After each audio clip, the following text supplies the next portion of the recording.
George, you good?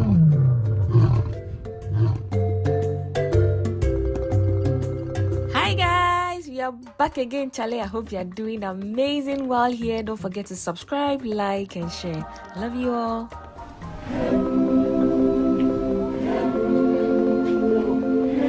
Hello. Good morning. Guys, just take a look at the washroom. The female is lioness, and then we have the male, which is the lion. This is interesting. Welcome.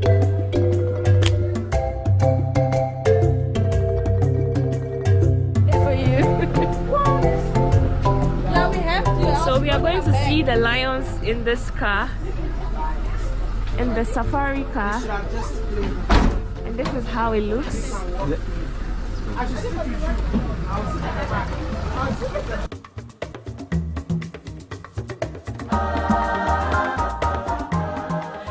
I will be taking you out on the tour. It is about an hour and a half, maximum 2 hours, depending obviously on you guys.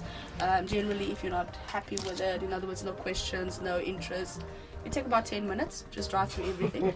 But as long as you start asking the questions and everything like that, I'll definitely be talking about everything. But guys, just also know this is a captive park, which means we will definitely see predators, lions, wild dogs, cheetahs, hyenas and leopards that we will definitely see. So a few gaps, you see them but just above your head, that's where you can take pictures from. But I ask no arms and hands go outside the vehicle. Our lions do sometimes jump up against the vehicles. Yes, please. Yes, please. But if you want if we don't mind the donations if you put your arms and fingers outside, we don't mind. But just also know, yes, if you do that, it might invite them to come closer.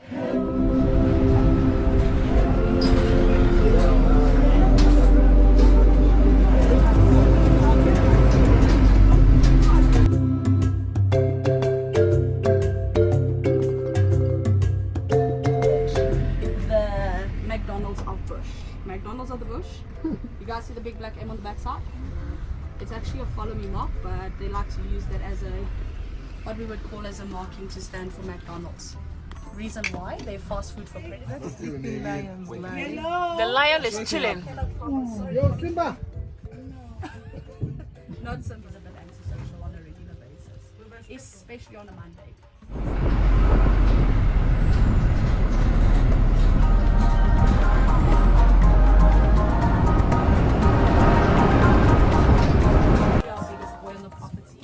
Over 300 kilograms, and he's only 9 years old. How long do they live for? So in a captive area they can live between 20 to 25 years. Out in the wild it's only about 10 to 15 years. So they do live much longer in a captive area because obviously everything is given to them here. Ladies are given to them, food is given to them, habitat is given to them, so they tend to live at anything that has died of natural causes. But our lions are quite picky on what they like to eat, preferably horse meat. It's less fat, and that's what main thing they do. How often do you feed them? Only twice a week. Twice a week. And they can be there full, they survive the whole week. Yeah, they can actually go without food for up to 2 weeks. 2 weeks. Yeah. The reason why is, you see how he's laying right now? Just know that they actually sleep 16 to 20 hours a day. So the digestive system is very slow. And on top of that, lions can't actually digest bone or skin. Hi! Hi!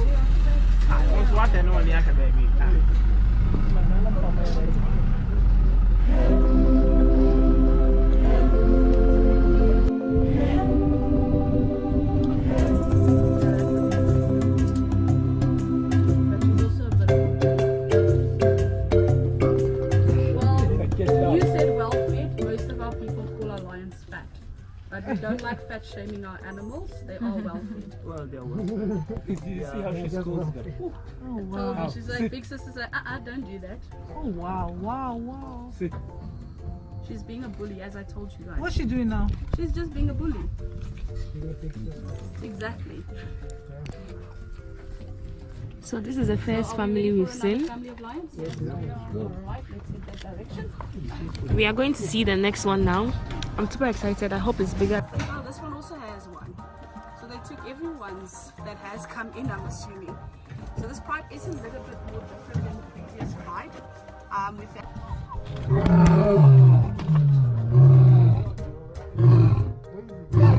George, you good?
listen.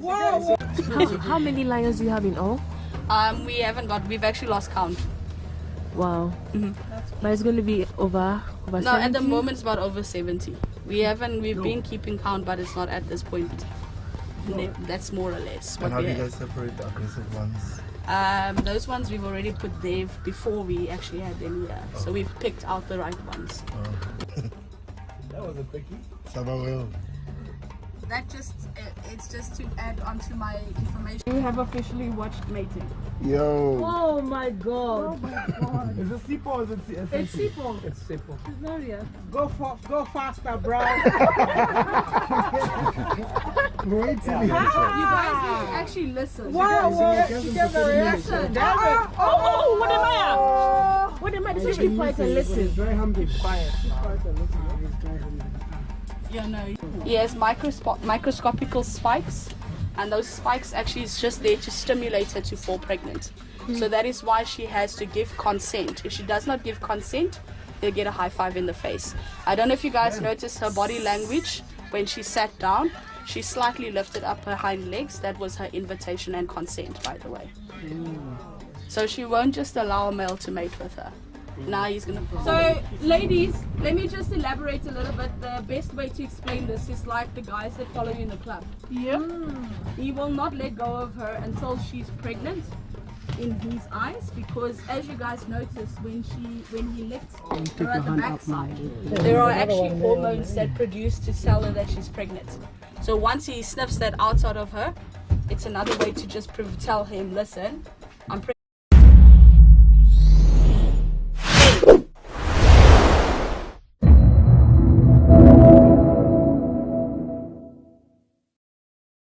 Many MPs have lost their seats in Parliament because they had never spoken in the floor of the House. But that has not been the case for Honorable Nasat Mahamat Ture, the Ayawaso East MP. This man has never said a word on the floor of the House, but has won his seat for 3 consecutive times since 2012. Let's speak to him and find out what has been his secret and what has kept him going on.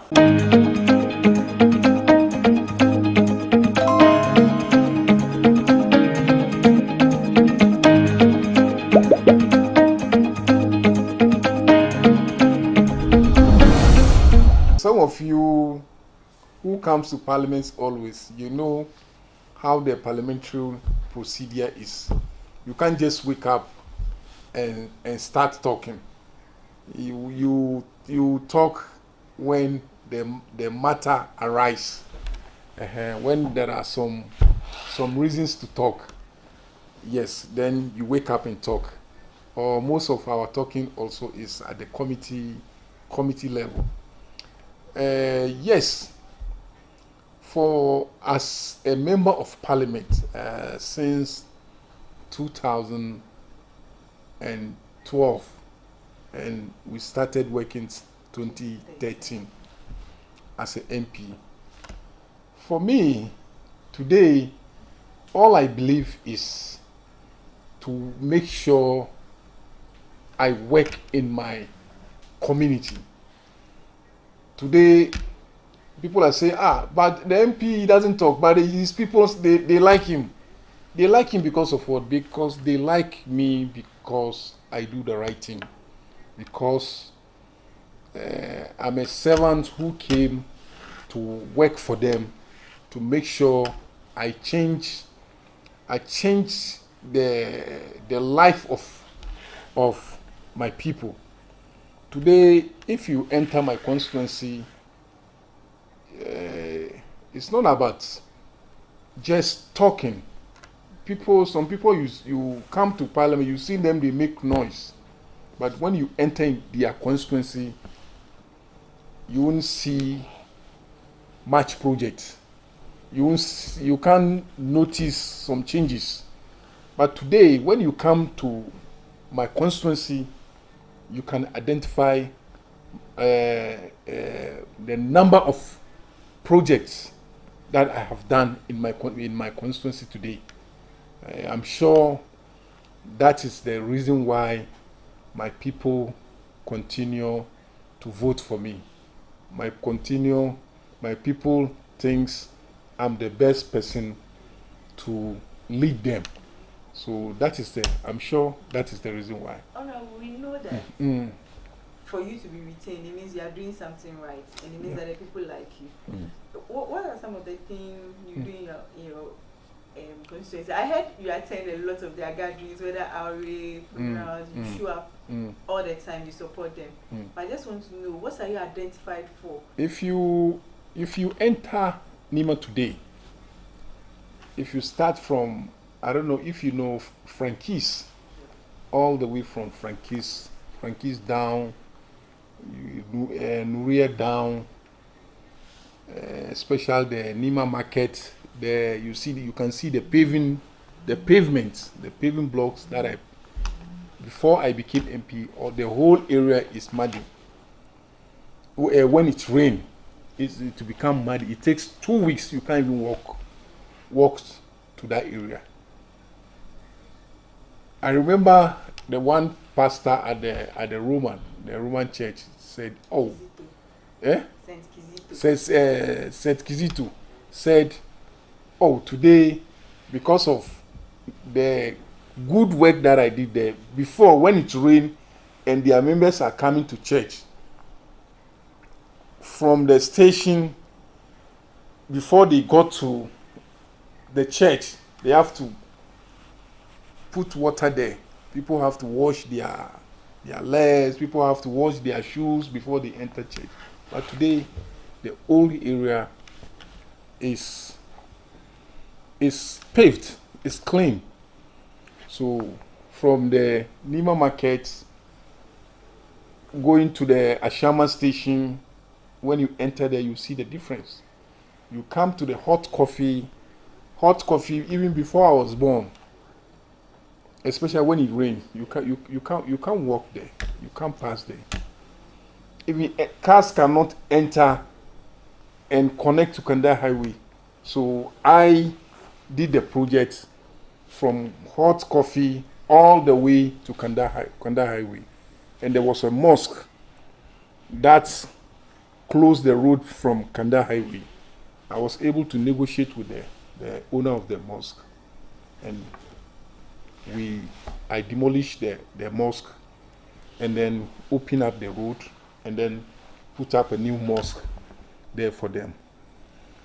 And from the same area, there is another drain work that I did all the way. Is going to connect to the main Kaukudi drain.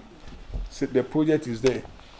So when you go to downside, I don't know if you know Nima, downside there is a bridge. It's called Naza Bridge. They named the bridge after me.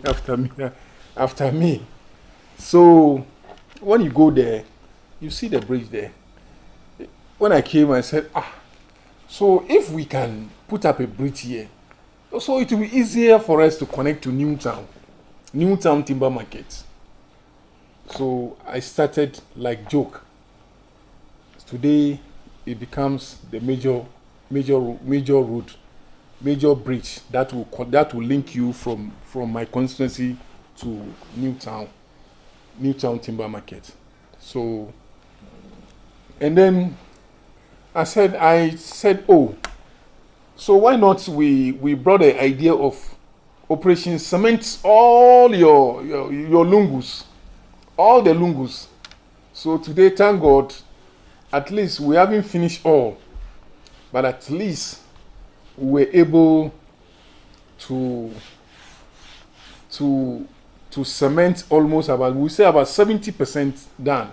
When you enter all the corners, you can see my handwork, my idea.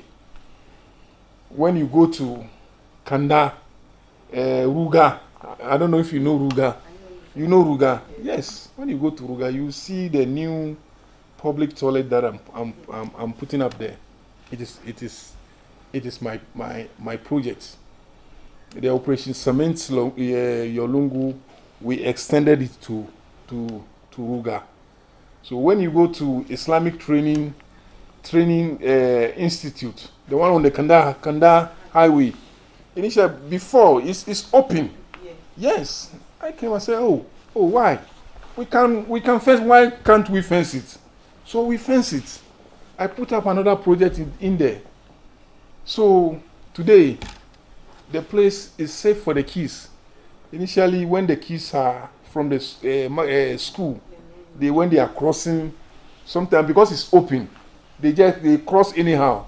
But now, because of the fencing, at least we did a pedestrian that they cross, and the traffic light also is there.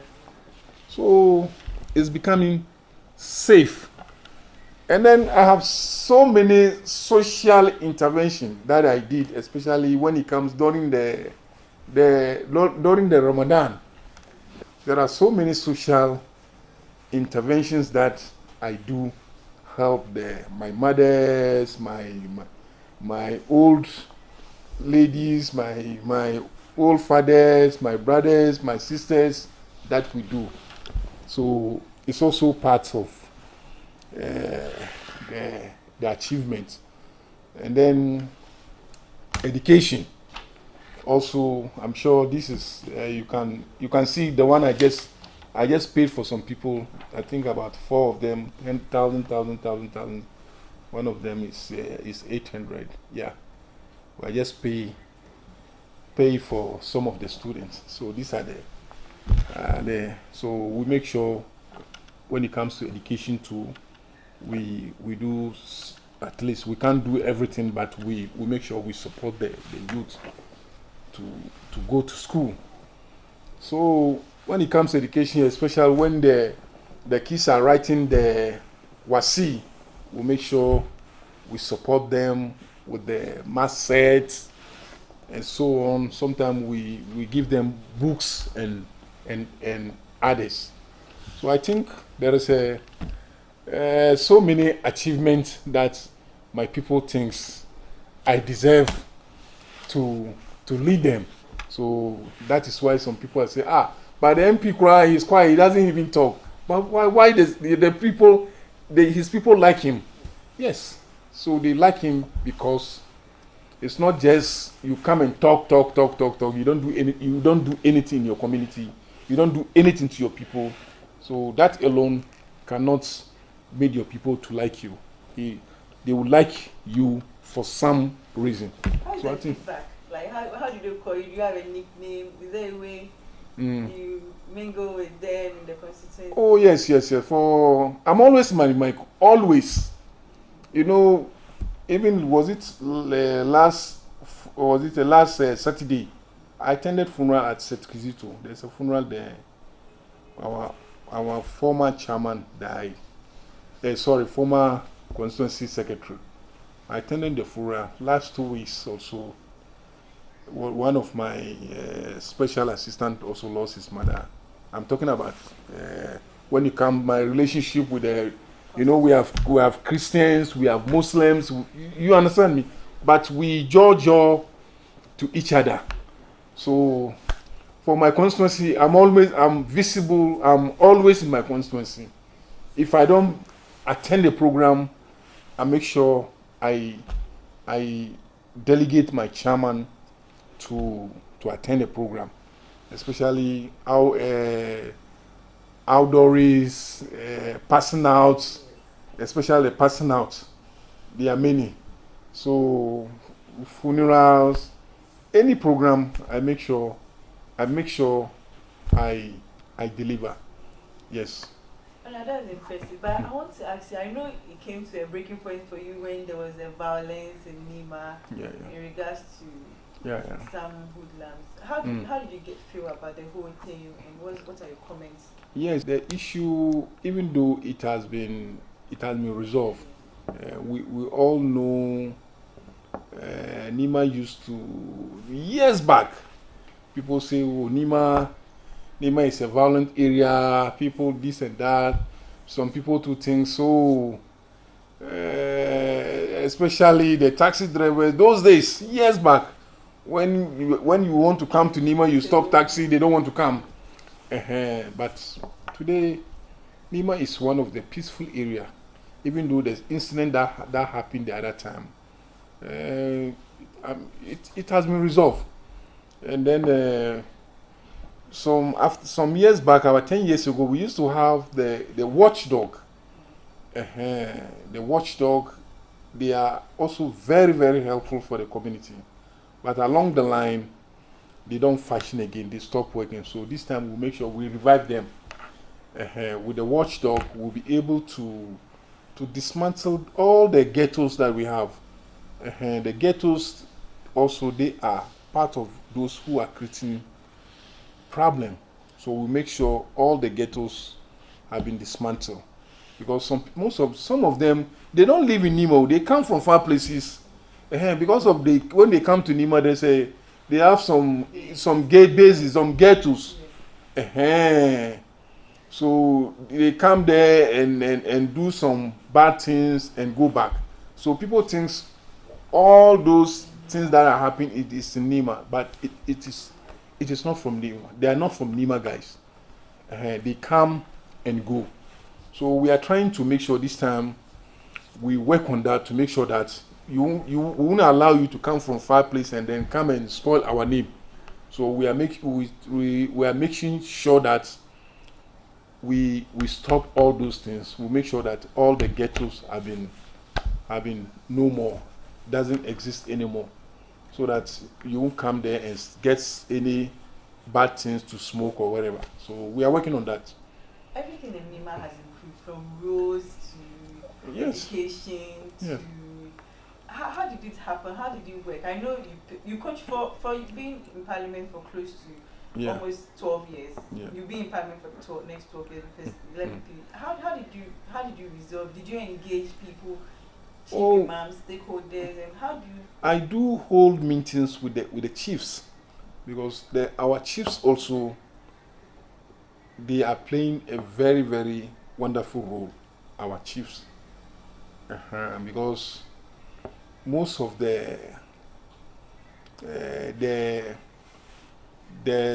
intervention that we do in Nima, like forums, we do involve chiefs. They come and they also talk to the mothers, the parents. We do talk to them through the forum or any gathering. We make sure we give the chiefs the advantage, some little chance to talk to the parents. I think it has also played a very good role. That's why we are seeing some level of changes in Nima, not like before.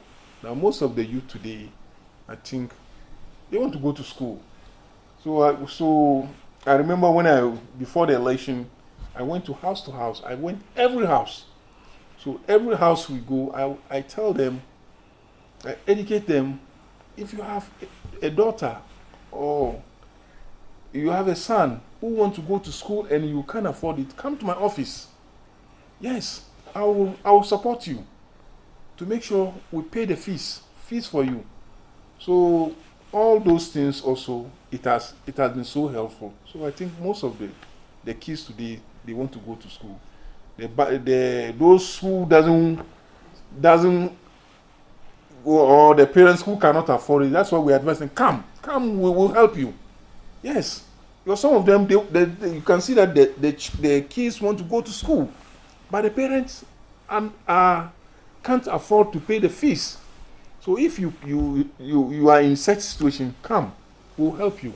So that is also playing a very good role for us. So I think I would say we are progressing. Inshallah, we are progressing. We've left your constituency. We are now in parliament. I noticed a member of the committee, part of the committee for mines and energy. Yes. Would you say we are in crisis, looking at our recent 4 hikes and what's going on in this country? I think I don't need to give details, but what's your take on what's happening under the Akufo-Addo-led government in terms of... I don't need to say Akufo-Addo has failed, but everybody, Ghanaians have seen that Akufo-Addo has failed. He can't do anything. They are even confused. They don't know the direction that they are moving. They don't know. So that's why we said that they should come. I remember JM told them, John Mama told them, His Excellency John Ramama, he told them that time that you have never been there. You people, you think it's easy. If it is Kufuor or then it was, if it's a Kufuor or anybody who is a former president, you will understand the person. But you people, you have never been there. You came and make noise. Today you are the vice president. Today you are Dr. Mahmoud Bawumia. You are the president today. You are the vice president today. Akufo-Addo, you are the president today. What are we seeing today? No action, no show. Everything is standstill. Honestly, even we MPs, our common funds, third quarter, fourth quarter. Now we are almost end of the first quarter. You haven't paid. So how can the country move forward? How can we develop the nation? So I don't need to talk much. Ghanaians have seen it that NPP government has failed Ghana. That's it.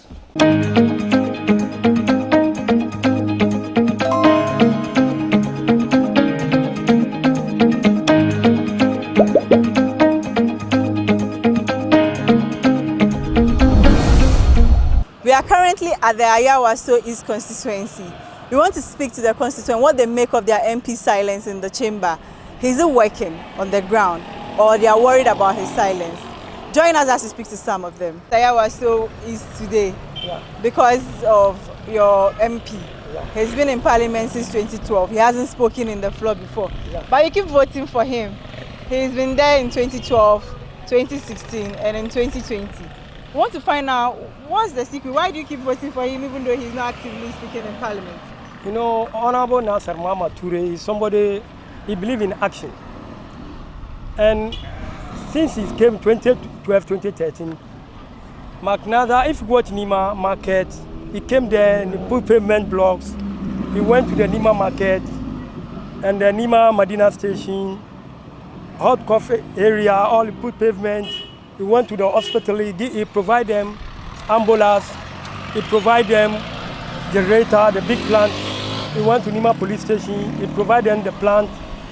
He built a general hospital at Nima. And though he didn't complete throughout, but he did reach some place before this government who came and completed. And education to be giving scholarship, many scholarships. And moreover, the Nima operation, Smith your Ulungu, we have done all. Before Nima, you can't pass inside Nima. But now Nima, when there's rain, there is no problem. The water is moving, flowing, you have no problem. So to talk in parliament and you don't need anything to your constituency, no, we are not talking about your graduate, no, it's action. What you have done for your community. So Nima, we believe in action. So you have done law, even the street light, all corner in Nima, all. It was McNaza. So we will be keeping voting for him because he's doing well. So when somebody say why you don't speak in parliament, no. We see some people speaking in parliament, but if you go to their constituency, they didn't do anything to their people. So we love McNaza, we like him, and he's been doing well. So I think this is some of the things I've been telling you. I am the one, every project in Nima, all his projects, all from 1 to 8. I am the one who is supervising all. So McNaza, we love him. Even when he stands 10 times, we vote him for 10 times because he's doing well. We don't want somebody graduate to know. Just do what we will like. If you do, then we'll be voting for you. It's not about talking in the parliament. When in your area you are doing well, that's all. So if people are saying he's not doing well at parliament, it doesn't mean he's not doing in his electoral area. He's doing well in our electoral area. He introduced me to Olungu and some many things to the assemblymen. And we use that opportunity when taking his step. So if somebody said McNaza is not speaking at the parliament, it's not about speaking at the parliament with the issue. Working in your community, that's the issue. What are some of the projects he has done apart from the operation? Or even when you go to our streets, he has done well to us. And normally when there's rainfall, we can't work. until McNaza came. So we saw the difference, big difference. If he contests again, do you think he will retain him? And when can he lose his vote? Nothing will let him lose. Nothing.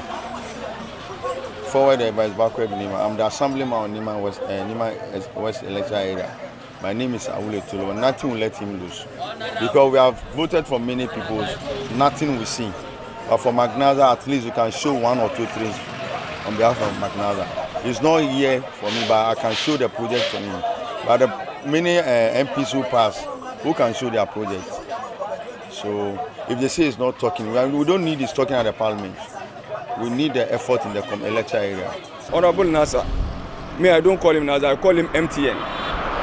Everywhere you go, because his name is Mohammed Turi Nasser. So I short it MTN because of the phenomenal job that he has been doing for us, the development that he brought in our community since he became the MP. First of all, Honorable Nasser is a listening leader. Listening leader to the extent when you see something at the grassroots level and you draw his attention, he will tell you, go check what do we need to get solution for it, and then you will do it. You understand?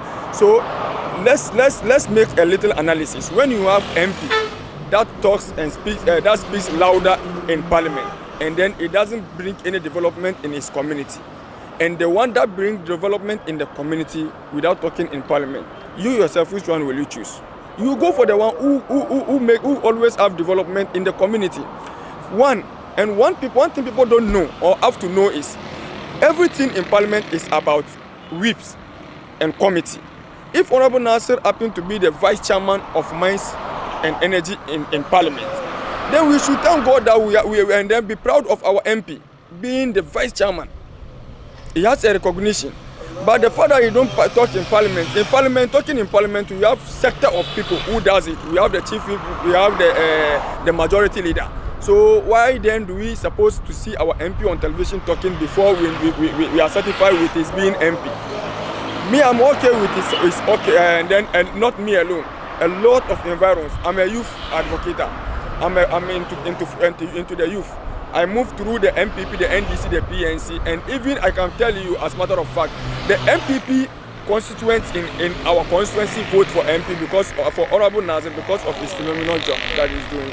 So it's a man we can trust. He promised and he deliver. You understand? He promised and he deliver. So Honorable Nasser, I think, unless he decide not to go, he is our best choice as MP because ever since he became the MP, we've seen a lot of development compared to the previous MPs that we had in this constituency. If he doesn't speak in parliament, it doesn't mean that he doesn't do the good work at his area. He has been doing the good work at his area. That's why he has been winning always. So what are some of the things he has done for you people in the especially when you come to Nima, first of all, when you pass the corners, you can see, first it was very dirty. They put bola at any place. But now, if rain falls, you can pass anywhere at any time. You are not afraid of anything. Yes. So with this, if he stands again, is this someone you he has a chance to win. He has a chance to win because of the good work he has been doing. That's why I say he has the chance to win. So if you vote for him again? Exactly. Exactly. I mean, at his back. But when he doesn't do the right thing, I'll say he knows me already. Kasa de enipa ye adwuma na on kasa eno de nkyere se wonye adwuma. So na adwuma ntina ye to ma no because wo bae no nsisa aba mentemu ye fanse nima bebia ono wo ya yi no nsisa abem bebre because first the kwan we no na water down into nipa bre ansana cars kura ntimi fa ha but wo bae na aja na kokwa adum tu wo so na adum tu na omu yi kwan we so ntinu ama bebia bebre enya hanko ha ntinu obia hwe sende na juma city ansana wato ama no enye ne kasa obi wo a kasa parliament bia wo nya sende amanfo ye pe ama wa aya ama omo ntinu eno de nkyere se wo nya adwuma de wo ye so bia pere mpuntu na sende wono so ne mente musu be ye so ntinu eno nkyere se bia on kasa no wo ye adwuma pa so wo bo ni pa sende ni pa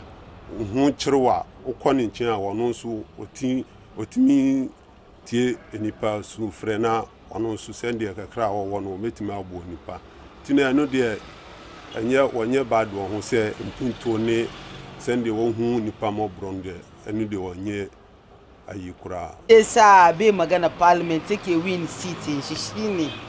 Cikin zango munga nima kowane lungu kabiduka ya se cement kowane lungu. Even Kanda estate duka ya kan street nan duka ya gege gyare na yin da yayi ababe da yawa schools ya je schools ya ba da uniforms da table and chairs da ababe da yawa. Isa ga kasuwar mu na Nima da an ka shiga kasuwar Nima laka aka ya dare baka ka bi cikin kasuwa amma yanzu akan ga dai kasuwar Nima ka shiga kai tafiya kai ka kwanta koina maganan da kenan kenan.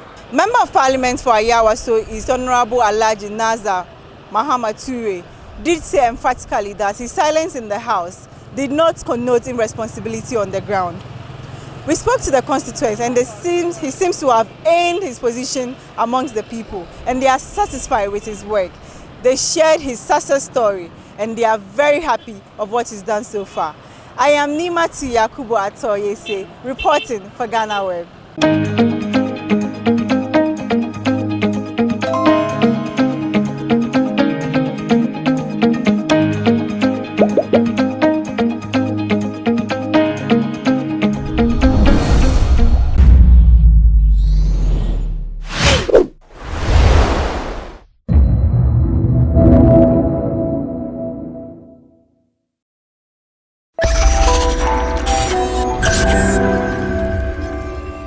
Some 3 years ago, the government launched the Nation Builders Corps program, an initiative that was to see an end to the exodus of graduate unemployment in the country. 3 years down the line, the program has ended, yet the beneficiaries are out today about to demonstrate.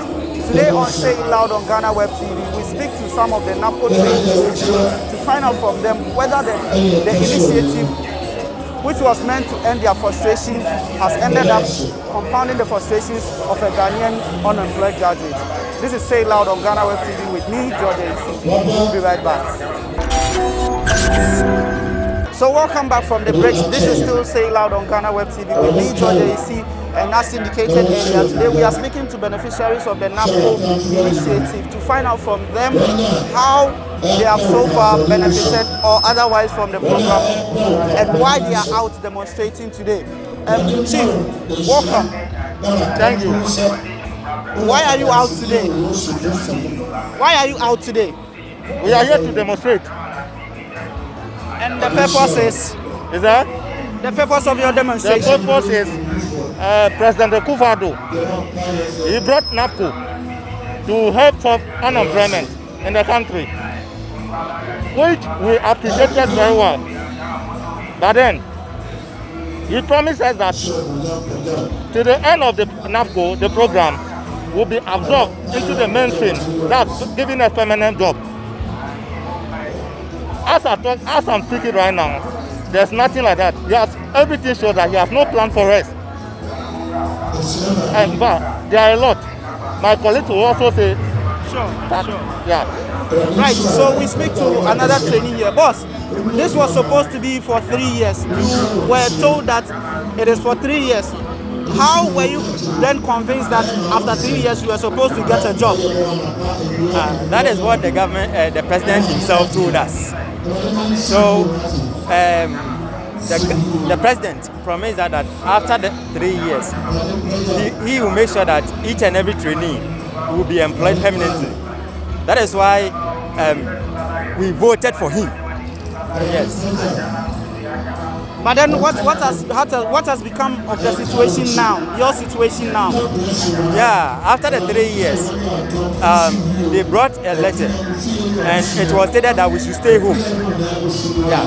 And later on, within 1 or 2 weeks, they came back and said we should stay at post. Now, since that we have not been hearing from them, they don't pay us and we've not heard anything about our permanent work. We are interested in the permanent work. So what the president promised that we are here to demonstrate for it. That is why we are here. We do understand that you had issues with the payment of your allowances. How far with that? The CEO was not giving us any information. So we don't know the problem which is on the ground. Because he was not giving us any information. But as it stands now, are you owed any arrears? Yeah, they owe us 3 months. And those under Hill Ghana, they owe them 10 to 11 months. They owe you as much as 10 months? They owe me 3 months. But those under Hill Ghana, they owe them 10 months. We understand some 1,400 cities was paid recently, which is for 2 months. How about that? That one, it is true. But beyond that, you are still owed arrest? Yeah, we worked for 5 months and they paid 2 months. Now it remained 3 months. So we need that 3 months, and that those under Hill Ghana, they owe them 10 months. Okay. Yes, so we still have some of the beneficiaries here. They are out here demonstrating today out of frustration. They say that they want permanent jobs. The agreed 3 years contract has expired, but then they say that a promise of a permanent job was made and they are looking forward for a fulfillment of that promise. Chief, tell us, over the 3 years of working under NAPCO, how was the experience like? Oh, we've gained some considerable experience, like in terms of working in the public service and how the public sector is run. Yeah, so we've gained some skills and knowledge about that, how we do things in the public sector. So that's what we've got to suffer for the past 3 years. But beyond the experience in the public sector, which public sector do you work in? I'm under Revenue Ghana, and I'm under GhanaWeb Municipal Assembly, the Mayoral Zonal Council. Yeah, so that's what I posted to. But before NAPCO, what was your situation? Yeah, actually before NAPCO, I was doing a part-time job before I enrolled in the NAPCO. So we're hoping that with the expiry of the 3 years contract, we will make permanent. Yeah, so and that's what we all seek for. That's the main reason we are betting on this action. So it will be made permanent, as the president has promised us. But unfortunately, it's not the other way. It's not the other way around. Yeah, so that's what we're hoping for. Your contract expired, and you were told to stay around, and then in the hopes that government would actually fix you the set permanent job. How has it been like since your contract ended? Oh, it's been terrible. We only had a precedent that we should stay on, and then since then nothing more. So we don't know whether they are committed to it or not. When the contract ended in November, some people were asked to go home. Those who were posted to other ministries or other departments were asked to go home. So it was that agitation that led the government to come back to the knee-jerk reaction that we should stay on. And since then, we haven't had anything, whether we are staying on for permanency or what. So the government just seems to come out and clear the air about the whole issue. Whether we are still, because we were told to begin extra 1 year. So after the 1 year, what is it for? You need to make us permanent or what? That's what we want to know. Are you also owed arrears? No, for me, I'm not. Yeah, I think from November, December to February. There's some 4 months. 4 months. Yeah, 4 months. Okay, yeah. Okay. And the whole 4 months, how has things been for you? It's been terrible. It's been terrible because we don't know as a system any fix. We don't know the way forward. We don't know the way forward. So we need clarification on the whole issue. Okay. So yes, they are out here. They are waiting for their colleagues to join them actually for the demonstration to comment. But then we are still, yes, we will speak to one of them as well. Boss, your name? Nasare. Under which module were you placed? Educate Ghana. So it means you were teaching? Yes, please. Which school? Some Salvation Army Basic School. How was the experience like teaching under the NAPCO initiative? Okay, it was well. I have gained enough experience, and for the whole three good years, the experience is very good for me. But then beyond the experience you gathered, as a NAPCO person, how did your job treat you? Okay, seriously, as an educated person like me, and inside the classroom, please, for the experience that I've gained, I cannot establish, and if I don't have enough money or amount to establish my own private school, So now we are just pleading to the government. We are pleading to the government to maintain us. We have the necessary documents. We have all the documents. We have our licenses, national service done, and 3 years experience in NAPCO now. So for now, we the educated people, we don't have any place to go. We don't have any place to go. So we are just pleading to the government to maintain us. Which tertiary did you attend? Yeah, Unibar. Unibar. Yeah. Oh, okay. So is it a degree? Are you a degree holder? Yes, please. Degree in basic education. Before NAPCO, were you unemployed? Oh, okay. I was teaching in one of the private schools in my locality.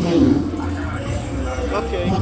And then NAPCO came. And NAPCO came, yes. But now you've been asked, even though you've been asked to stay around until government decides on your fate, do you feel like you are unemployed at the moment? Oh yes, please. For now, I feel that I'm still unemployed. But I still go to school.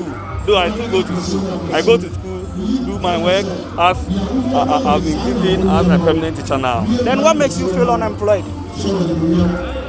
I have to know, I can really say that the amount or what our same colleagues, the staff, my staff members are taking, that makes me unemployed because at the end of the month, I don't gain any salary, I don't gain any money.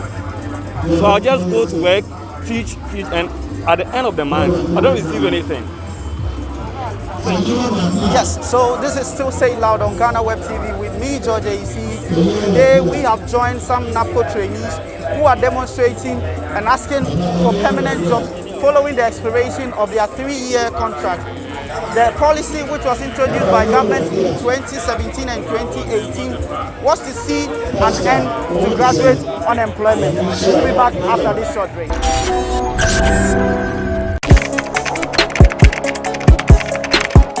We table issues relating to the arts and entertainment for a riveting discussion, of course, without fear nor favor. The question the presenter asked them was a dumb question. You need to speak the fact and move. Varied views. We agree to disagree. So I would disagree with everything you said. I think that he's a smart guy. I think what he did. No, but I also said he's a smart guy. Yeah. I guess that I'm waiting for the what next. Yeah, I don't think that we have to wait for what next. It sometimes gets confrontational, but that's the beauty of the game. Today you are denying funny face. It's not my brother. You are denying funny face. I don't know him. You don't know funny face. It's not my brother. You don't know funny face. It's a package. We meet, we sit, we dialogue, we learn, we progress. My name is Benefo Huabin Abrantepa, a proud blogger, and this is my forum.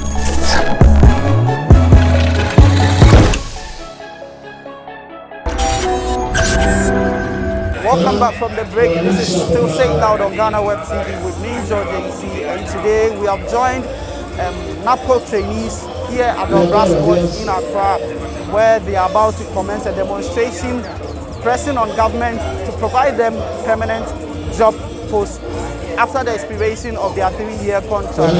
We speak to them about their frustrations and their experience and demands as well. Boss, you joined NAPCO 3 years ago. On the day that the program was inaugurated at the Independence Square, were you there? Yeah, I was there. Can you share your feelings? How was the feeling that day? You see, just imagine, it is being nice. Someone who's completed university from years without a job, and then you finally get the opportunity and chance to be called an employed person to go to work. It was a nice experience, and we hope for the best. So I was happy. And I thought, something good was going to come out of it. So I joined. That is why I joined. I was happy. But after 3 years, what happened? What has happened to your expectations? In fact, I would say I'm very disappointed. I'm very, very disappointed, especially looking at where I've been placed. I'm with local government.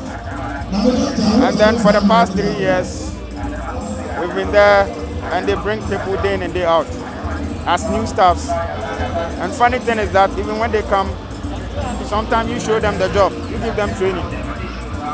And the reason why I joined today's program is look at the recent local government recruitment.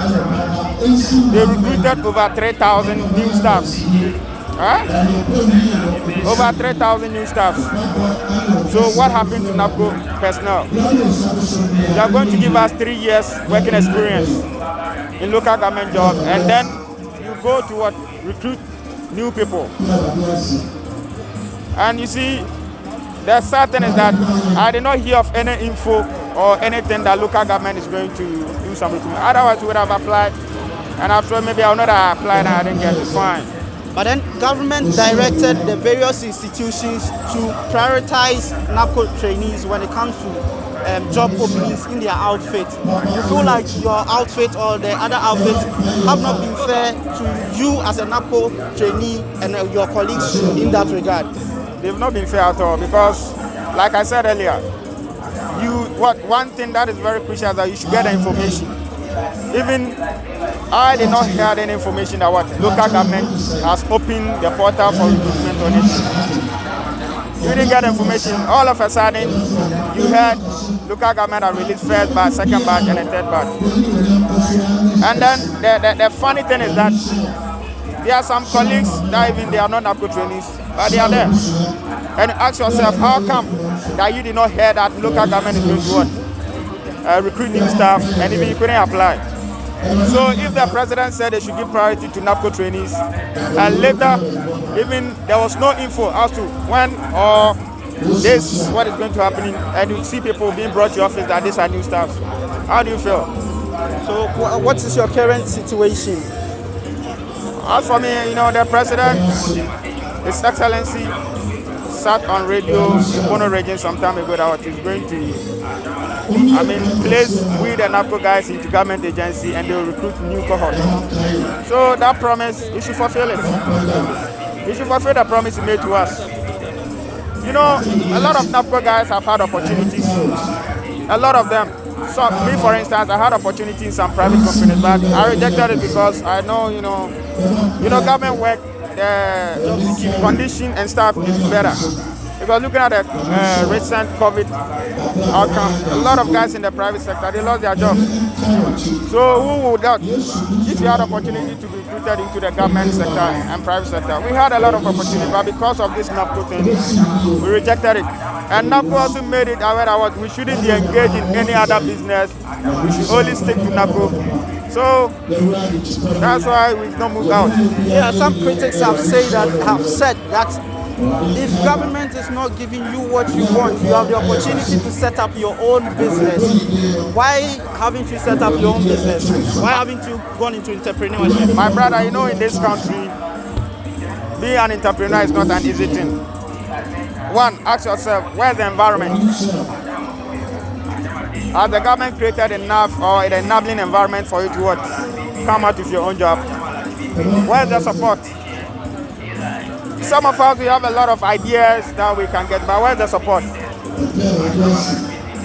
Recently, look at what happened. Is it I forgot to see, when the COVID came, there was this support by, MasterCard, something called. So I applied to some business, I applied, I wanted support, but nothing happened. And I learned the monies were distributed based on partisan issue or stuff. This country, our country I live in, the situation here. The situation I live in. So it's not that we don't want to do our own job, but where is the environment? Where is the point? Create an enabling environment for us to do what? To do our business. Even just to get a permit to operate a business, it's not an easy thing in this Ghana. So a young graduate, and if you look at how NAPCO is treating us in terms of paying us our stipends, you work for over 5 months and then you've not been paid. So where do you expect me to get the money to save or to go and do something? Or even which banks or what is ready to give you loan to start a business, looking at what? Your status. So he does mention the fact that government should create an enabling environment for them to be able to go into their own private businesses. Government in its justification for pushing for the passage of the controversial electronic transaction levy bill into law says the purpose is to also give youth the opportunity to go into business, and that we will use the funds to start a project called U-Start. We speak to other NAPCO beneficiaries to find out from them what they make of this promise. Boss, welcome to Say Loud on GhanaWeb TV. Your name? Please, I'm Isaac Mesa. Okay.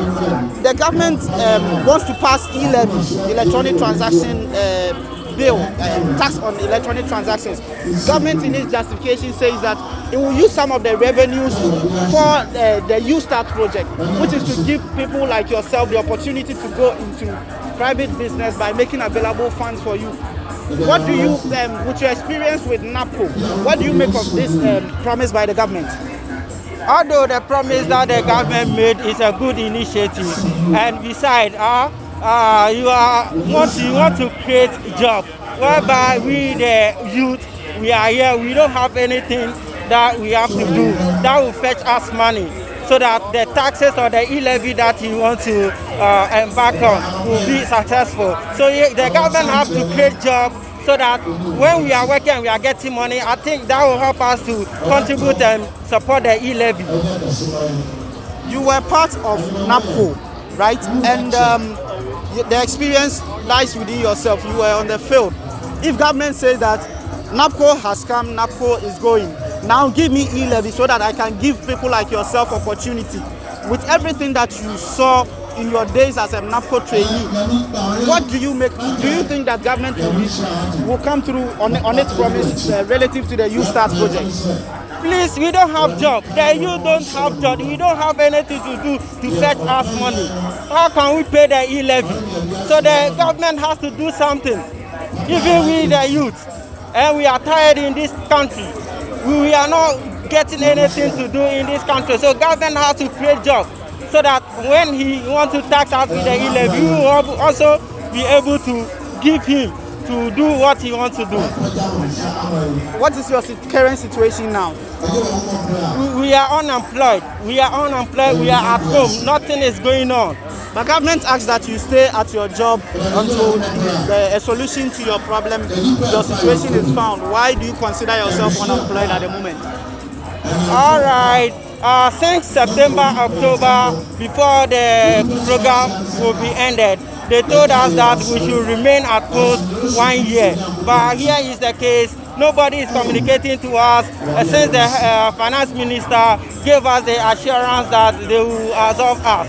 But now we don't have money. So NAPCO plan to embark on demonstration, which I think it pushed the secretariat to give us the 2-month salary. And someone working for 5 to 6 months without getting any salary or stipend, how can that person survive? You know, some of our nurses, the trainees who are under here Ghana, they also have not been paid for past 10 months, which is very bad. It's very pathetic. Okay, thank you. Yes, their frustrations are obvious. They want permanent job postings, and they are hoping that today, from the demonstration they are about to embark on, government will heed to their call and then get them the permanent postings. Boss, can I speak to you for a moment? Welcome to Say Loud on GhanaWeb TV. What's your name, please? Yeah. What's your name, please? I'm Eric. Eric, under which of the modules were you placed? Revenue Ghana. How was the experience like, or how has the experience been like for you? The experience has been terrible. In fact, the experience is very, very terrible. From 6 months up to now, we haven't been paid. And we always take out to work. You know, how the government is expecting us to get money to be a transportation. We are really suffering. In fact, we are really suffering. Very, very, very, very. I was trying to ask your colleague that government indicates that yes, NAPCO came, NAPCO is probably going, but then what it intends to do is to raise revenue from the e-levy, proposed e-levy, to give you an opportunity through U-Start so that you can start your own business and all that. From your experience having been to NAPCO, which government promised that it was going to better your situation, do you think that government will come through with this promise with the U-Start? Listen, initially that was not the government. That was what the government told us. The government told us that he's going to, usher us into the mainstream. That's going to make us permanent. He didn't tell us that he's going to, open a U-Start and then usher and NAPCO into a U-Start. the government promised us that we are going to usher us into a mainstream. That's to make us permanent in the various models in which we are. So we are, ask the government to fulfill his promise that he made to us. That is to make us permanent. And also pay our arrest to us. We are really suffering, so to pay our arrest and make us permanent as well. But if government should go ahead with the U-Start project, like I said, from what you have seen with NAPCO, do you think that U-Start will also come and turn out the same way NAPCO turned out? That's what I'm thinking. That the same way as NAPCO is being, that's the same way the U-Start is also going to be. It's going to be a bogus as the NAPCO in which we are. We're even frustrated. We are frustrated trainees, and we don't know even what to do. Working as a NAPCO beneficiary, what is your level of education? I'm a bachelor. You hold a degree? Yes. And then you were paid 700 cedis a month. How do you survive with that? You know, there's no option than to do it like that. But because the government, promised us that in the due process, we're going to usher us into the mainstream. That's to make us permanent in the various places in which we are. So we thought in the due process, the government will fulfill his promise, not knowing that it's a scam or it's a political thought or whatever. We don't know. So we are asking the government to fulfill his promise and also pay us our rest. From 6 months up to now, we haven't been paid. So in this case, and we have parents that we take care of. So in this case, you believe that you have been scammed by government? That's what we are all believing. We don't want to believe that from the look of things and from the point of view. That's what we are believing, that the government wants to scam us. Okay. But going forward, after today, what are your expectations? What are you asking for? Your colleagues have said that they are looking for permanent posting. Is it the same position that you hold? Yes, because we've already wasted 3 years. And no, day in and day out, man is growing. And we have parents, we have kids to take care of. So we are asking the government to make us a permanent in the various models in which you are, so that we can also move ahead in life. Okay. I would want to conclude my session with you. If you ever have the opportunity again and NAPCO comes your way, are you going to join NAPCO again? Never. Why? Never. Because from the experiences I've had, brother, we are really suffering. Not even me alone. I'm really suffering. We are suffering. All the trainees are suffering. From 6 months, you are working without payment. You take care in and day out. I'm now even depending on my father. It's my father who sponsored me day in and day out. Even this morning when I was coming, I called my father to send me transportation. It's very, very horrible and terrible as well. So we are asking the government to here we are the trainees to usher us into the mainstream and also pay us the arrest. Thank you. So these are the cries and the woes of an unemployed Ghanaian graduate. 3 years promise of a job opportunity. After the expiration, they are still calling on government to fulfill its promise. As to whether the promise will be fulfilled by government or not, we wait to see. This has been Say Loud on GhanaWeb TV with me, George Ayisi. And until we meet again for our next episode, I leave you with visuals of the demonstration by NAPCO beneficiaries demanding for permanent jobs. Condition of service, whether we are going to pay the same Ghana cedis, whether we have been given an extension, we don't know anything of that sort. And so today we are here to demonstrate for our arrears and also to demand for the permanent jobs that we promised. Thank you very much. Thank you very much.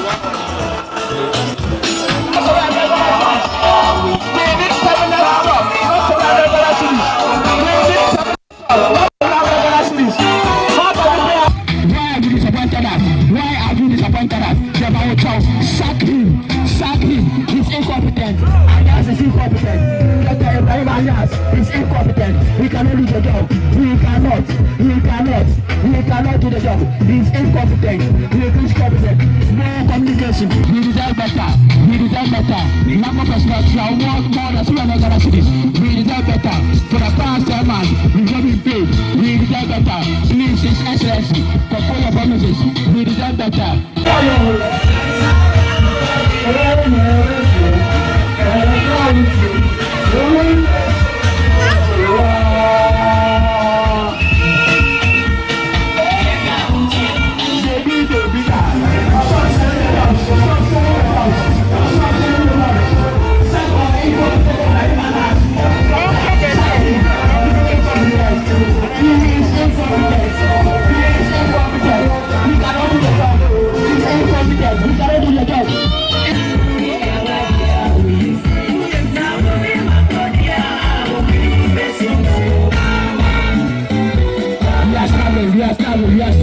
serving, we are serving. We are serving, we are serving. We are serving. More protocol. We don't have the money. We don't have the money. Negotiators are starving. Negotiators are starving. Negotiators are starving. Or come here. Or come right here. Are starving. You promise us that you're going to make that permanent. Fulfill your promises. Fulfill your promises. His Excellency, Nana Abu, Dampa, Ekufado. Fulfill your promises. Now cool.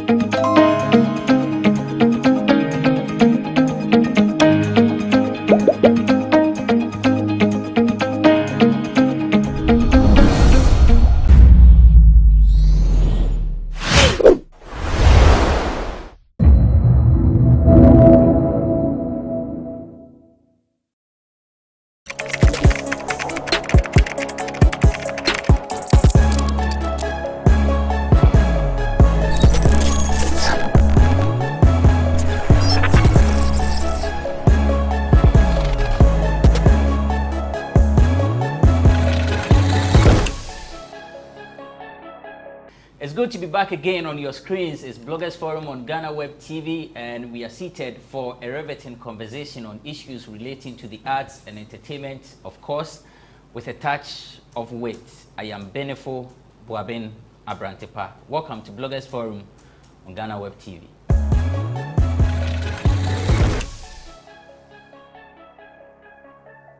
So Vida says she doesn't agree with me that there is a touch of wit. She says it's full of wit. Yes. And so be rest assured, if you are watching this show, as you get informed, educated, there is actually, you know, a way that will entertain you on this platform. Vida Richmond Boatin is a columnist. She is the PRO for 3 music awards. And last time when I mentioned that the other things, she has hidden them, no, people did not understand. So after the show, I say, so okay. You don't know. The reason she had, okay. But I come. Yeah. Be fine. Come on. Nice one. Just say, uncle Jeffy, they say you. Say, we see so you 3 minutes bush and it's all the Kojia. This is our support in the uncle Jeffy. Okay. Let's come the award no eba. Hey. Oh, and then one farmer. Make I'm really finesse me Kyle. But the reason I did not, I knew or I thought you would bring it. I've done a few rounds. Maybe I'll bring it. I'll bring it next week for everyone to see. Folkless Awards, Folkless Media Awards. Vida won the Best Entertainment Pundit of the year. Congrats to her. In fact, we are proud of you. Thank you very much. Now we are party now. Fufukaka. Hey. But I want to thank the people who watch us on Bloggers Forum. I think they Hana Mama me di me kui. Like the accounts will say Hana me almost every week last year, no. I mean maybe I had a number of times, and the responses are good. And I would like to thank GhanaWeb and the people who watch us on this platform and those who voted. I'll bring the award next week for everyone to see. Nice one. Yeah. And your Vida Basso. McDonald Nane Asari, aka Romeo. Romeo is a columnist, he is an event organizer, artist manager, Madina Social Welfare Assemblyman. Debbie Amikazo is a politician. He doesn't want to declare, say, Obeko MP, not be a president of the country, but Macan. Because he only gone. Meaning, say, Romeo was so much into politics. Obey JCR president of a Kwafoho, and obey interim SRC president of the University of Ghana. Meaning, say, School of Performing Arts, no oppose to her, now oppose to her. Baby. Oh, wow. The way he smiled and said, you know, I doubt. Any which way. Romeo, Akwaba. Yeah. Be fine. Madina, for what to say. Now, me fa kwenye na mabo Abranti be a friend Capriski Creations. Capriski Creations. A celebrity painter. Say Nejuma so and say last year of award or Ghana Excellence Award. Yeah. Say day in day out, no. Say me key on entrepreneurs and young talented people. He's at the apex. And say no crime maybe around cross in the bar building. See who you may be a search for Capriski Creations. But my mentino kakra ya tight na me brofo. So what country now yes e me say I say won yet show. Fache. So ka say e me say we ya de a. Oh okay. O ya de. Yeah. Wanya de anka Ghana Web Excellence Awards in Kawonya. Exactly. Free your mind. Free my mind. Okay. I read so much oxymoron online concerning Tracy Boachi comment our advising young girls to stay off married men. Such an irony. Mr. Kakra na SIM one piece say a foot will be fee sa cotes no aba. Tracy obi anka madam for pa but sa a foot no. Obi we say who are you to give me moral lesson from a brothel? A chimba no omusua edikanfo nantie. Enti say moye amana to atisi amana pete ama young girls name who say you young graduates are we and calling Babo Brand. Only be in Tinkopo, be and can in same movie, no time rented diamond. Or your national service cry, service pay, national service we allowance and so no. Tell the national gather the video or say, or didn't know a batter no also take the rest of the bills. My yes, I did when you na ama a docro young ones. No, I'm a moment said no, a Juma crown, cause Ubia kasi wenyeska.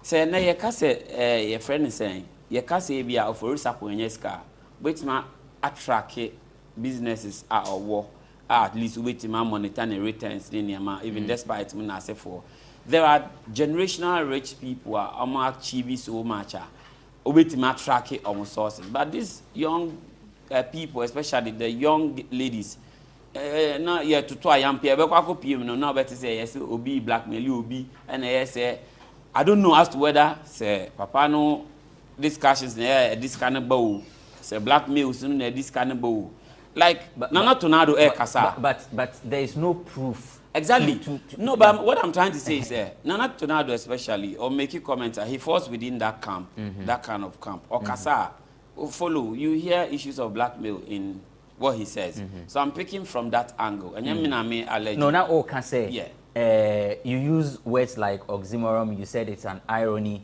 now I say obi hwa obedwen say opese o kire say efutu na ode ma no ase wonu ankasa no that is what she's been up to and now she's advising people is that the case okay there is a great perception out there oka say some bo papa no she is the one who comes to mind but we all don't know who the papa no exactly now even within the interview follow interview now as I see papa no mba 5 and that and a whole lot na abeku kra bisa ne say na obi a wo mba 5 there a whole lot I say obi betima ko baby a ohun san nyansa e man $1 million ko ohun nyansa e invest now the long run also turning around say ma young girls encore into sugar daddies and I say married men I said yeah we dey adanko edada adwe. Can we not also look at it from the angle say okay this is what I have done and I think I made a mistake. So it is not worth it to follow my steps. Good.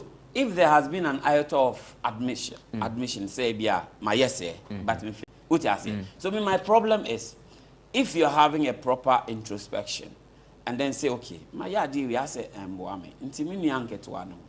this is what people have tagged me with.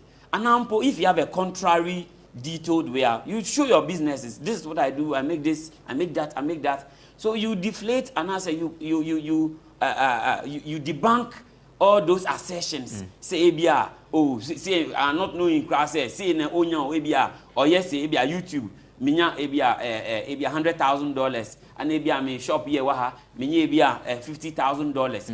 So obia di ni bubu nim say oh, and they said they wait my, but there hasn't been such breakdown. There hasn't been such explanations, and she has said she is into real estate. Okay, Uti. And of course, she may have other businesses. New Obiano Peswodi Bibia to Abonti. Then she should, like I said earlier, she's quote unquote seen as a brothel. So moral lessons might not emanate from a brothel. And to say Obi Betun Kodafua, I don't think it should come from that quarters. honestly speaking. Can we not take the messenger out and see the wisdom in the message? No, you can't decouple the content and the container. It contains it. So as you display, for instance, we are talking about some people's dressing. If your daughter today cannot tell me to advise kids to start dressing, not to show off until she stops. What did I make an answer? Until so per se, we be say jaya. I say jaya no. Now we do we cry people and us you jaya until moon no na moon fan to mohofu. But the pan on cast then jaya. And also on cast if you my baby pen crown and may jai into me to move for you get what I'm trying to say. So I feel say sensationalism within the media space will be a story on microphone and as a camera. No person or can be na said the o too full. If you two no was yes on so. And no more interviews and they should be very probing. No one be sir and yes once I say you're connected, you're friends to be her interview now friendship based. What I say some questions no I said yeah or too much or bubu nimti and I say or overstep bounce and also begun in mass into so they measure.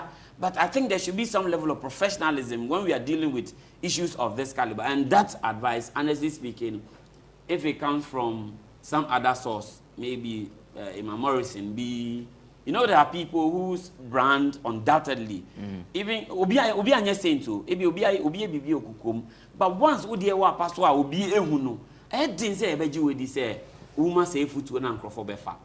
Okay, right now. Yeah, met us very free ho. A higher and bet na and I make a church to say, Unstrunya me, Unstrunyansa, no jai Jimmy. Mekaisa ni mami and say. Yes, man can't counsel on your counselor overnight. Because change, you know, maybe when they say a gradual, sir, a footwear or my girls. The young girls are also saying, say, we should allow them to make their own mistakes. Because you, Tracy Boache, what about out about a catcher and say you pimp girls. And just oh ma edikoma and mema. And you've told us countless times say a man be why only ungrateful. Would you come and mema and I said there was someone down no man that. And in the way you saw girls near frequent, you will not show them the way. I'll meet me and your papa no foa, almost many sika wabra, almost shed that embryo. Oh, YouTube channel, I won't quite lessons. I order my young girls, I also munti concerning how I'll meet me a year overnight.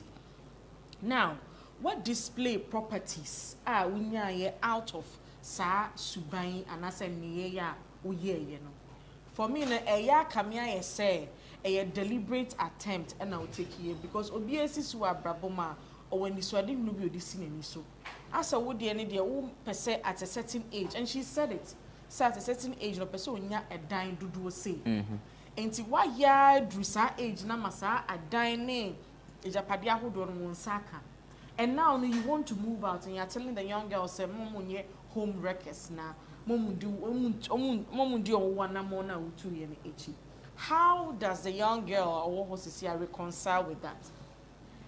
Because a dying is you and mubungu from or cast no who display dollar cash to tell baby and then see no be so it will be hard for the person to listen to say put to a woman. And then you can't say all shall see any no can one no tumu. There are lots of things that people do are almost from to be dream and bambeka. Say who can ya one we come out who the one who create ya can and it's hard for people to believe society now in a bit me abaso. See, and the women, no, the more count with social media and they say, allow us to make our own mistakes. Some may wreck you be home, na menya 5 houses. Na menya cars, I remember home. Na ma court trip, na akola 2-year-old, ni edini birthday in France. Na ye koha, ni ye kwa ye left standard ni ma ye hono. Why no person better sa na we just to have life easy. We are now some preachy hard work. How does that two way marry each other? Ain't in your car say, oh, when you me this and for no. Oh, yes, I need na near 2 for set to bo. Secondly, no so no. Every to me, I get a mover or they cheer papa no say, see, I know a changed girl. Ain't you doing same phone? Say, now allowance near 2 million Ghana cedis. Na say, ne, what's a swab 1 million? No, can't send me to prove to you, say, was sakra. It is only say over 2 ni allowance ni mo man. No one say they say no you obey moi or kana nutuma on trigger and yema bebree e wo Ghana hanum say. So there A futuo is good, but I'm sad to say I falling on deaf ears because everybody is clamoring for sa a Japadiano more than thinking about wrecking somebody's home. You see, and it is comfort against morals, and it's very painful. Say now, on this weekend, so me say Adoma say breaky away from music. It hurts me a lot because alternative music they don't do the regular commercial songs that we want to hear at parties, but then no, they have too much soul, like and it's hard for us to accept them. I'm grateful for 3 music awards category on my creative for alternative music. Reward you, but then you ask yourself, say after that award, no, what next? Are they being booked for shows and now setting? So your best rest say industry ni MBO mataba for alternative music for no wala Simone. Pure can. Yes, they do, great stuff. Yvonne Nelson, you are talking too much. Or movie premiere. No na worrying and I will be a breaking heart. Must only broken heart and it's a chrome and my dear share why it's a issue. That when you be on. Wouldn't the Akos or man for babum. And I say, and I broke our now, Koyama, take his retrospective friend is saying, and that's not in it, and you'll be any boy, our real man. It is a ocean, I say, and Koyama, stop talking the young girls into believing, say, they say, Dodiabane say, a better say, Obeka be a wonder, no now and now. Since Obefadi Obedo, because no dono, Obechiti, Uchitia, Wakuma Tua, now why basa, and Zuko for any kofa, but then no feelings. What's my say? But then no, I run a one that don't any feelings. You're confident.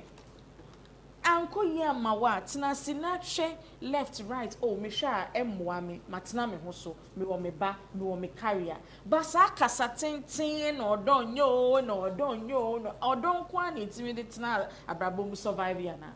I mean, she should focus more on the carrier as a movie nowadays. Many interviews are popular if our door Uncle Yamana broken heart when Yahoo sing moving the title Pampa SF like oh Casado. Oh Casado say who now be to have Nako for say uncle monetizing nudity. I dear yes Renya say Bibia better to ye no giant uncle full crew no would also uncle monetize it. Now monetization obeying the Busume Penu Jayana. Say twice for the rest of the life. Because I want to bring a sika edidi. And in your bebo dinner, consider be no monetizing. I mean, my bro Nelson, Auntie Nelson Chasso. I'm very happy. Say Kim Promise and so are realizing the mistakes. Say I feel they only that visible, and it's hard for people to vote for or not. Sometimes no nominating artists, but bohu de ropo country or fans say. You're nominating your hand to 10 pesos be a fatwa bamami. They don't even do that campaign. I feel now to a say who winning awards when you're bro, I feel they also very visible. Mako a couple of interviews you're inviting a over friend in my team no yeah nam kwan so be now time so on see ho which is very bad. It's hard say ube chere we say we are very good without the laurels to show. It's very painful sometimes. Concentrating on that. More bontina, more opportunity to be on international stages now. Sometimes when they Google your name and they are looking out for these awards to show, say, home-based fans, support. I'm glad say we sad, Cheddar. Say who's who did Jata say, Diana, we didn't know amount from Potem. Bra, add them. Any on Potem, I say when you feel. Na say na me on river walls one and I nyanye high jump lessons man. Mom party scared there was any pain na anya bi. Kojonchi when you be sick and Jata di we ma bo krati. We ma ne nam ye penantwi nam de abon kwan. When you ma Jata. E di Romeo, Vida can be about musicians when they are nominated for awards. Some seem not to be enthusiastic about the whole thing. Then a money basa. This perception of laxity out there, sometimes of Lisa or it big, and that people should know. So no can promise if you are nominating in this category. So the followers or the fans owe him that kind of that a sure bet of responsibility. So I was there. There are people whose friends say, group squads are like forming fan base, strong fan bases are at the end of the day, you know, say a back critical Shatawali ni Ghana right to organize shatter events. It tells you says a shatter didn't copy or events, so a shatter wouldn't even have to tell Nincroft, but shatters are what be banners of power to be posted. None of the fans are there. I started here then air posting. You say no one is a prima donna of the industry. There are like scrambles, ubia fine brains, writers, good vocalists, instrumentalists. And this affairs are just a group of people, and microcosm of them were just dominating the front. This year, VGMA, friends and Theory Music Awards, who share the level of competition. Categories obvious because Safami and Vinia, Kinata bet me winning. Sekinata and Vinia, friends and Black Sheriff bet me winning, and as a kiddie, not air call. And yet, first now, Bones, we have bit my release and young back, no, they are super award back. It tells you that people are investing in their talents. The space is opening up for everybody, and the internet is not so. Say Obiwa or Niska Krobe Payola, we use the space there. No, you should TikTok at the promoting you. This is a Unya nomination. It tells a story. Say people have recognized your work, but then go back to your people that if you believe in me, then push me so that tomorrow we can talk about this award that we won it together. But when now the day Unya best 7 nominations, now the day 0 out of it. It's even bad press and okay. Obia when your nomination.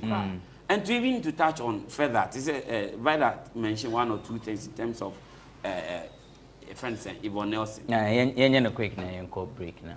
I monitored her discussions within the week, and at some point, I said, Ghanaian men, you can't find love within Ghana and Abibisa. But who date foreigner? Uncle Siaga. And me catch her say, standards are my set, expectations are my set, bar are my set for the kind of men they are looking for and the level of money the men should have is what they don't find in Ghanaian men. And you need to have some kind of baiting attitude or worthy enough of a woman to lure a Ghanaian man or Nisika or power. But if you want the fan-based bad boys, they have the money. But you should know, sir, they are not in for your type for marriage. Sebi, they say away from the road. They want younger ones if they really want to spend. So if Yvonne wants to speak, you leave Ghanaian men alone. But on my young say, expectations are war. Or pe bema a bit man free vacation. Or pe bema ni babe the bit man a Range Rover. Or pe bema Trazako a bit man to apartment and a building be a man at any time.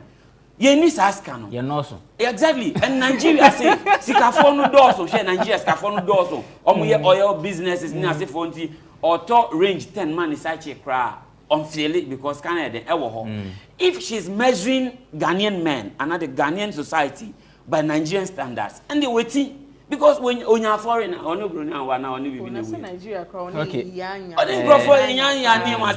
so Ghana for Ghana ni ben we date breaking akuma say nyanya uti le make am say Matia say inti media pam no channel like people should stop just speaking because they want to be talked about. If you want to promote your movie, hey, that is your work. Let's help you so you focus on the movie to promote it. Seeing all these peripheral discussions are always here, which do not really tally with the real intentions you have. Because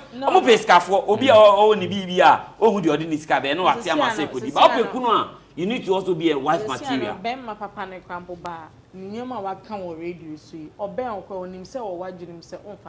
Because unji Ghana ni bema crampo in the face. So beti makase no DJ mekane wa fan. Sure. And you will be as before.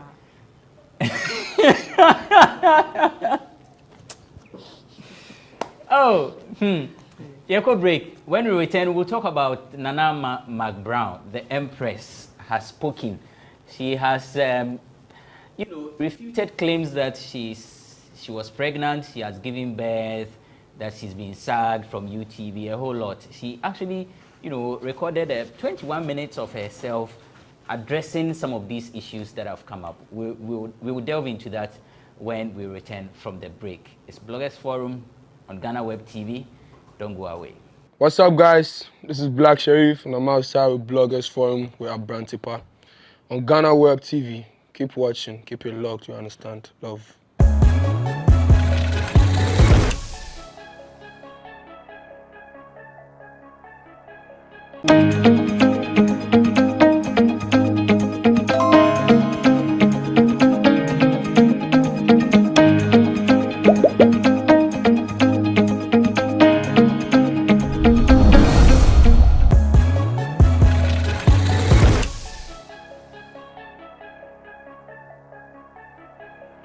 Welcome back. It's Bloggers Forum on GhanaWeb TV. The name is Abrantipa. I'm doing this with McDonald Daniel Asari, aka Romeo. He's an event organizer, artist manager, assemblyman for Medina Social Welfare, and a member of the Miss Ghana team.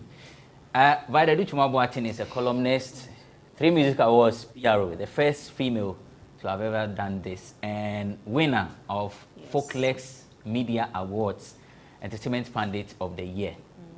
Once again, you're born Abaso. Now, before the break, I said we're going to talk about Nanama McBrown and, the controversy surrounding her, the rumors and all that. She's also one of the people on Mutimi Sleep. Yeah. And she say, you're kind of fashion and lifestyle there. I know say, Rabna Everett will definitely be on standby for the segment Vogue.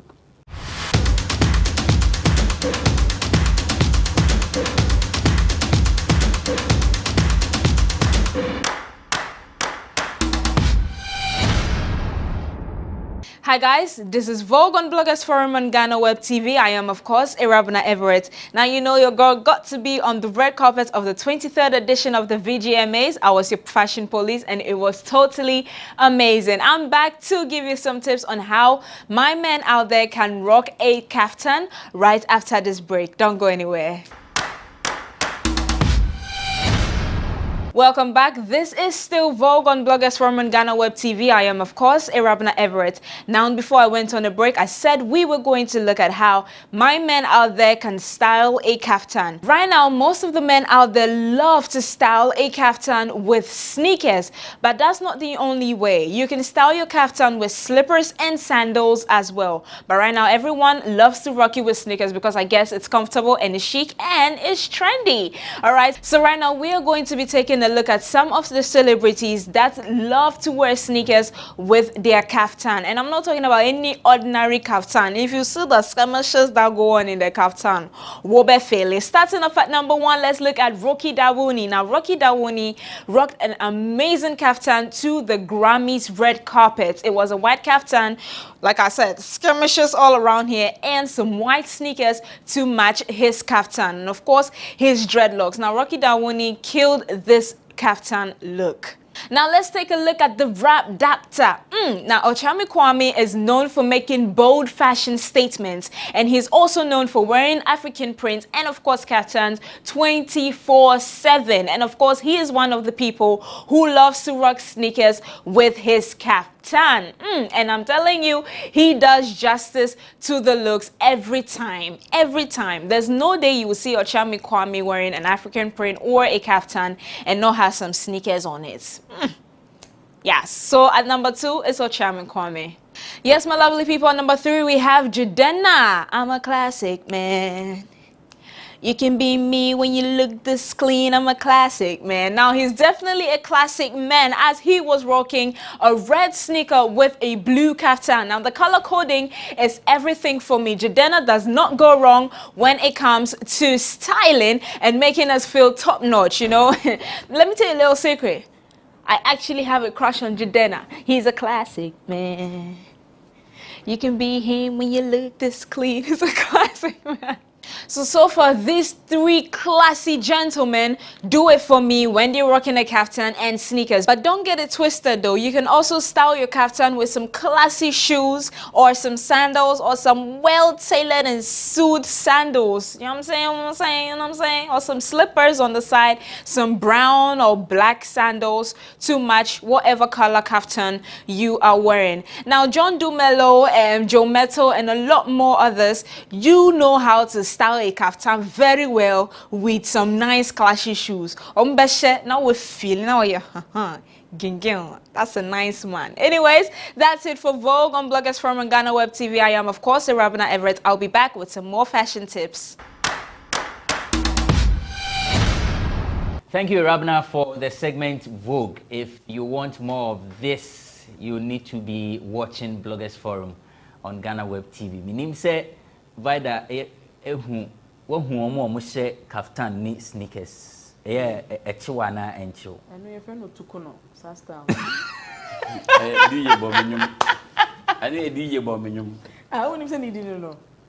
But Tukono, ni style no. Eh. Sana style sana. Eh, chiwana say chill. OT for short. Tukono. It's my boss back. DJ boy minimum. Eh, so DJ boy and your man. Me who Romeo e wo muda. Romeo de be anu a share suit, no a share. Romeo da be na be share kaftan. O be share kaftan. Men can with sneakers. Me a London boy ntinyembu amenye.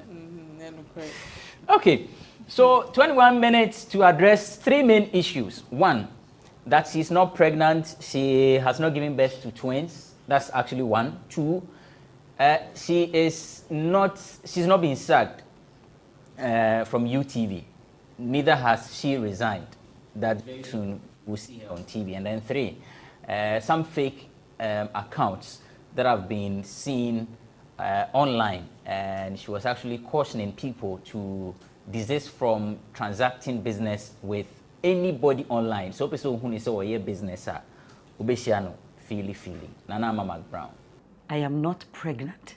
Neither have I given birth to twins. Or I mean a boy. I wish. I have not given birth.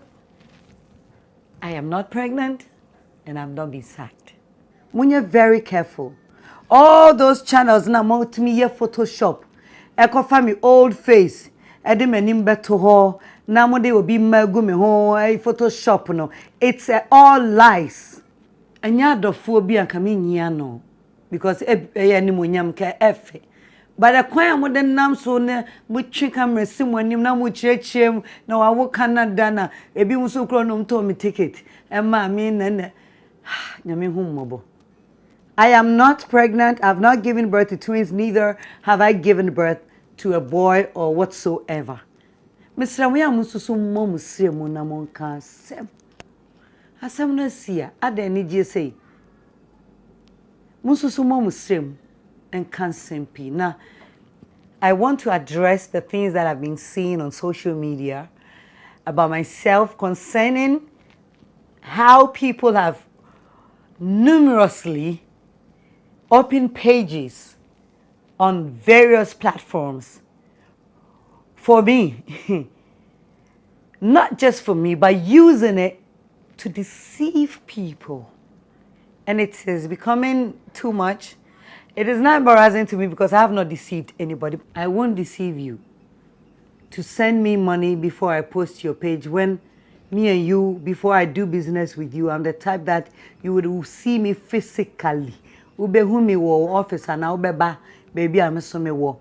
Before me and you, we do money transacted business or money transaction piano. I would have to sign in front of you or a witness. Please. I came out to you just to let you be informed that people are out there trying to deceive people with my name. So, Mamisha is free Vida ho. You've watched the video, the entire video. What do you make of it? Did she nail everything? Like, did she give the responses that was expected? Or was even the video necessary? For me, if I was in her camp, I would have put business ahead of the emotions. Because in him say when it comes to childbirth issues, Ban and Mama Brown quite sensitive for her. And the journey or traveling and sana or babinyane banina him sem dada. Enti ebeya so be friend no abonaba so say oh trinkwa when yantafo nya main shroud asem de then she has to counter and say bo enye no crow na me woye ade a ono so na nida so say ope no be a friend wo ho congratulations na waka say eni ho somehow no very difficult, but the na ha no kese pa ne say people were rather making money out of it. I think say me whole video bi ye twa oba bia wa wonta for enim na ye di onom na na ma etia be si nipa ne kon so na ye tre say wawo. But Nanama has been in the game for over 2 decades. Unim hawa ye jime etie. These things are new maybe you should expect. And I didn't see the big deal about say yen nwanwa say bibi saba because we have people who pay bloggers to peddle lies about them no they grow on a brand. It's acceptable so would you want fast style maybe any, but this is not coming from your camp. It was clear say other media for be Niger teach traffic no to their site. And she says for the loved ones in Tino, she had to come out. I believe say loved ones in Quantina out there, those who matter no, you could have reached them on phone, and now those who called you could have told them say oh and I say you could have used another medium to say and without you coming in person to come and speak. Because Charlie, and yet the whole social media will be any say but we're losing a golden opportunity of drawing buzz, traffic, attention to the show no when next she hosts. Because I would have fed the rumor. Even though I may want another media platform, I would have fed the rumor kopem say meba back. Because Obia feel your comeback must be huge. And yet the usual Nanama we know so obey the presentation skills, a band or no about band. Say see I know what bars. Because me, I would have made a post to say I mean him say maybe there be and I may to you. So I would have made a post that this Saturday may back. But maybe with my family. What must say? Everybody will be wondering, hey, Interphonic and and why not the neighbor? Shall it mean you TV? But what kill it bars no because of our emotions override with business no. Because you see I will come back or be expected to say something huge. Because your mass celebrities ne opportunity to host the program. You will be our strength and any weakness. A man kofa appreciating more said they be on what's not on every Saturday and hosting it. And you see how Kachem and Anama is coming back on screen. Okay, then what? What am I saying? And since I come on a camp and I say me be a banner, I would have said let's feed the rumor. They say a numbers no near the juma. And can one Saturday probably bet now so back no or best shut it down the whole country and everybody will want to see say family bang. And especially when it's not bad news. At all. Wow, wow, mengu ede. Ena osan okunu. Nti wow kura sebi o. What must say? Ena kanin na nkofo kama ne ye na wunye bi ba se ni de nyame adom owo bi. Enti I think say the wa be ye no 21 minutes no. Ebe ma no sika wo YouTube. Basa sika na menyi ni se ebeto bars nanka. He come back no ebe or run no sa me pemashe no they say we twem say buzz no so e bi can first come out you na say a view who views views need a high na VGM is VGM is they had over 4K views yes, on then, Facebook but alone. Then not till me as me a presenter to send na me what's I wait now I wouldn't want my comeback to be ordinary. There should be something about it, you know. Oh yeah, when you read na after our first show no, then you can release a video detailing the acosono. But we're come vibe now. Romeo. Yeah. I mean to I think sir me I'm an advocate for professionalism in this space we call an industry. Sometimes I am call an industry because as big as Nanama McBrown is, say who take a break from your program, it's proper and respectful to put out a communique informing your fans. It's someone who also they know say you are taking all leave, so that there will not be room for speculations. See, I know Yanteshi. I say be Goberano which or now the beer we need done so no. What shall be a abetnas? I would read Daviamba. Apparently, Uzi 7 CD. Fried rice in Muntimin Toby. Like that is disappointment.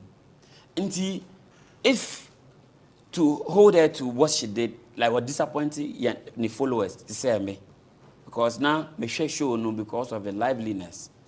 Now see the or tries over cancro for boom or make sure say or patch the industry feuds now be a war on Crawford team no shedder from that kind of thing. I think say Father Dixon so here that Father Abaso body. So once you are taking a break, you do season a celebrity way. Say media houses be a make spotlight. Now more seasons no. Me cry me host TV that like TV3 yeah. Until ne erani. Te basana no one questions your whereabouts. Until also in China where them share. An issue of this caliber, say the Vada Kaya. If you really want to address it, you should address it on the show. Uti asye. Nkrofose se, miniu.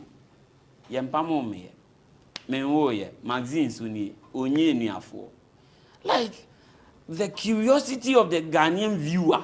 Say it say you be as wa won tafo no say no oba. Say wa wu on wu yo na mu nyina mede mo behu. Like traffic banka Champions League po na ye boss ade na enyim ye was the obi curtain no obi say scores na o share na mama ground because you are interested in finding as to whether the almost speculating you know e intro and answer no cre but she missed that opportunity to see the divider talking about the criminal aspect for a hacking account na say for I think say unfortunately say bibisa omo hacking or say omo edini din defrauding for. No, but I think people should also be smart enough. Say before I know be bad deal no. Say who in crati in voice. Oti ase. Like when you buy that deal, you be the the number frame. Say Romeo, I wanna text me. Say Romeo, me will be my stranded sending me 200 cedis. Me free by that. Or say me friend me in voice to be convinced. Do you know what I'm saying? Yeah. Because me hackers be try me. And now me Facebook way no, I have some way. And they say me send it. They say wo, I send message say wo now send me, but na wo na hack you. You permit the so account. They say me send the code be amount send the mom. Just or reset me account. Code for everybody. Me send man I say we nya system we hijack. We also, you know, as much as we want SaaS space, we also yes we educate here. Anything I was say, make us a professionalism. They say I say we nya media manager or monitor ubi BIM. Because WhatsApp groups every day hacking Crawford. Meanwhile, you see, you're exposed to IT and a whole lot. You see, end-to-end encryption, lucky for code too. So nipa never brands our yes, still Crawford and yes idea. They hacking via the nasi bia me so emotional towards via. If I am feeling by them intimate can't number no we are sending me text say, oh Romeo, Mr. Via new na me here 500 today. It's as I'm feeling by the crowd. Me say opportunity. Me intimate dream too. Message later by the catch them say hacking the line. Until Mumayam wire what you say. And in this country I want so Bema bit man story so I can register in the same your friend Nana Mama Brown. Like it doesn't make sense. And I say who register, I saw you use Ghana card, right? Until whoever registered that name say Ampa say no cre said nipa no use Ghana card and register or say ni DNA system no. Need me tracking. This is a security issue. What say Uncle Dima Yoko na BN and I say national security. No mu di juma backyard. Emano. Now it shouldn't have been in the public domain. Say them Crawford no because why? No yeah then. You track you. But putting it out that way, omo ya defraud you and amo ya bo omo kro no use within and omo I feel say it was a bad timing.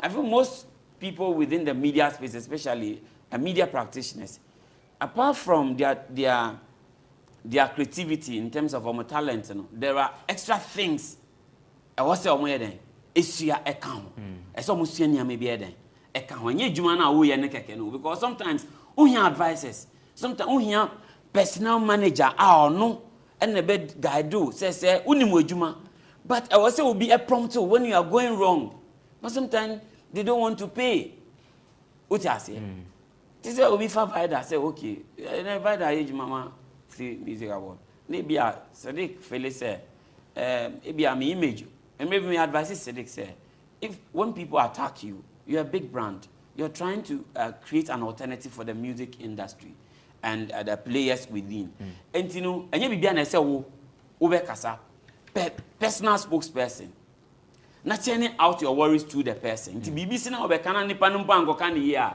ya ntie mfi wo wanum nti you can still come back and do a damage control but you pe camera no to the extent say you feel it too big say be allow say Romeo be kasa mami but wodjuma ye sronko nti wo say wo mother kind of gap no nti wo the value kra to wo ama media how the kra frewa the add value to your move frog ke say wada e be at 2 am ke ya fro say be kasa na wo kasa there be so these are things we need to monitor say kana na management so management team I feel say they would have advised her on this release which didn't help her at all I'm one okay so that's Romeo McDonald Nane sorry you be pom but mamenye more final words na yenkoye ni vanda mami tell bibi wa pesa de kan ho na say I mean whether on the same issue and you want to just wrap it up na yenkoye ni I mean wrapping up no I think say Ghana forces to be ka ho no ma push na mana bedu sa break I mean obi aware obi awo ehun hia nipa chen de ono obi dikra dako so yeah na ye minimize that pressure na ye dey to ye celebrities in so no yeah na me share video no baby one can until she's off the show which has actually been the concern of many that actually seminso na meka say no ka ho na rumor say wawo because Romeo mentioned say oh kwa for to be a professional you need to issue a statement. Okay, those days when she was going to do the surgery there was a video and they actually mentioned on the show but this one was abrupt like exactly. Then she's gone and at the end of the day the entire only show no so no it wasn't really stated. It wasn't stated. So people have the right to speculate. More reason why we are saying it didn't make business sense. But it didn't make business sense for her to come out to speak. My final bite. Yeah. Fifi Coleman. Or Madame for Palmy, senior man. So I say a lot of movie stage director, stuff together. Well, Lock of the Gods, I think 2011, almost 11 years ago. I've had that experience with him at close end, like or me bra precope. But that assertion say juju any industry no the way he tried to debunk it and like and to assume because obi eno wa ko yi drew so ba be movie and now ba be grind that so ba be catch us a fifi me dey draw na ba o ti ase and I say me dey draw na ji roll way like people are doing things so if people are complaining to say kuma actor here okay baby no ma me say yi pane ba ko 9 if inimu nti say e be at close spot omo experiencing ya maybe no mo kan pane no mucha picture omo mucha picture ma me ne se wan ko bi o se ni nua o se tutu no but let's not act like those things don't exist na ka me twen because minim se by that the spiritual near me me so we ka se nyampa fluid I mean show us something okay and I feel say Ebeba out maybe it's early days yet no nya fina ko pin back 1 person na 20 pesos na abo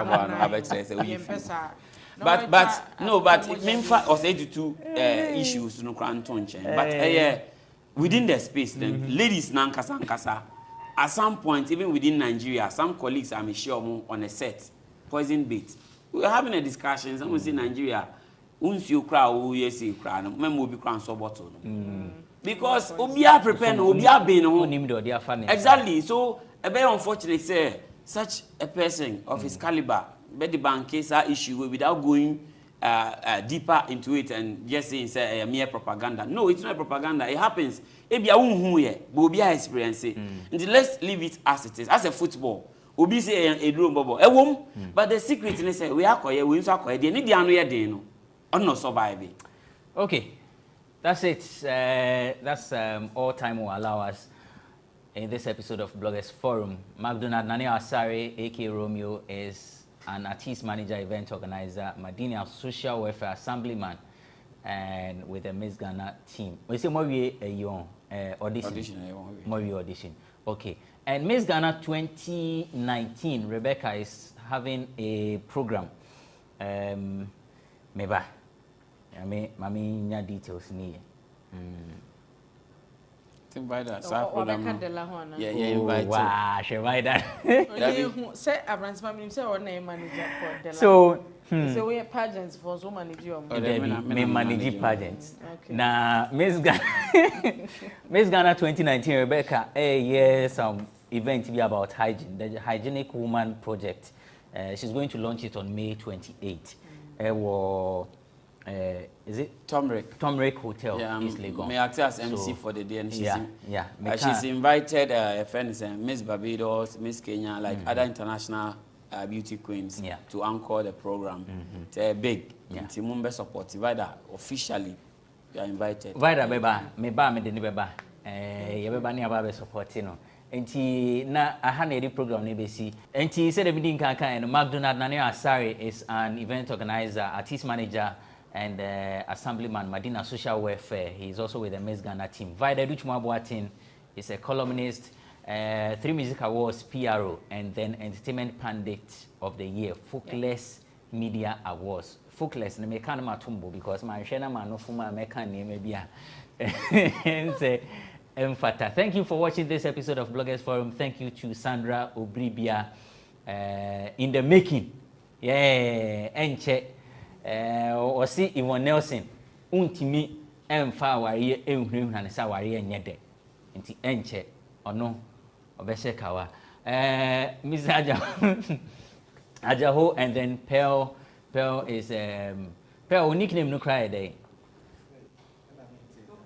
Pokwase Margaret Thatcher. So and then thank you to Sami for the production, not forgetting Everett Irabna. I am Benefo Boabin Abrantipa. I'll see you next time with yet another riveting edition of the show with this time around not a touch of weight but full package. Thank you. We out.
It's the month of March and we are repping Ghana as she celebrates her 65th independence from British colonial rule. And we at GhanaWeb have made it a point to, during this period, get you and bring you a series of beautifully written stories, features, and flashbacks about Ghana. Now, in this edition of the People and Places show here on GhanaWeb TV, we are focusing on the manufacturing and the production of some locally made artifacts that we enjoy eating from drinking from, and cooking with. I'm talking about the earthenware bowl, which is usually referred to as the asanka or apotoiwa in the Akan language, ka in the Ga or Krobo language, and vegba in my native language, the Ewe language. We'll also be taking a look at how pots are made.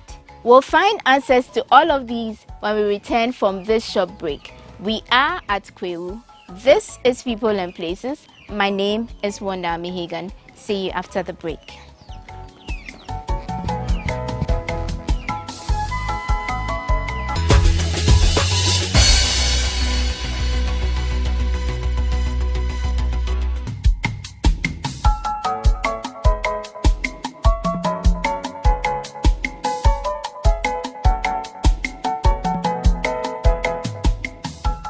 Welcome back from the break. Thank you for staying with us. This is still People and Places. Now we are at a place called Intuntumeja, and we are on the compound of Madame Janet Owusu Buama. She is our guest today. She is one of the people we'll be speaking to. She's a potter, and she does earthenware bowls and pots as well. So she's going to take us through the process from the start to the very end. Auntie Jane Machi. Nyamia dum na unswe. Me pacho ejume wayene emfiahe ni. Umiene mi shakora. Sa to say be 6 years and 5 years and unkai.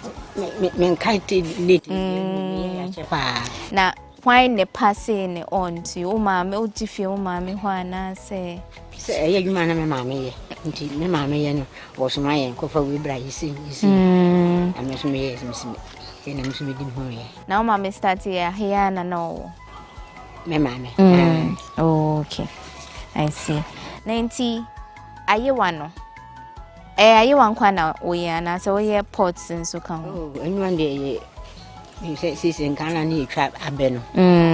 Ni ukuku why they share abenase. And also one day we been a year. See the rubber and one day she see we yai. And I said be obey to say unquine baby money a year. Obey unquine and then they said by Bo Ambassador until one say no in this no I am limited. Not to say I want inquire na moye. Oh na pots in this way. Pots in on in Monye. Okay. Inti, what she essentially is saying is that they had other pottery materials they were making, but over time, with the introduction of aluminium wares and other things, they have stopped doing that because people don't purchase that anymore. So now they focus mostly on the earthenware bowls, and so she's going to take us through how they do it. Now, I want to know start here, they started from points being, what they done here, what they clay. Any other than okay, now clay no a type being. Munye fi first of all. Buponum. Oh, okay. Nenti omukwa side the bremo. Se me ho ye den dia metim makotubi. Se me ho ye den so dia ne wonu memu bi etu na mato. Na mo omo de densa ne etu. E de soso. Okay. Okay. Nenti mutu a e de befia den biom na moye. From there no. Mo be se ebi ne se gu han. Yakata so no. Pa so betimi bi so kakra mama hwe.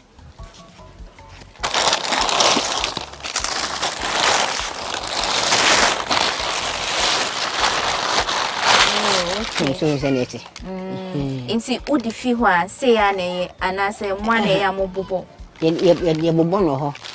Na waswa. Na ka abefaba.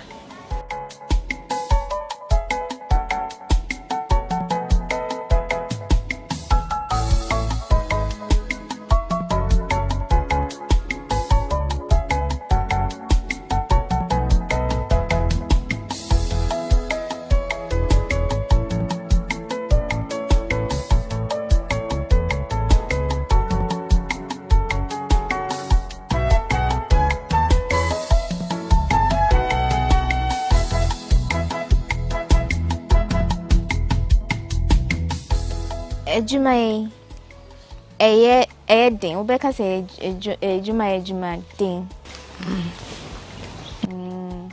nti woni ahoden a wonti minye kakaka mi bejai nti wujai say a ode hand over to hana some of one bit me dey one be wonti mi so na just a business ni na obi a oboa eye nya wo ye no ana won kwa na wo ye oh wow.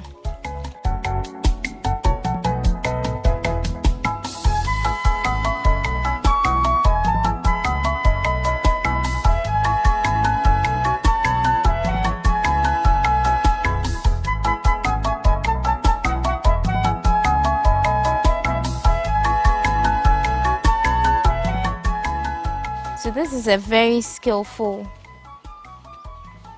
art. You need, I'm sure, years of experience to be able to do this. You saw her start very little from the mold, and then as she did it, she expanded it. So now it's actually looking like a medium-sized earthenware bowl. And what she's saying is that you would actually need the sunlight to get it dry after this process.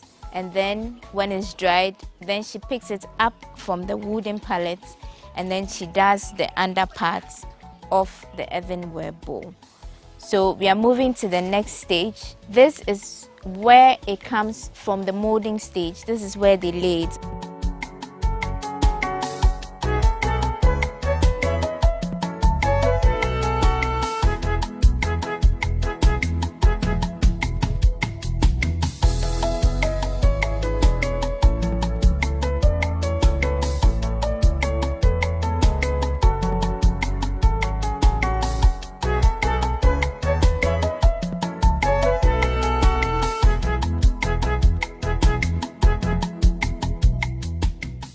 Okay, so technically what she's saying is from there, they put the molded bowls into this. This is like firewood, and so they set fire and then they arrange it and then it bakes under the fire. So when it bakes, then it gets this reddish color that we are seeing here. Then from here, they put it in sawdust and then they cover it with the sawdust. There's fire in this sawdust. So this is when this reddish earthenware bowl is transformed into the black color we are seeing here. So they leave it in the sawdust for a while. When they think it's ready, then they take it out. And then they have the black. So they have two types, the reddish one and then the black one. But we are going to get into the designs and then we'll talk more with Auntie Jane.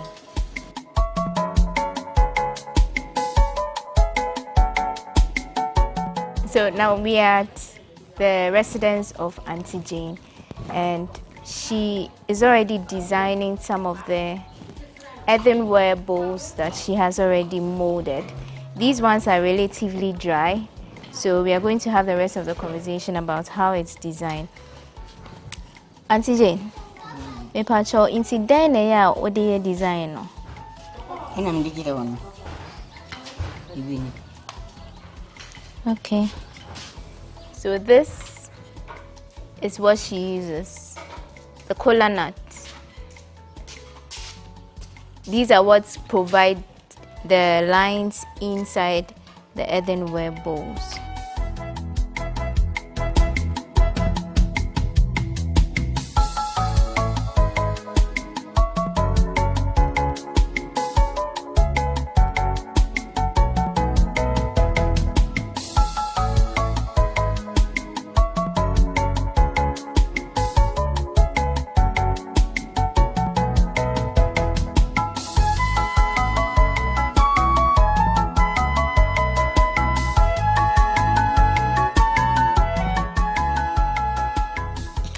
Auntie Jane is done with her second earthenware bowl for the day and it looks just perfect. It has to be brace. At least now when you're using it, you can appreciate it more. The work that goes into the making of these beautiful earthenware bowls for us to prepare our local foods, sometimes enjoy our meals in. So we'll move to the pottery where we meet people who tell us how to make the pots. Come along.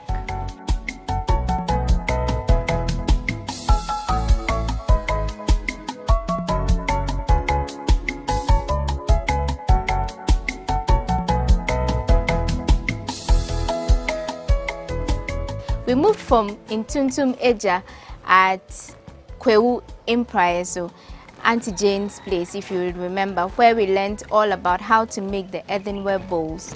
And then we saw some visuals of the locally made pots. Now we are at the factory. I would like to call it a factory of Emmanuel Osei. He is a local manufacturer of ceramics. He does jars, bowls, plates, anything ceramics you can think about, but they are done right from the clay here in the eastern region. So he's going to take us through the entire process. He's going to tell us how they refine the clay and they mold it to become the finished product.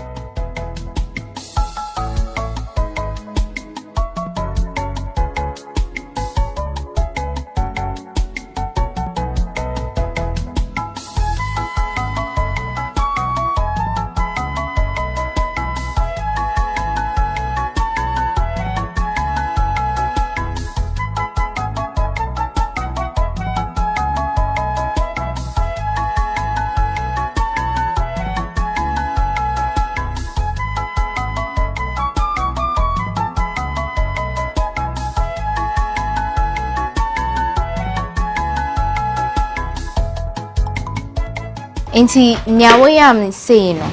Obe chayama na yedin. Yeah, yam ya na de nyon de president. Okay.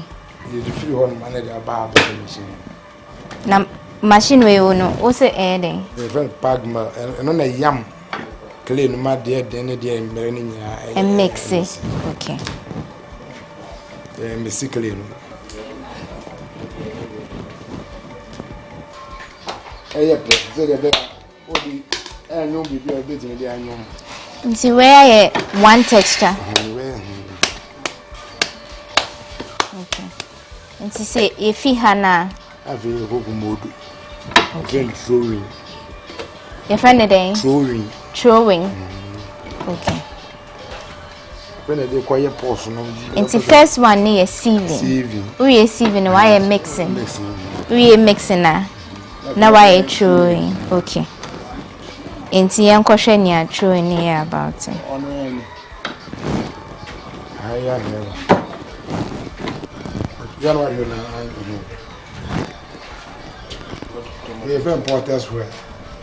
Porters.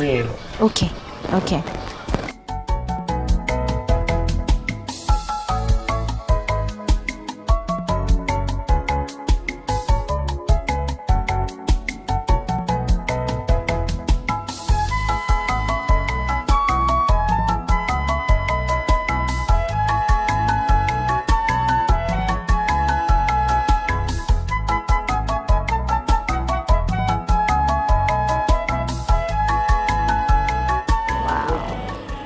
It makes it look so easy, but I'm not sure I can do this.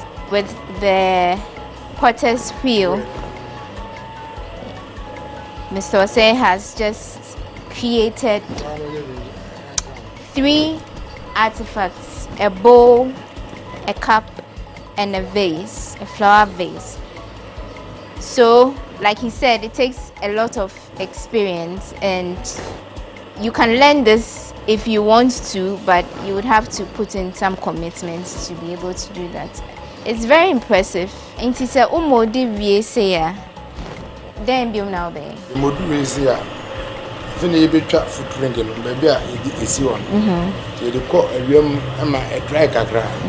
Na fe dey aba supporters we aso. What's and dey baba? Okay. Fini ebe dress yi self footprint. Okay. Baby this one.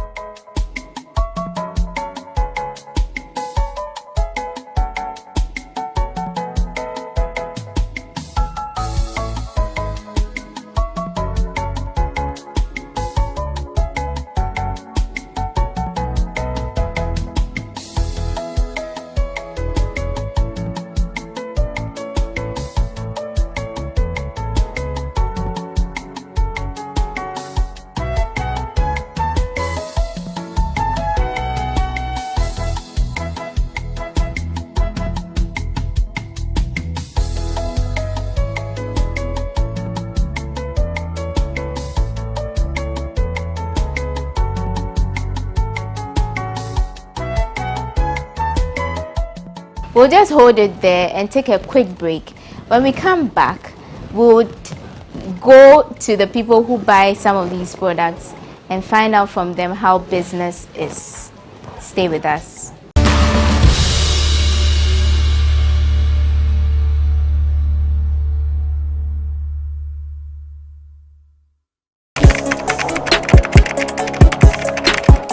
We table issues relating to the arts and entertainment for a riveting discussion, of course, without fear nor favor. The question the presenter asked them was a dumb question. You need to speak the fact and move. Varied views. We agree to disagree. So I would disagree with everything you said. I think that he's a smart guy. I think what he did. But I also said he's a smart guy. Yeah. I guess that I'm waiting for the what next. Yeah, I don't think that we have to wait for what next. It sometimes gets confrontational, but that's the beauty of the game. Today you are denying funny face. It's not my brother. I don't know him. You don't know funny face. It's not my brother. You don't know funny face. It's a package. We meet, we sit, we dialogue, we learn, we progress. My name is Benefo Huabin Abrantepa, a proud blogger, and this is my forum.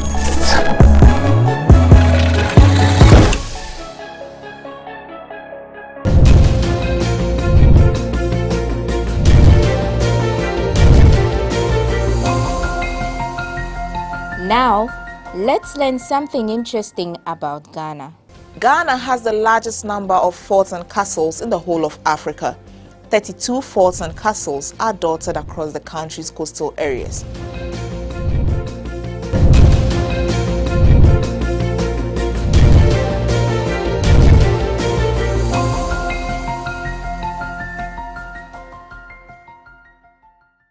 We've gone through the whole process of the pottery, finding out how we prepare or how we mold our earthenware bowls and pots.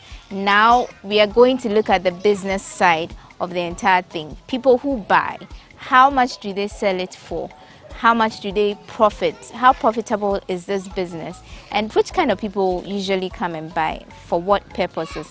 We are starting with our first client who bought from Auntie Jane, and her name is Auntie Sewa.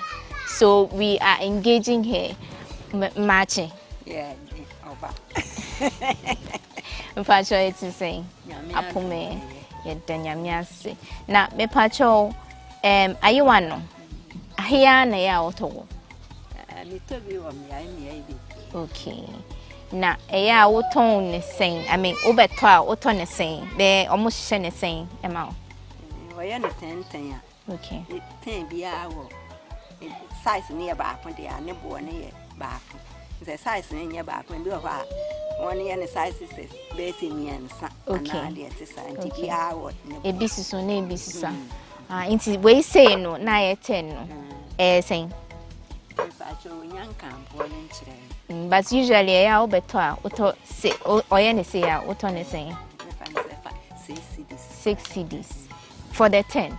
Wow. 600,000. For 10 nina. Okay. Auto ne say ya. Oko juma. Uyi ba ko say ya. Auto ne saying. Me free have me the call at more than. Oh, okay. And how now Uswa there. Okay. Okay, what? Wow. It depends. For sunny we are. You best sunny the any diabo. It depends. Say we could drive there. I am. You know, the say. Metoni say and I say metoni say. Now, cause a big buba bear him like to say not to say. A buba sana. So the mouse says. But the other really fair come be 8 cities. Okay. This is how they get 10. Okay. Not just a back home. 9 CDs. But the whole thing 6 CDs. Baku say no to 6 CDs and 10 in 6 CDs. Baku say. No better I'm 6 CDs. Oh, okay. In 60 CDs. Okay. Into walk now the lorry fair will profit at so not just 10 CDs. Into the profit into Suri now to 100 CDs. Okay. Okay. Not just when ya 40 cedis. 20 because still all fair. Where you 20 cedis if you not say our profits in 20 cedis. Okay. And see, I'm say within now what should be a day Obaha how many times ever far? Or no so why you say why meant and no better okay. Now quite for top it's a day or Tom to say be oh when they say no so quite that Nasa. Wow. Okay. So that's Auntie Siwa's side. We are wrapping up the conversation and now we are at the Nkoko Junction. Here you find a lot of women traders who trade in these artifacts. They sell the earthenware bowls and then they sell the pots as well. I have Sister Atta here with me. She's going to tell me a little bit about her business, which kind of people buy from her and what they come and buy from her for. Sister Atta, Michelle, let's say, okay, businessy. What start to say what are you one pots? If you are 15. Okay. One I was starting and I say, oh my minute.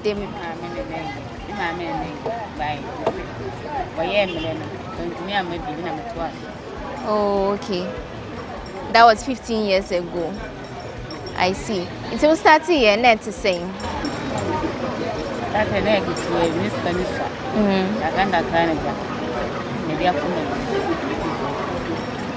I see. It's a no to make us a business a coso. Into then a money and a then a money. Say you have one. Say you know it's what I say they are buying behind. Okay, say a year or what? Are they a year bar? Okay. I'm a buyer name. That's a year what you are only a map. I'm saying you are better than have young to become a story. I see, not to say ye bar, for bar, ho bar, no more better at the co. Okay. Me who say, oh, a potoyano, and as a sancano, or clay the any baby saying black, dear no. Dainty. In echo while you and Helena. Never in a why you are. Black one in a why you are. Helena, I am more. Okay. Now it's way clay, dear no. Why money? I don't know if it's new. Oh, into coffee ho. Go for a into I don't know what on a crabina, where would you know what on a baby? In Coffon Tanto. Oh, okay.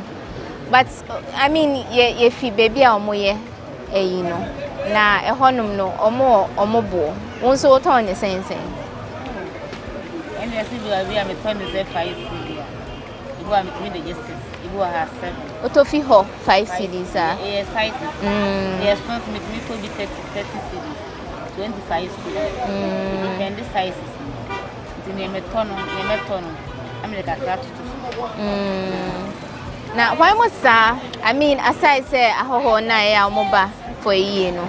Obi better you and I, I'm a day. Why you are the world, the cocoa, I'm a toy you are one day. Cocoa, I'm a toy you are, be as you are. But I mean, say, or more chrome, Hano, or more time, or day, or a be a chop bar, and answer more the young or young movie. Okay. My young cousin for pots no hokaka. Pots in chili a day. Cuckoo. Ha. Meaning say, titino, na de insure a good pots enum. Is this still a thing? A idea our horses, yeah. It won't sweat the anyway a good. It's in our water on a near him. And you want your moon. And you want your moon. I see. Now, difference in your way. The moon climbed their concern and on while it I know a stretching. Okay. By a moon while I know the. It's that. And I near the new means you say. And yet, enough. I see. See, a few could feel no people. all the cap, all their saving, all their amount. Okay. But okay, say what they no more they need you. It do benza. Oh. It do there. So do her was the dear Mrs. Yemi and the other to was she would no one. Into Kokota. Omo topa. My only boy I say private. Na only boy some Fabakra now to plan in food. Na adenti na uchuzi say obeto nya omo need room na enye nya omo no nsuo wo ma na se nya omo need ane wo. Ya no go food the science na me fata was. Nkofo pe we more saying. But you know mo kwanzo e bisa so me turn question.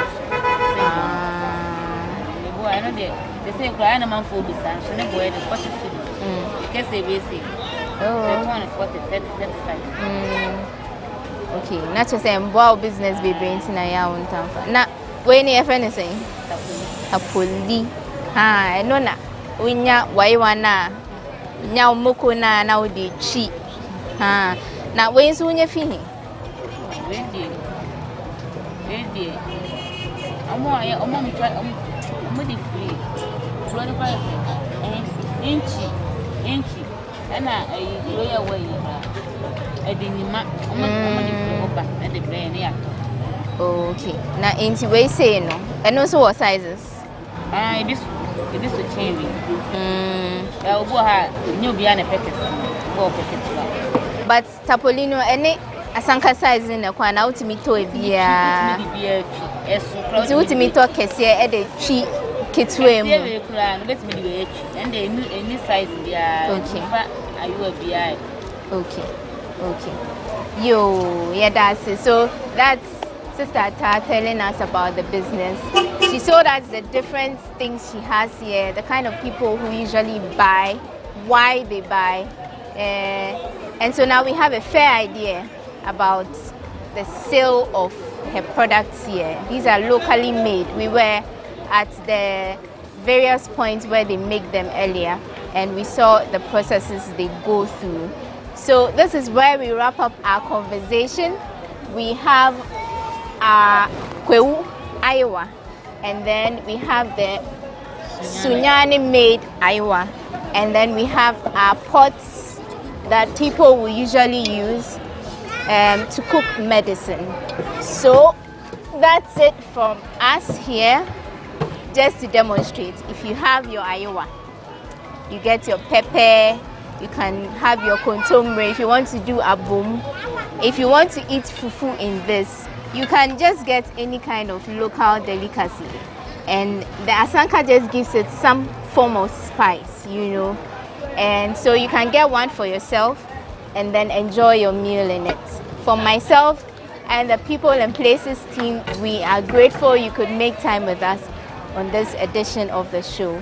From Kwewu in Koko, my name is Wanda Amihagan. See you in the next edition.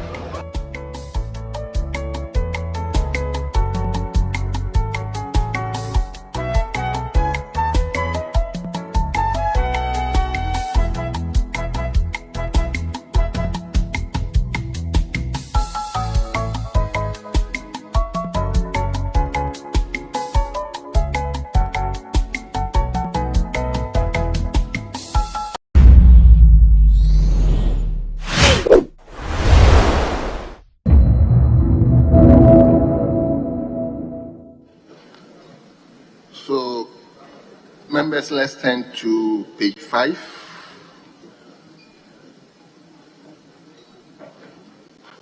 Speaker, so if you could start with 8A. 8A. Very well. Honourable members, page 5, item number 8, presentation of papers. We will begin with 8A. By the majority leader. Report of the Public Interest and Accountability Committee, PIAC, on the management and use of petroleum revenues for the period January to December 2021. Honourable members, the report has been duly presented. It will refer to the Finance Committee for consideration and report. 8B. Speaker, if I may seek your indulgence, the other ministers, Interior, Justice and Health, if I may be permitted to present the papers in their names on their behalf. Very well. Budget performance report in respect of the Ministry of the Interior for the period January to December 2021. Honourable members, the report has been duly presented. It was referred to the Committee on Defence and Interior for consideration and report. 8C.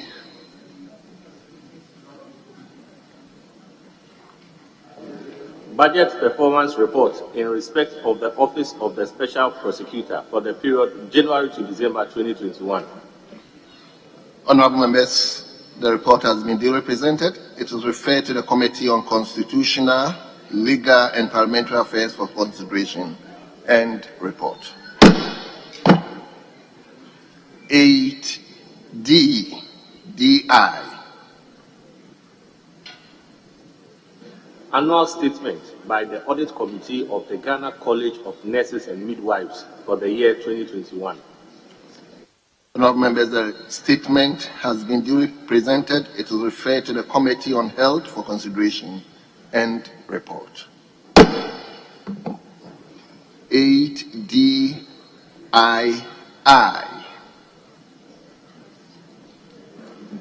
Annual statement by the Audit Committee of the Pharmacy Council for the year 2021.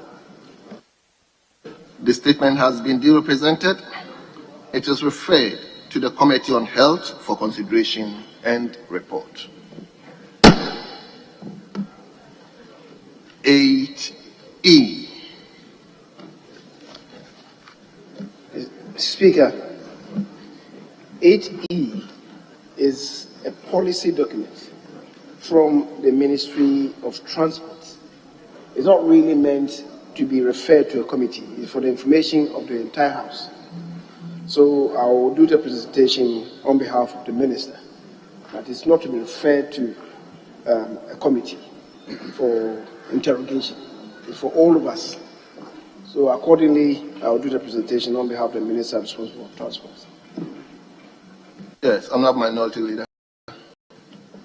Mr. Speaker, I ordinarily have no problem with the procedure that the leader is using, but coming from the background, I use the British House of Commons and the British, because this is policy, arguably he should allow the minister himself to do it and to speak to the policy. In fact, when the House, one of the main objectives they should seek to achieve on behalf of the Ghanaian people and the president is state on policy, its objective and goals, and how they intend to do it. It should be referred to all members of the House, but our way of matters of policy, let's expand the remit. When the minister is trying to present a policy, you just don't lay the document and then you bow and that's it.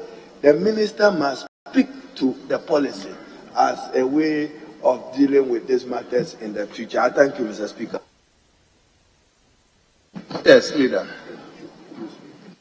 Mr. Speaker, the Minority Leader is preaching to the converted.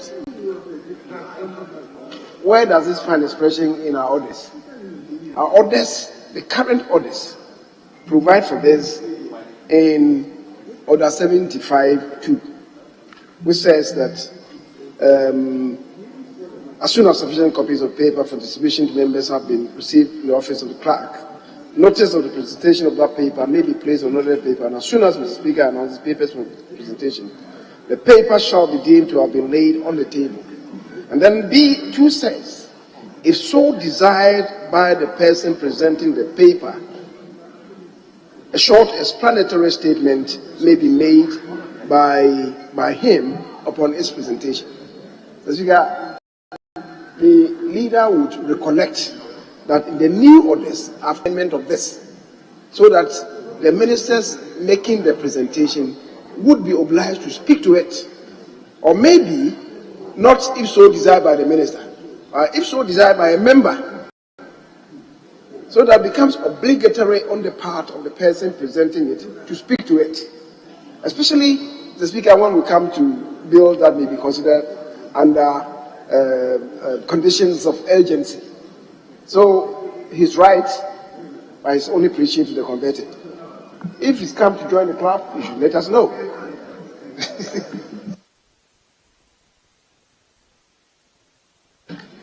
Well, honorable members, as the table I read. Honorable members, the policy has been presented for members to get acquainted to the policy. I think in course of time, the minister himself will come and speak to the policy. We move to 8F by the chairman.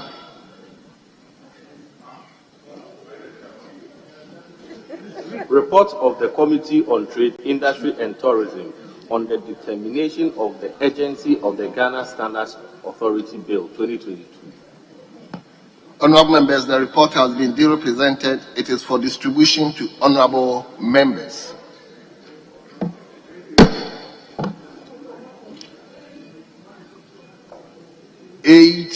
GI.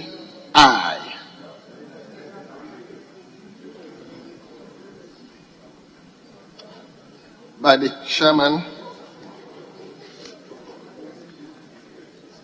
of Finance Committee.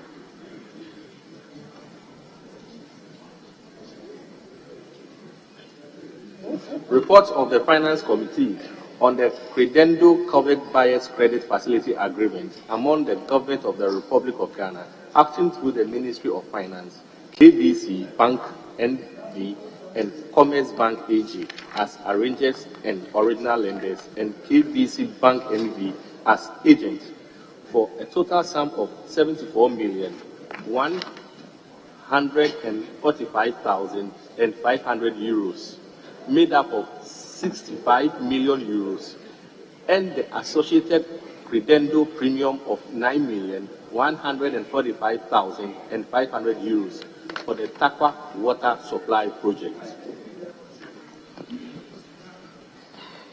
Honorable members, the report has been duly presented. It is for distribution to honorable members.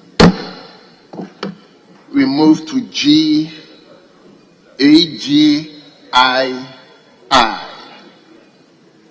by the chairman.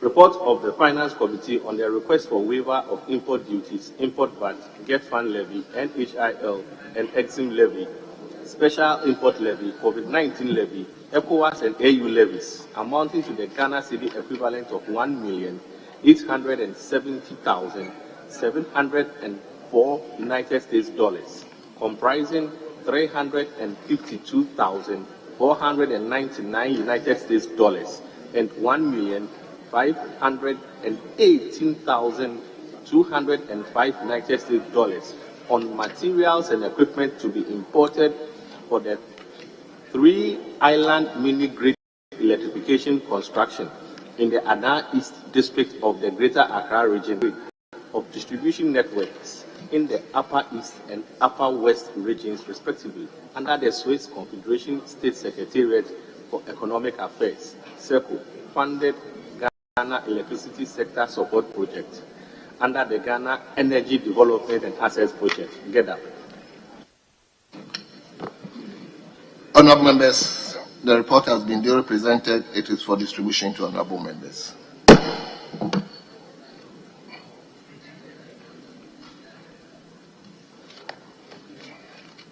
Are you moving to item number 9? Mr. Speaker, we will certainly deal with. No, we're not dealing with item number 9. We're standing those motions listed. The motion listed as item down, but we'll deal with motion.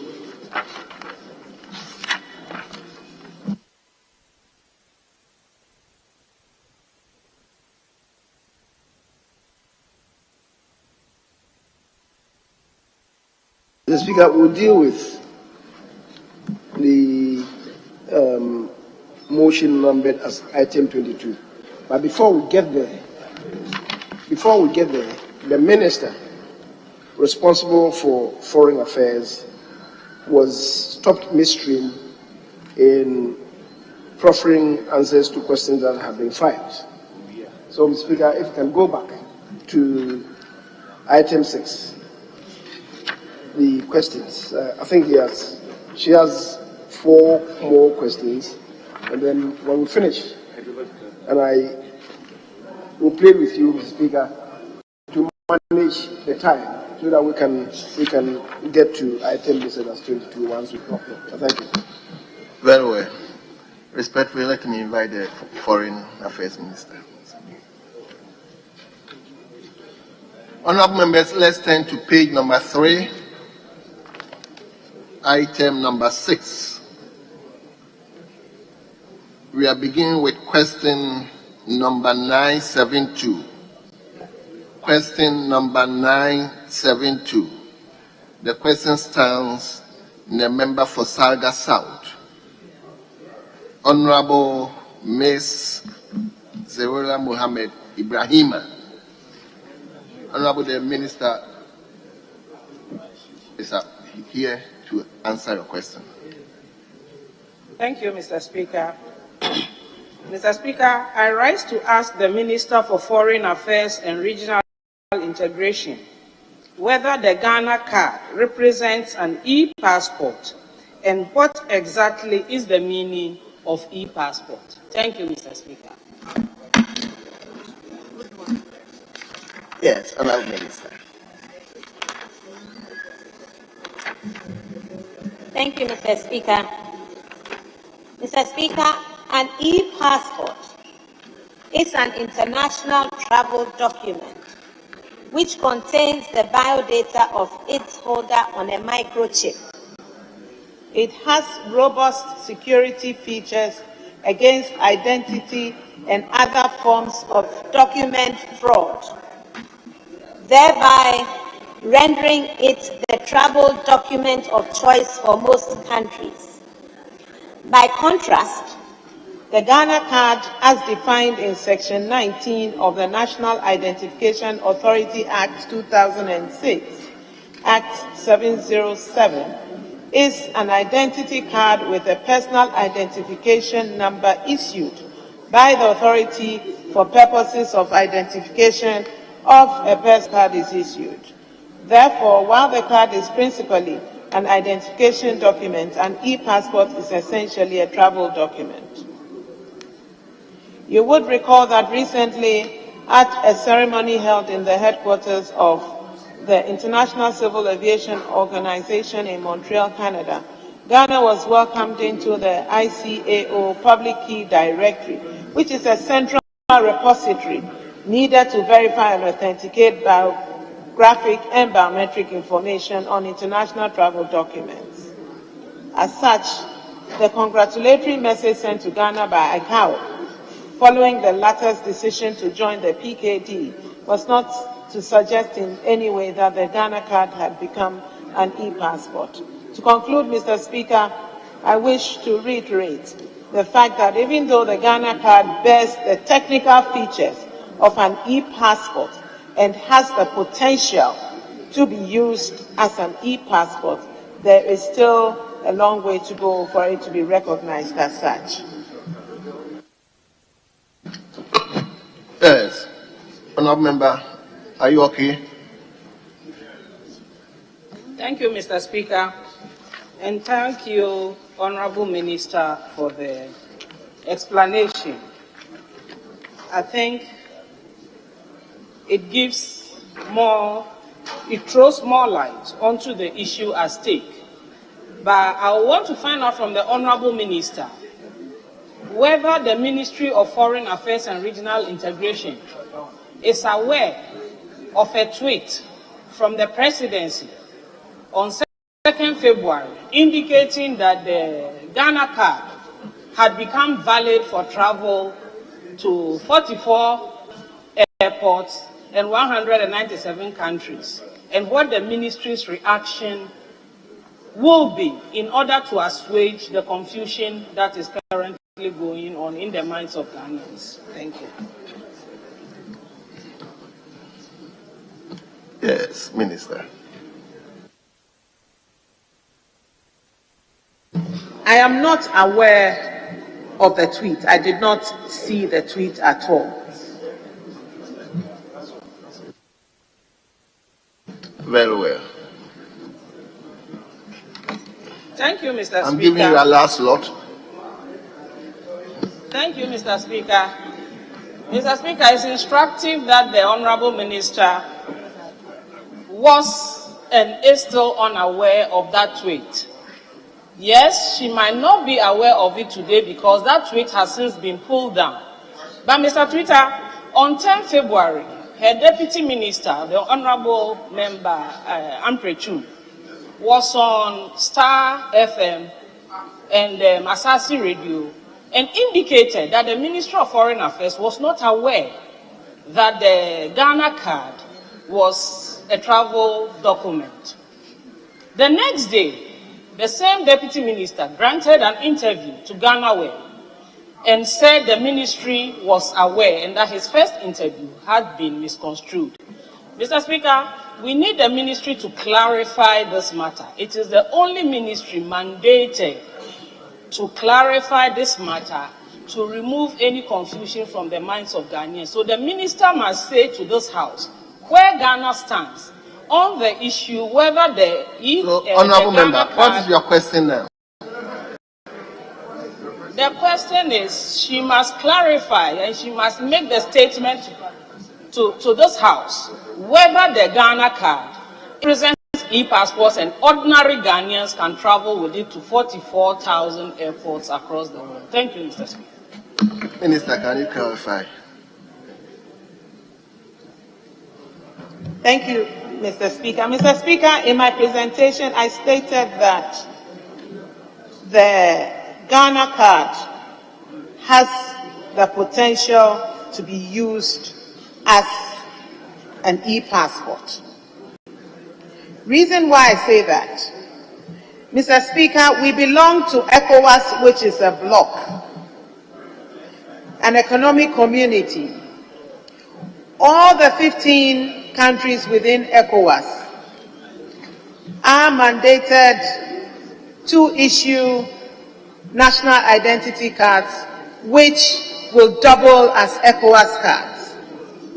Mr. Speaker, once all the countries do what Ghana has done, which is to put in place a national identification scheme where citizens have their identity cards, we will now be able to cross into each other's countries with our national or ECOWAS cards, which happen to be our national identification cards. It's the same thing that the EU countries have. We're holding a national ID which states your citizenship, will give you the opportunity to cross into and to use it as a travel document to cross into other EU countries. So that is the potential that this has. Thank you, Mr. Speaker.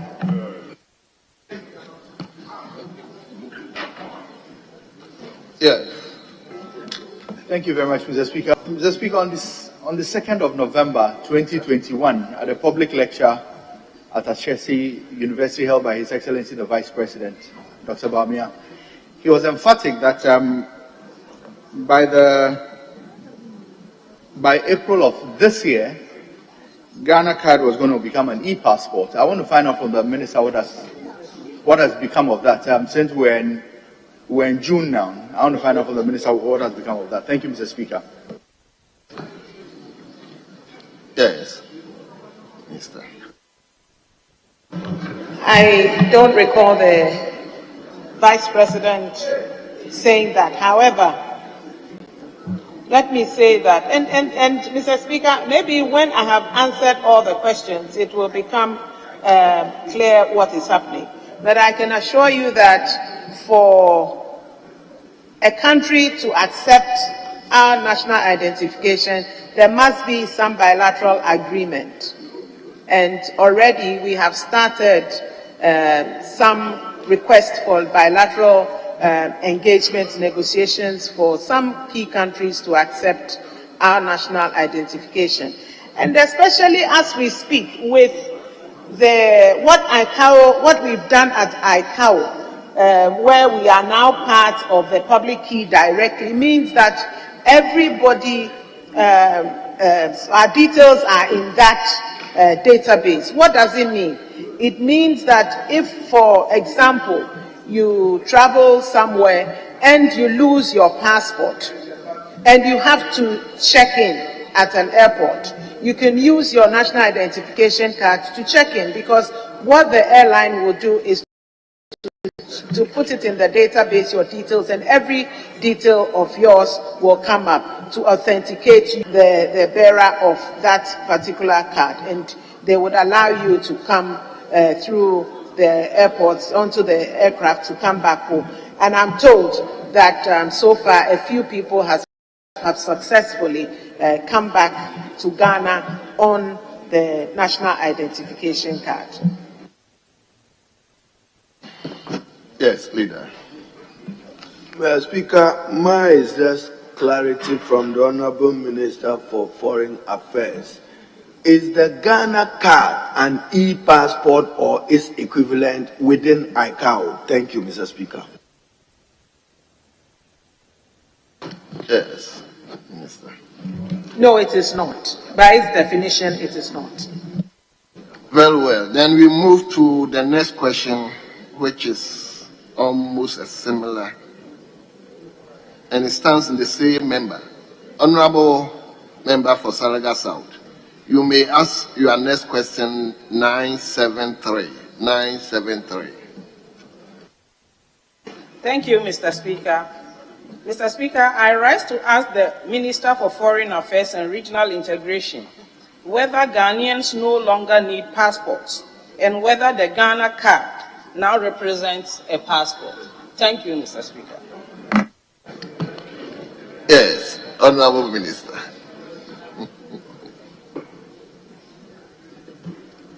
Mr. Speaker, the Ghana card is not a replacement to our current biometric passport. The Ghana card may serve as an optional travel document to be used in tandem with our biometric passport. It must be underscored that the passport together with the travel certificate are the only approved travel documents for Ghanaians that are internationally recognized.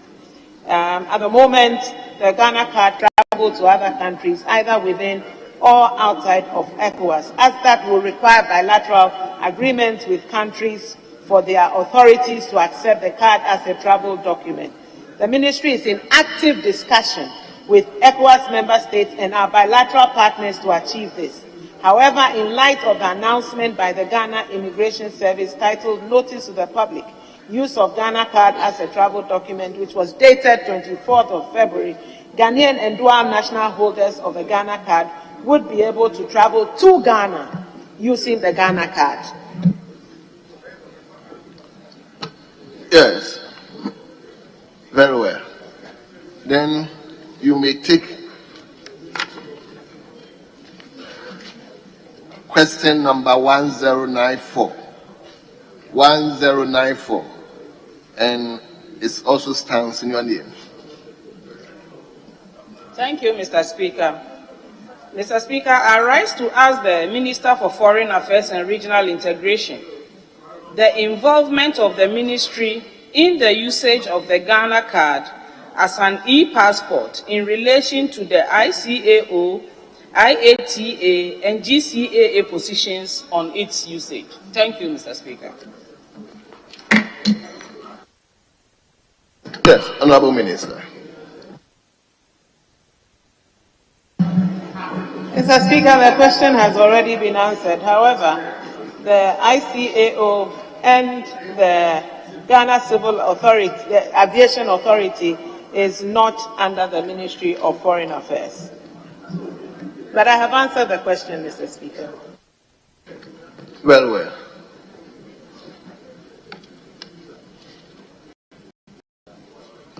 We are supposed to move to question number 1108, but that the member for Sawema Drajuri has agreed to step down his question because the answer is not available now.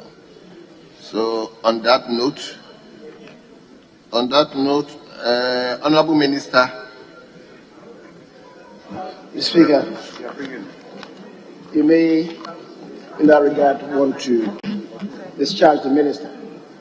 And once you've done that, then we can go to item listed as 22.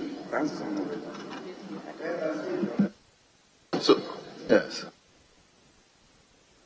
Mr. Speaker, I'm not seeing any excitement and enthusiasm in the eyes of the whip, the Honorable Frank Anodompre, who wants to ask the Minister for Foreign Affairs and Regional Integration the progress of work done on the $50 million Societe General loan. Why am I interested? Is it because it was cured by the NDC? Thank you, Mr. Speaker. Yes, Leader. Mr. Speaker, when you have situations where sympathizers want to weep more than the bereaved, you must be suspicious of the motive of the sympathizers. Mr. Speaker, the Chief Whip requested for oral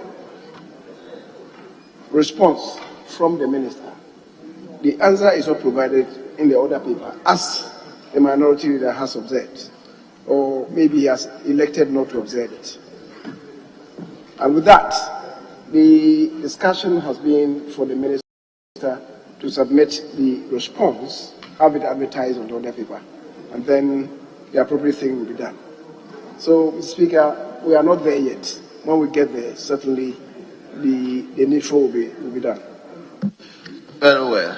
We can go to item listed as 22. Yes. On that note, Honorable Minister, on behalf of the House, I would like to thank you very much for attending upon the House to answer questions. You are hereby discharged.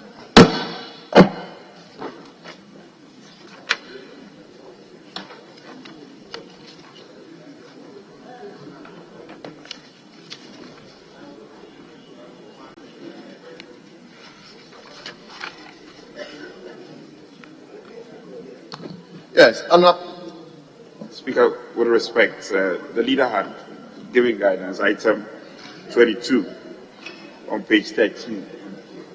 Yes. So, honorable members, shall we turn to page number 13? 13, item 22, motion, Minister for Works and Housing.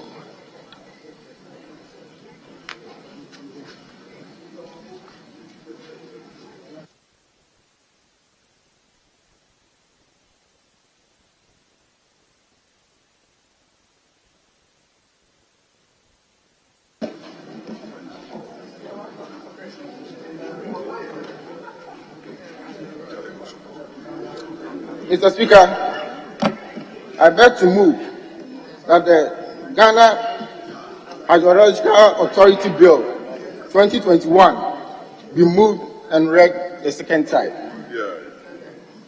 In doing so, Mr. Speaker, I am minded that the recent incidents of widespread surface water flooding and the increasing frequency of tidal flooding in some of our coastal communities demonstrate that business as usual is untenable. Mr. Speaker, I wish to submit that there is an urgent need for a fundamental change in our approach to managing and addressing hydrological challenges in the country. The development of modern flood risk management expertise, knowledge, experience would enhance existing hydrology and provide the essential technical leadership required for the sector. The Ghana Hydrological Authority Bill 2021 is to establish the Ghana Hydrological Authority as a state institution responsible for the planning, design, execution, operation, and maintenance of flood control mechanism, coastal engineering, drainage improvement works, operational and applied hydrology in the country. Mr. Speaker, government over the last 5 years has committed some 2.8 billion Ghana cedis for coastal protection works, an additional commitment of 150 million Ghana cedis on drainage and flood control works. Notwithstanding this significant investment, we cannot overlook the call for increased investment for drainage and coastal protection works in the country. It is also worth highlighting that the challenges associated of hydrological services have made it difficult for institutions that depend on hydrology-related information for construction, irrigation, agriculture, and maritime purposes to take full advantage of the department's services. It is envisaged that the creation of the well-resourced and highly professional institution like the Ghana Hydrological Authority will not only attract and retain highly skilled staff, but will also ensure effective and well-coordinated development of drainage and flood management infrastructure in the country. Mr. Speaker, the proposed restructuring of the Hydrological Service Department into an autonomous authority will also equip the organization with the mechanism and legal framework for generating or mobilizing resources internally through the private sector participation to support its operations, which will reduce reliance on government subventions. Moreover, the authority will also be in the position to engage with development partners and explore sources of other than that of government of Ghana to undertake flood mitigation projects across the country, while enhancing the resilience of our communities and essential infrastructure. Mr. Speaker, I so move. Thank you. Very well. The chairman may second and present the committee's report. Thank you, Mr. Speaker. I write to second the motion ably moved by Honorable Minister for Works and Housing, and in so doing, I report from the committee. Mr. Speaker, I also want the Answer Department to capture this whole report as having been read in its entirety.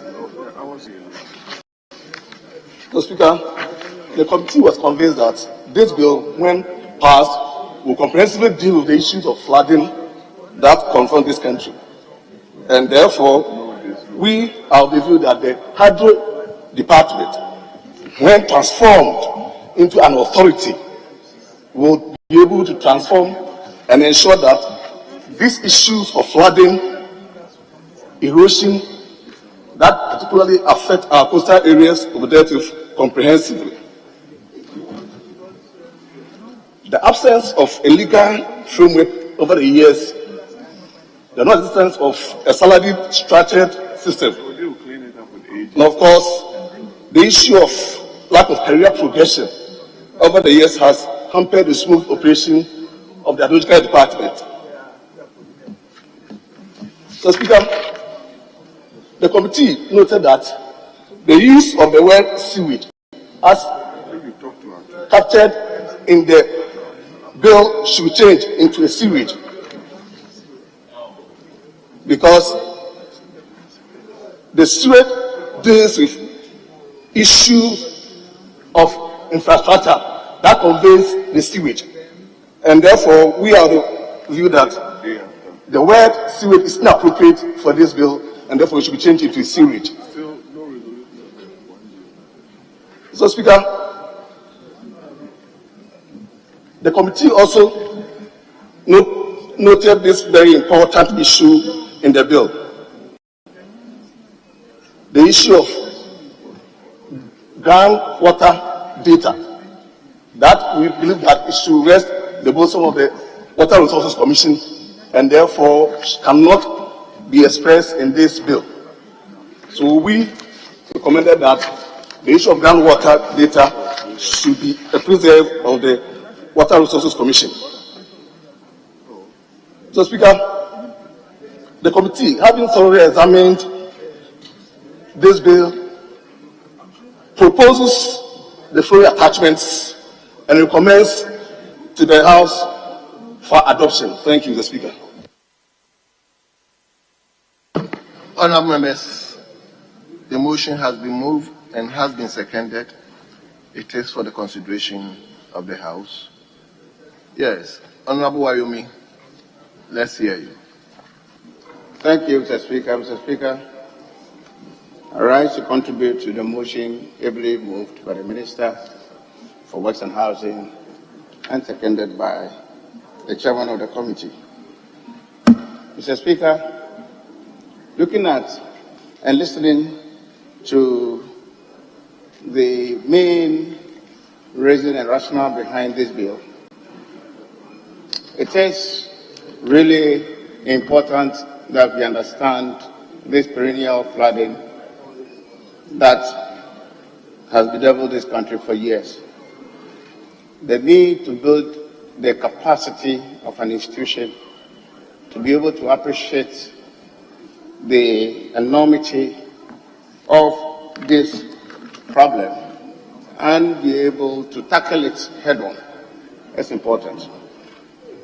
The legal implication of this solution ought to be taken into consideration. Hence, I think the formation or the re-establishment of this entity into an authority with all the departments and support to be able to tackle head-on in terms of resources and the human capacity needed to be able to handle this, and then also to be able to also bring in the private sector to appreciate this need to handle this problem efficiently.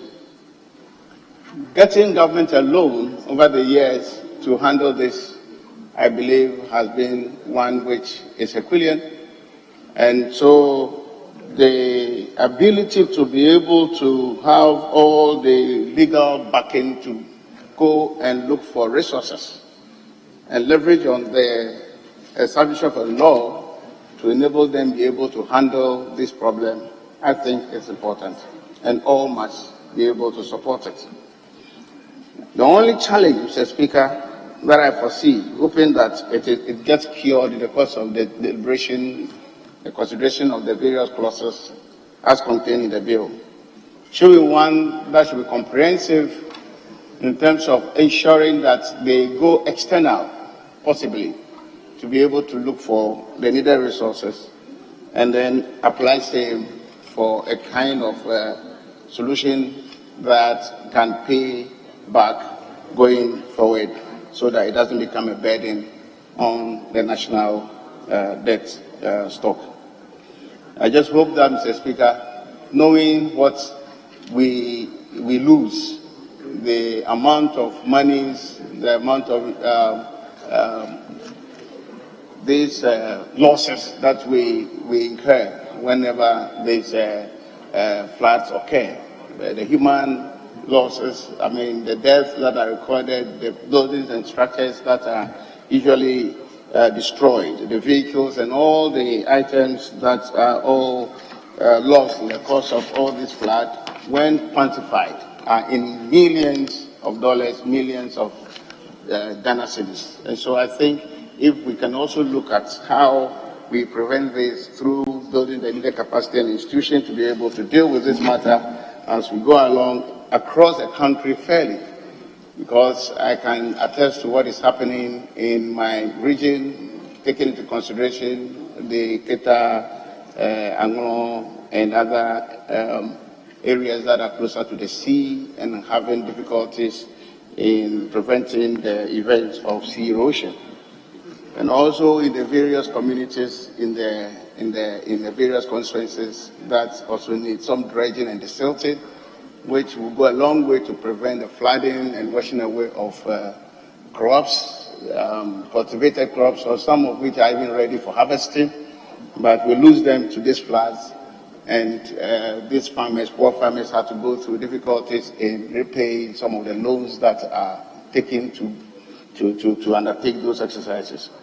So I think that it's a good one, and I think we will go and support, urge the entire House to support the process so that we can have one law that is able to address all these problems and also be able to make resources available for the entity when it is finally established, so that they don't have difficulties to really go into. In fact, the PPP idea too should be considered, so that once they have the legal backing, they can be able to go into some joint venture and some joint undertakings to be able to address this perennial problem. Thank you, Mr. Speaker, for this opportunity.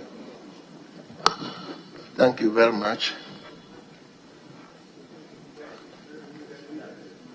Yes, Honourable Member for the group.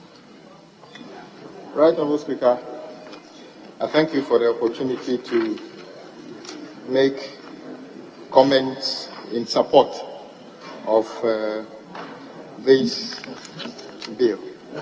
I want to commend the Minister as well, a very good friend, for spearheading this, so we can once for all have a state entity that is specifically responsible for what has become a very sad story in our communities.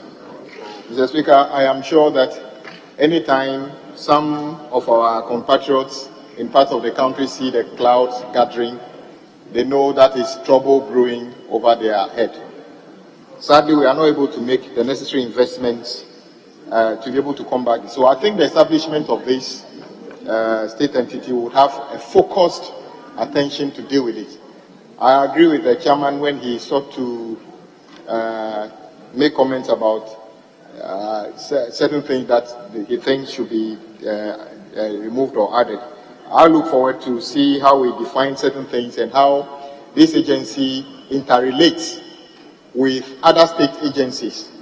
The bulk of management of our cities, we claim, is in the hands of local government. Meanwhile, there are so many parts of services provided in the cities that are not in the hands of the local government ministry. Power is in the hands of somebody, water is in the hands of somebody, ICT and other things. So I think this would help a lot. I also look forward to see how we define sewage, drainage, because it's not only what we see during a runoff, during the rain that causes that. What comes out of our roof, how that is collected, how that is channeled. In many cases, Mr. Speaker, you'll notice that people think all they need to do is to put few drains in front of their house, and actually they don't mind. Once it goes out of the boundary of their wall, they just leave it anyhow. That is not done anywhere in the world. How the water that is discharged from your house, how it is collected and sent somewhere else, is there somebody must take responsibility for that. So if you build your house and channel your runoff water and just discharge it onto the main road, there should be a way we should be able to determine that that cannot be done until it gets somewhere. So, Mr. Speaker, this will be one of the very important bills that, if we properly capture it, can really resolve half of the problem. And the other half would be how we actually fund it sustainably to be able to give them the impetus to deliver the infrastructure and the maintenance of that infrastructure henceforth. Mr. Speaker, with these few words, I want to thank you for the opportunity and I commend the Minister for this initiative and assure him that we will be in full support of this to craft a very, very important law that would help all of us in the future. Thank you very much for the opportunity. Yes. let him come to trouble.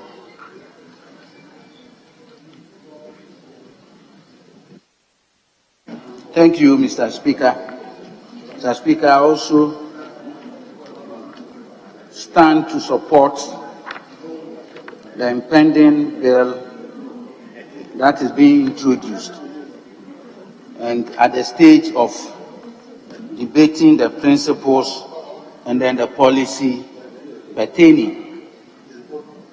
Mr. Speaker, though it is late in the day, it is good it has come, because a lot of damage had already been caused.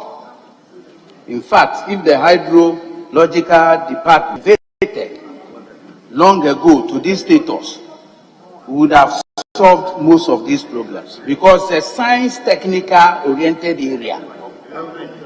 And if you read the report from the committee, Mr. Speaker, where it is stated that when the department is restructured into authority, it will be seen to behave highly of a professional institution and also collect network for data collection, monitoring and evaluation of national hydrological network. Mr. Speaker, these are the critical areas as to how to network and collect data in the communities and be able to know which are the original water sources that have been diverted for now that need to be reoriented. So it's a very important area that we need to consider. Mr. Speaker, in this day of climate change, where even when the weather forecasters tells you it is going to rain today or it's going to be shiny today, anything at all changes. Mr. Speaker, in this time where the polar ice caps are melting and there's high tidal waves coming in, as to how we can even channel our inland waters, running surfaces, into an outfall of the sea is another matter. It's another matter that needs a whole scientific analysis and re-engineering. Looking at Accra, for instance, we are told that the entire Accra, if you stand at the Piapem Mountain, you see entire Accra at the lower edge, in the valley. We are also told that once you get into the sea rider, it climbs a little.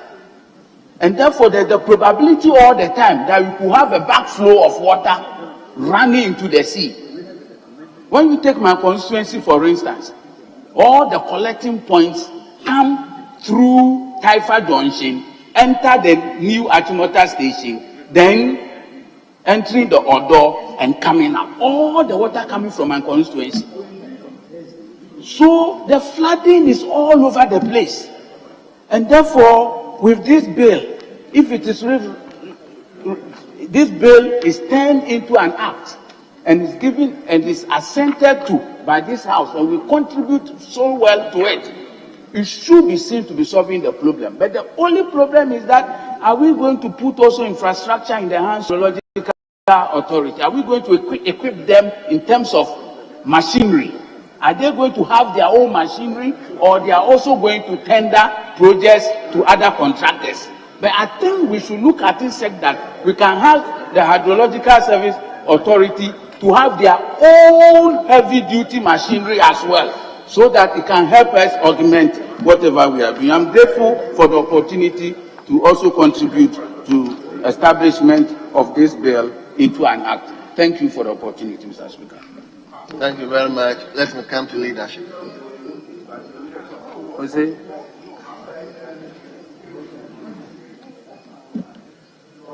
Andrew, you want to contribute? Yes, Mr. Speaker. Okay, let's hear you. Thank you very much, Mr. Speaker, for giving me the opportunity to contribute to this important motion. Mr. Speaker, the Hydrological Services Authority Bill is a very important bill that needs the support of the whole House.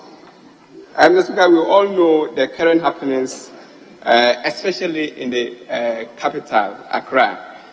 This therefore tells us that we need to strengthen the Agricultural Services Department, and we can only do this if we have this bill passed to make the authority autonomous, to strengthen the authority to be able to go out there and get money to support the activities of the authority. Mr. Speaker, if this bill is passed, it gives the authority the power to go out for loan, to source funding, and that will strengthen the authority to build more drains, better drains, stronger drains, not only in the capital but across the country. Mr. Speaker, the only difficulty we had at the committee level was the duplication of work, that is between the Agricultural Services Department and then the Water Resources Commission. And so at the committee level, we were very clear and we made it known to the authority that, the department, that when this bill comes into being, that separation should be very clear so that the Water Resources Commission will have the duty of managing the water resources, main water resources, while the authority concentrates on the surface waters and how to control the flooding, not only in Accra, but across the country. And so, Mr. Speaker, I will not speak more, but I think that it's important for us to strengthen the authority. It is important for us to begin to educate the whole Ghana to know that the time has come for us to rally behind the Agricultural Services Department to become an authority so that they will be able to properly manage the flooding situation we have in the country. I thank you so much for this opportunity. Yes. Let me come to leadership now.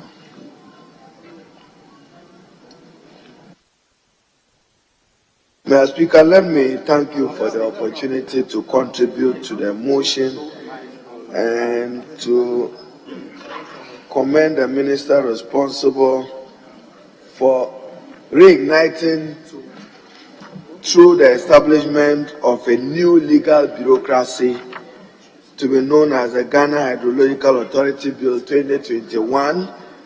I don't need to ask him why from 2021 he has waited until 2022 when the flooding problem is one of a national crisis. Flooding, particularly in Accra, unacceptable perennial problem. I do not think that the solution lies in just a bureaucracy called a strengthened hydrological authority. But it be as it may, Mr. Speaker, we will support him. And we will support him to establish the Ghana Hydrological Authority Bill. But, Mr. Speaker, let me refer you to page 4 of the committee's report and then on to the bill. The problem the minister is experiencing, and he knows, and he must be bold and courageous to share with the Ghanaian public, that you are not getting budgetary support to do the things you want to do. Nothing more. It does not lie in the bureaucracy of a hydrological services authority. You are not getting even timely releases of your money. Contractors who have worked for the ministry remains unpaid, even with escalating prices of related construction products, whether it's cement or it's iron rod. That is destroying and killing their businesses. So, Mr. Speaker, when you see in page 4, paragraph 6.2, sources of money of the authority, and then again you say monies in clause 21, page 12, you are talking about monies approved by Parliament. We do the approval, there are no releases because somebody looks at your forehead and says that he's not happy with you, therefore you won't get enough adequate finances. But, Mr. Speaker, this bill, and that is what I think we should look at, proposes the establishment of a fund. How do we do it? And how do we do it outside the remit of the Minister for Finance? It means you have to earmark. So let's all think through deep. I recall when we were hyphing off the Public Utilities Regulatory Commission, PURC. At the time, I served on a cabinet committee with the Honorable Tawia Lepalmo. We worked out something for water. Maybe we should think through an avenue of that nature in terms of how you get money to finance this your hydrological fund. If you are going to rely on the Ministry of Finance, donations you won't get, gifts you won't get. So say you would have had the bureaucracy of a hydrological authority, no money to do what they should do. Mr. Speaker, my second observation is that there are too many open drains in the country. Unacceptable. Open drains everywhere. Nowhere in the world do you see them. We all travel. You travel to as minister. When you travel, do you see open drains? So we also, in undertaking this, must legislate to make it unlawful and to punish people who do it. That is why mosquitoes are still having places to for habitation and to cause malaria havoc to people. Then, Mr. Speaker, my final observation, ineffective poor planning and lack of coordination between state institutions that are responsible, whether it's the district assemblies, is the Minister for Water, Resources, Works and Housing, together with you. There's no coordination, including the Ministry for Local Government. So district assemblies just do what they want. And Mr. Speaker, I know he's appointed me quietly to lead his campaign. I won't announce it, but very well-dressed majority leader is getting set for the task ahead. I'm debating hydrological authority bill. But Mr. Speaker, the planning, when you fly and you are entering even Ouagadougou, you would love the beauty of what you see in Ouagadougou because they take planning seriously, not Ghana. So, Minister, I wish I could weep with you, but no tears for you. The problem is not hydrological authority, it's the lack of money for you to do what you should do. You wait, the goaters are choked. You know that even those you give Honorable Atachia, when you were there, you give people distorting contracts. 2017-18, you are aware that they haven't been paid. Then when the gutters get flooded, you are worried. You haven't paid for 2017, you haven't paid for 18, you haven't paid for 19. So the gutters again are choked in Accra because even the contractors who undertook the work, you have failed to pay them. You have failed to pay them. I'm speaking to facts. So we support you, but the solution is not a bureaucracy. Maybe the solution is for the Minister for Finance to be more proactive and not release funds on the basis of the nature of your forehead or whether he's happy with you or unhappy with you or that minister. Or we resolve it. This parliament must earmark money for flooding control. How do we earmark it? Let's all take a decision. When we come to the establishment of the hydrological fund, then we dedicate the source of financing for it. And as I said, go back, there's a cabinet report on PURC, which was done by the Honorable Tawia Lepalmo. I still remember Professor Mills at the time putting us together. We dedicated 0.5 something for rural water. Maybe it's about time we look at the PURC financing formula and dedicate that money to flooding control. That can be done, Mr. Speaker, and we know that you have money to be able to control flooding. Other than that, year on, year out, with the indiscipline in the country, everybody threw anything into the gutters, they would always get choked. Sun, when it rains, I see the Honorable Moses talking about water coming from other sources, as if some of the water doesn't come from his own backyard. It does. It does. So, Mr. Speaker, in principle, we support the establishment of the hydrological authority, but when we come to maybe consideration, the committee, you have done well by cautioning us on duplication of work, which must be observed with the Water Resources Commission. And that's where you spoke about coordination and cooperation with the state entities. Let's avoid that. Now, I see that the committee have done some work, Mr. Speaker, on the objects of the authority. You've improved it. But when you come to, Minister, when you come to page 3, your the long title, it has to be, I'm sure leader is watching this, it's too verbose. What do you want to communicate in your long title? Long English. We went to Kulkul school, not Achimota or Prempe, but long English. And you are just mixing up what you want to be able to do with the Ghana Hydrological Authority.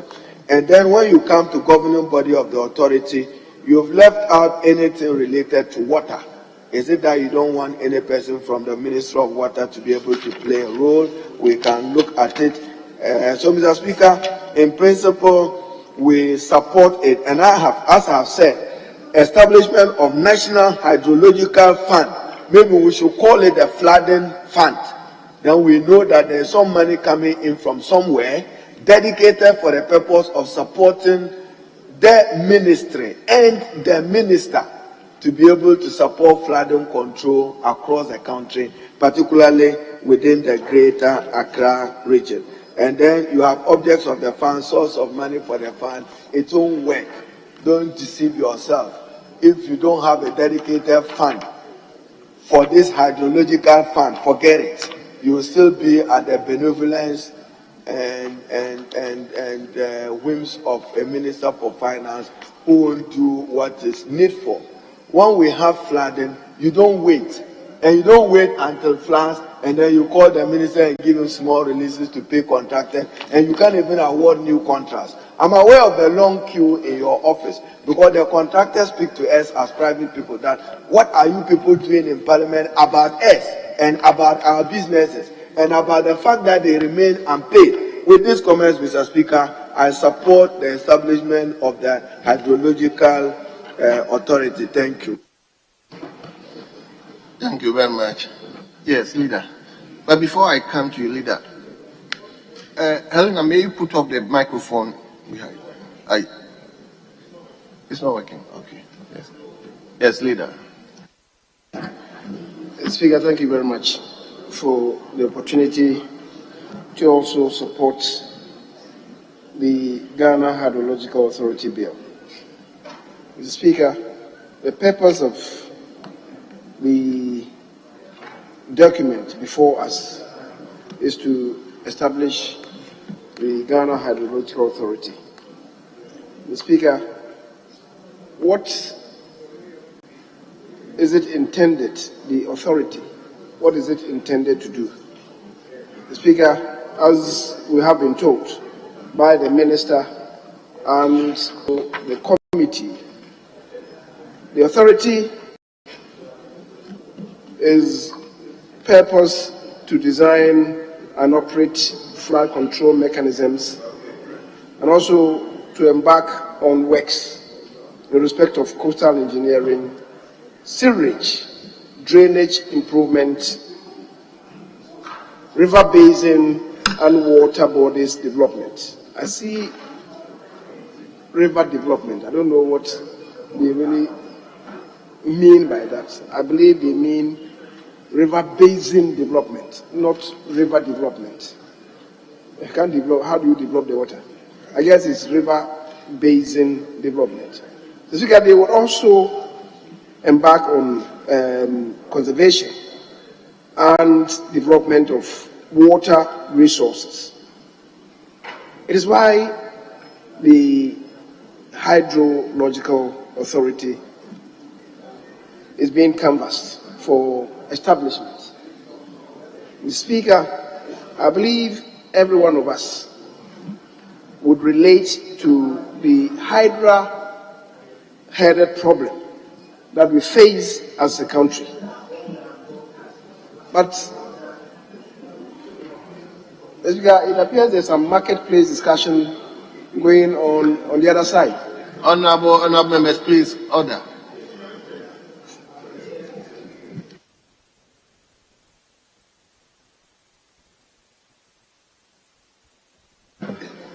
Mr. Speaker, as I was saying, it's a hydra-headed problem that we are going to unleash on the Ghana Hydrological Authority that we intend establishing. I'm saying so because, Mr. Speaker, we are not addressing the core issues. What we are talking about, the perennial flooding in the system, relates to a deficit in our spatial planning. That's at the core of it. But we seem to be sidestepping the matter. The National Development Planning Commission should be concerned not only with economic development, but with spatial development. Mr. Speaker, yes, that's the point I'm making. Mr. Speaker, so I'm saying to us that really we should touch base with our own governance structure, because there's a deficit in how we have structured our governance such that we seem to be operating in silos. So, huge deficit in land use planning, and we are not caring about contiguous and compatible land use. Nobody's caring about that. And Mr. Speaker, where we have situated town planning and the Lands Commission, who should be concerned with allocation of parcels of land for what use. Even the unit concerned with the environment, where is it operating from? The Speaker, where you place these should ensure collaboration and indeed congruence in the performance of the functions of these three. If you are operating in different silos, you will have the effect of what you are saying, because there's no collaboration and there's no synergy. So, Mr. Speaker, we need to pay greater attention to these matters. Even land for agricultural purposes, the degradation of our forests, the felling of timber. How do we relate it to the climate change that we're experiencing in the country now? Every year, we see the menace of uncontrolled wild bushfires.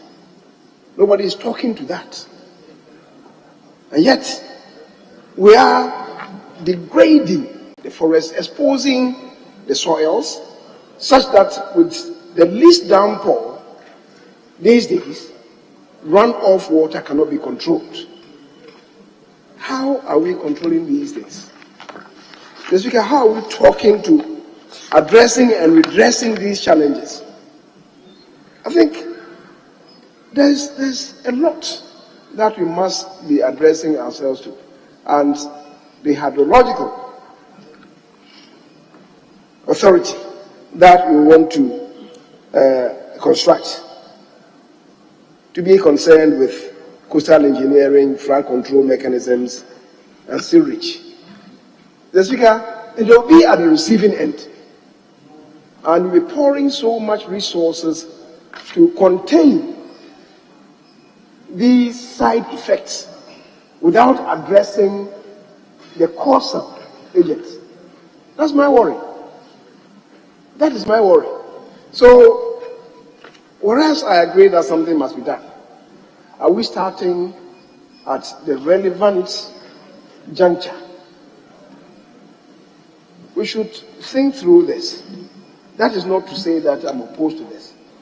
But, Mr. Speaker, there should be better construct of what it takes to confront these challenges. Otherwise, making the hydrological unit an authority to stand on its own, to deal with what they have to deal with without addressing what is causing these challenges, Mr. Speaker, will be an exercise in futility. It will be an exercise in futility. So let's link it up with the causal effects of these floods that we are talking about, especially relating to spatial planning. Mr. Speaker, the minority leader and I just left Freetown. We look at how houses are springing up on the terraces of the mountains in Freetown, and look at what we are doing on the terraces of the mountains overlooking Accra. And it's like we are constructing 21st century squatter settlements. No roads, no drains.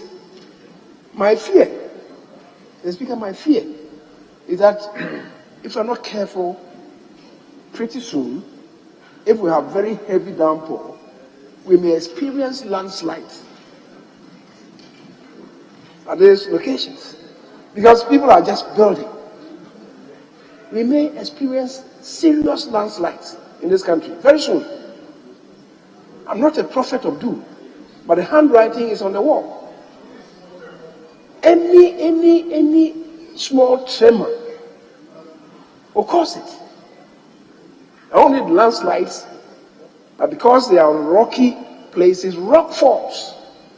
It could be disastrous for us as a country. So, Mr. Speaker, just to indicate to the minister that he has a Herculean responsibility. He has a Herculean responsibility. What he's embarking on will be, yes, dealing with some aspects of it. But the problem is huger than we are anticipating in the current endeavor that we are embarking on. Having said that, the Speaker, as he said, quarter loaf is still better than nothing. So maybe we'll have to assist the minister. But at the same time, to urge him to avert his mind to the greater task ahead. Upstream, not downstream. Because that is what this one is trying to solve. Addressing the problems downstream. Not midstream, not upstream. That is where the problem is coming from. Mr. Speaker, thank you very much. Minister, I believe we have heard so many things. Yes. Indeed, what the majority leader has just said is something some of us have been pondering over. The rate at which we are developing, there's no way we are doing anything to address this flooding we are having in Accra. We are rather compounding it. From the top hills, every vegetation is being cleared for construction. And I believe we have to listen to this issue very carefully. On that note, we'll bring the debate to a conclusion. And the question is, as many as are in favor of the motion, say aye. I put the question again. As many as are in favor of the question, say aye. Those against, say no. Honorable members, obviously the ayes have it. An act to establish the Ghana Hydrological Authority to promote the delivery of hydrological services for planning, designing, execution, operation and maintenance of flood control mechanism, works related to coastal engineering, sewage, drainage improvement, and overdevelopment, operational and applied hydrology to provide for related matters. The Ghana Hydraulical Bill 2021 is accordingly read a second time. Yes. Speaker, I guess we should be taking item 9 on page 6. Item 9 on page 6 of today's order paper, Speaker.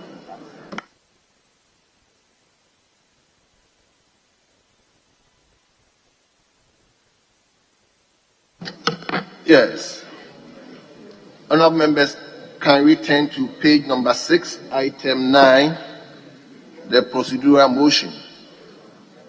The chairman of the committee. Mr. Speaker, I rise to move that the motion on page 6, item 9, be taken. I so move. Very well. The motion is moved. Who is seconding it? Yes, honourable member. Thank you, Right Honourable Speaker. Right Honourable Speaker, I rise to second motion number 9 on page 6 of our order paper.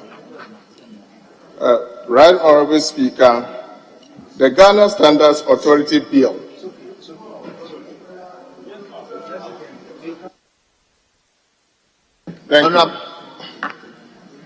Honourable members, the motion has been moved and has been seconded. This is a procedural motion. The question is, as many as are in favor of the motion say aye. Those against say no. Honourable members, the ayes have it. The motion is carried. We now move to item number 10. Chairman of the committee. Honourable Speaker, I move that the table office captures the entirety of this report. I move that this Honourable House adopts the report of the Committee on Trade, Industry and Tourism on the determination of the agency of the Ghana Standards Authority Bill 2022. By so saying, Mr. Chairman, Mr. Speaker, I request the table office to capture the entirety of the report, and also like to mention that the Ghana Standards Authority Bill, which was considered in the previous Parliament, that is 7th Parliament, has gone through so many discussions and has gotten to that point where we of the committee believe that it should be put into an act to actually facilitate the operations of the authority. The authority has intentions of expanding and making their work easier. They need this law to support them in coming up with ideas and operational activities to ensure appropriate standardization of products either imported or manufactured locally. The Speaker, they also require that this law be put into action for it to trigger the access to the GetTip program, which is about $200 million that the Ministry of Finance has for developing various sectors of our economy. The Speaker, with these few words, I'd like to say that the House consider the acceptance of the agency of this bill. I so move, Mr. Speaker. Yes, honourable member, but before you come in, let me indulge the House to allow me to extend sitting beyond the normal sitting hours. Yes, honourable member, let's hear you. Thank you, Right Honourable Speaker. Right Honourable Speaker, because this particular bill is considered under the certificate of agency, the honorable member is in a hurry to get it adopted quickly so that we can get to work. That is why I started by firing. But on a more serious note, the Ghana Standard Authority Bill is the main deliverable under which the Ghana Standard Authority operates. Right Honorable Speaker, this particular bill is supposed to form the economic, it is under the economic transformation project, a project which was approved in Parliament here. An amount of $200 million was approved in Parliament for this particular bill and for the support of the Ghana Standard Authority. Mr. Speaker, this bill has been on the drawing board for some time now, and it is just a matter of course that we look at it and get it quickly passed, because there are a lot of benefits that we are supposed to derive from it. The agency will drive the benefits, and the country as a whole will similarly drive these benefits. Mr. Speaker, it is estimated that at the end of the day, this passage of the bill will lead to some technical support that these agencies will give to the authority. And beyond the technical support that we're going to get, we are also going to have an expansion of employment opportunities for our people. Mr. Speaker, it is important for us to realize that the current law under which the Ghana Standard Authority operates is outmoded. It doesn't conform to international standard. It is on this note that I beg to second this motion, and I support the passage of this bill so that the agency will benefit from it and Ghana as a whole will also benefit from it. I thank you, Right Honorable Speaker. Yes, honorable members, the motion has been moved and it has been seconded. It is before this August House for consideration. Mr. Speaker, Leader, I haven't called you. Anyway, Leader, let's hear you.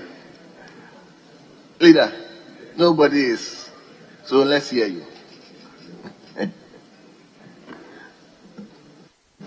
Mr. Speaker, there is a report of the Select Committee of Trade and Industry and Tourism on the determination of the Agency of Ghana Standards Authority Bill 2022.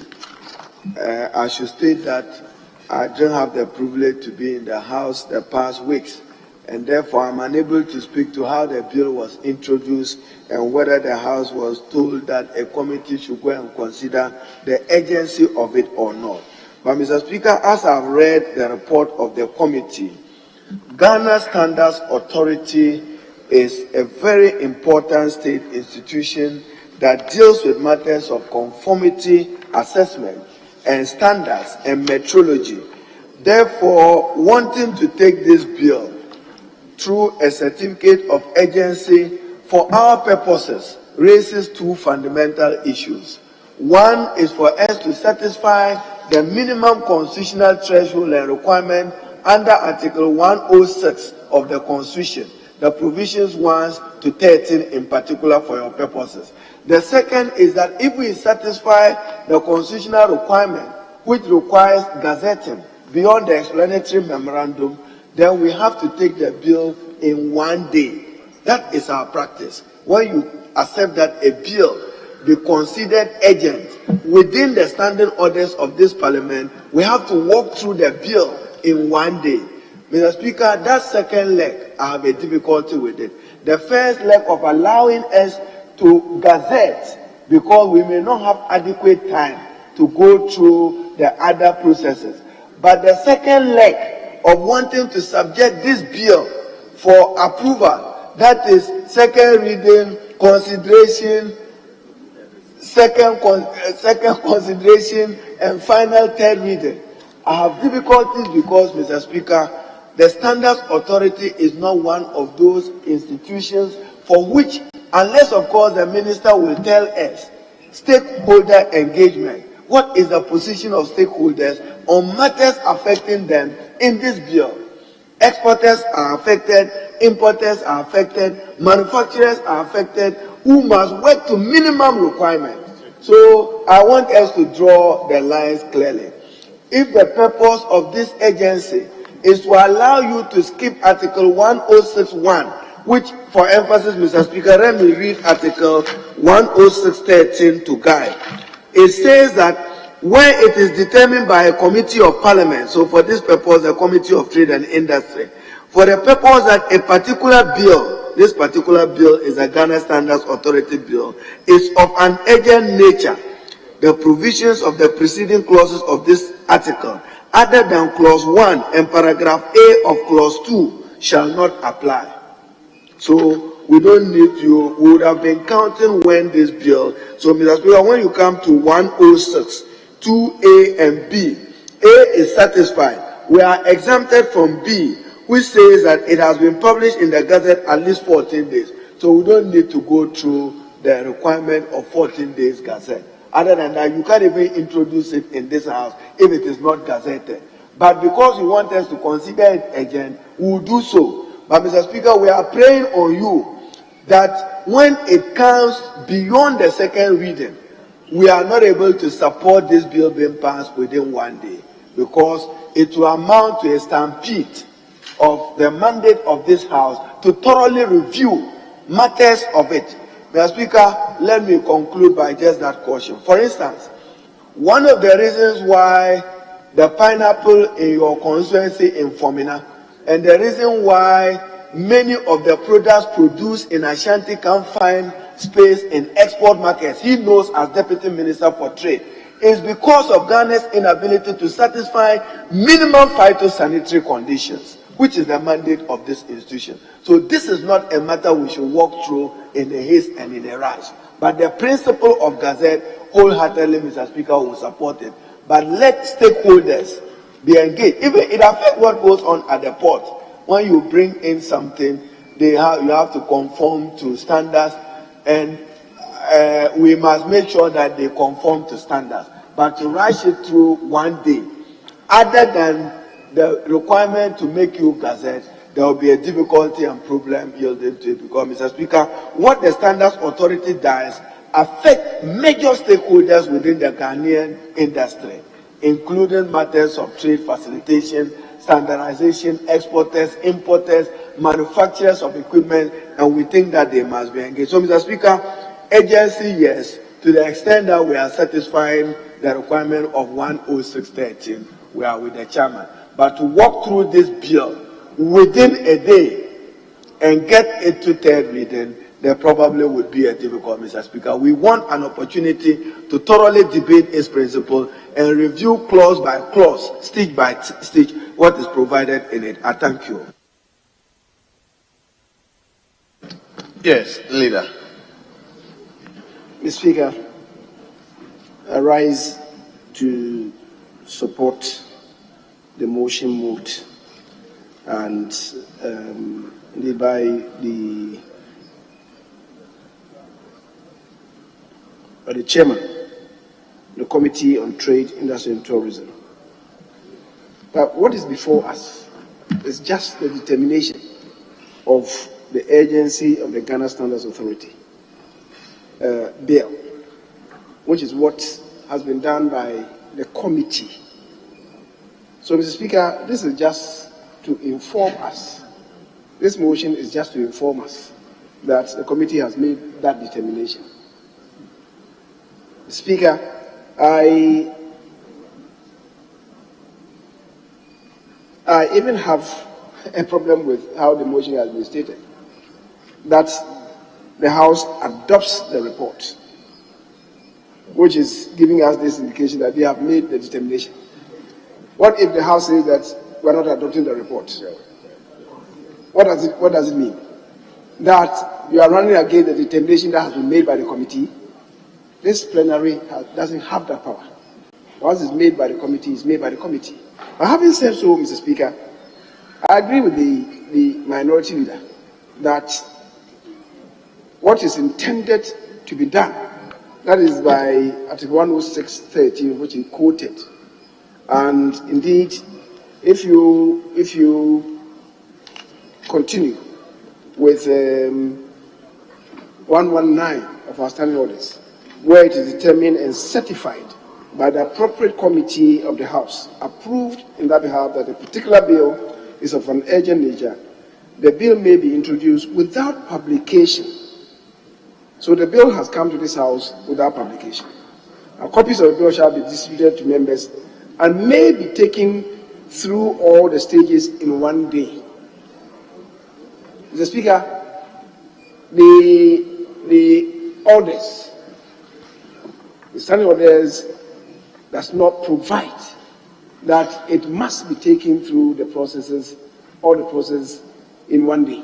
It says it may, and especially with financial bills, where maybe timelines may have to be respected, then you may have to take them through just one day.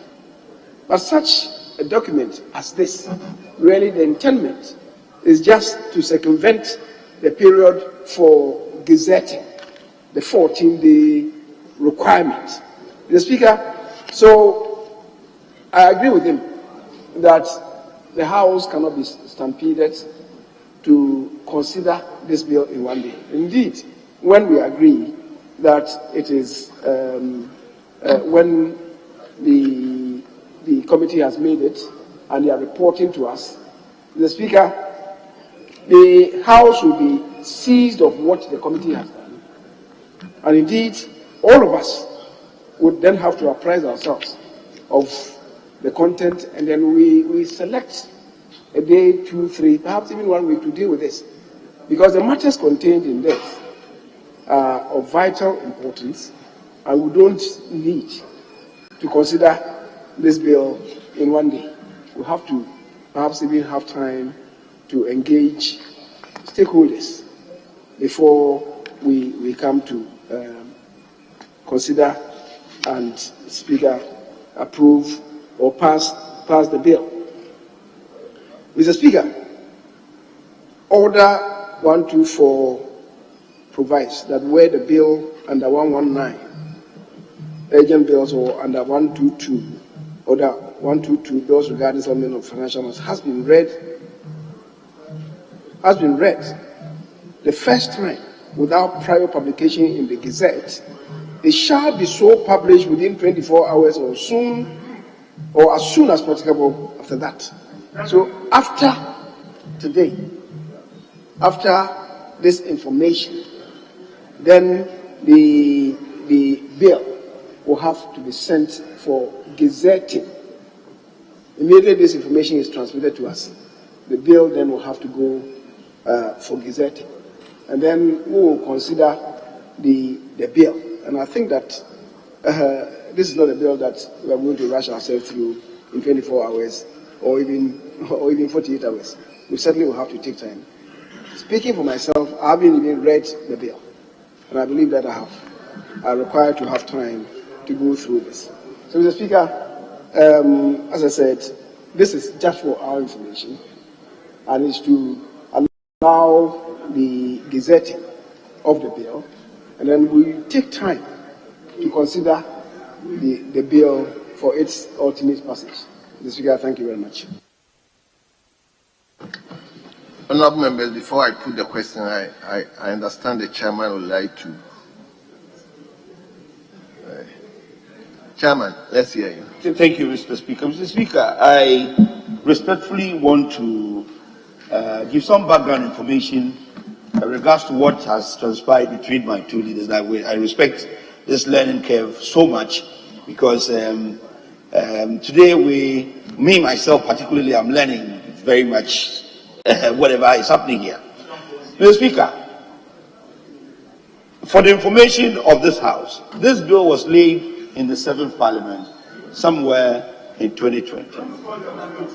And when we inherited this bill, Mr. Speaker, we have gone through all the stakeholder consultations. We went to Kumasi to meet stakeholders. We went Accra here, we met stakeholders. Mr. Speaker, we came up with amendments. The amendments were so voluminous that we thought that it was impossible for us to stand and do these corrections on the floor. So we advised that AG incorporates these new amendments in the bill and relay. Mr. Speaker, with the greatest respect, the majority that has spoken, he has provided a way to deal with it. He has given assurance that it's not going to be taken through all this in the day. It suffices. What my colleague is doing, unfortunately for him, he may be opening worms that may mess the whole bill. But the things that he's talking about, incorporation, these are not the things you say on the floor. And so far we are concerned, nothing like that happened. You have brought a bill, we have to deal with it. We'll find a way to deal with it. Let us leave it at that.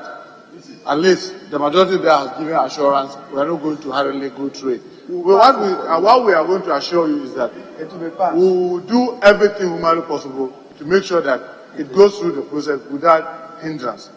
But please, your comments may not be helpful at this stage. Thank you, Mr. Speaker. Very well. Then I'll have the singular honor to put the question. And the Mr. Speaker, I wasn't really following what my colleague was, the issues he was talking to, but I've been told that he was trying to raise some issues to the extent that, to the effect that the bill started in the 7th Parliament and so on. The 7th Parliament has closed, and you can't import whatever to this Parliament. This is an 8th Parliament. It's a new Parliament, and we'll have to deal with matters that are brought to us. Mr. Speaker, I think that we must also find a better way of handling our procedures, because, as I said, a determination is made by a committee.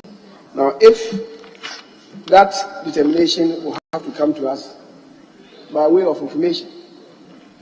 Remember that this morning, when we were talking about the laying of a presentation of paper by the Minister for Transport, when I said that the national transport policy is just information to the House. You can't refer to a committee, Mr. Speaker. So this one really, the determination has been made by the committee. It's for the information of the House.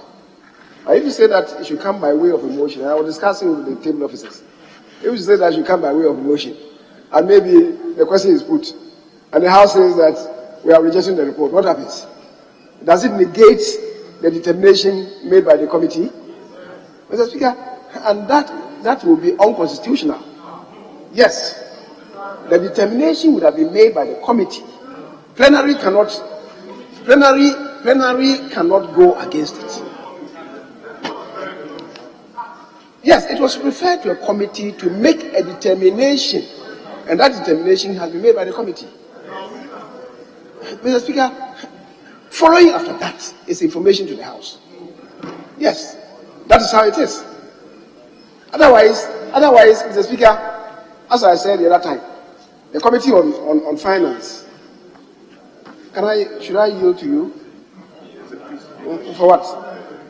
For what value addition? Oh, Johnson.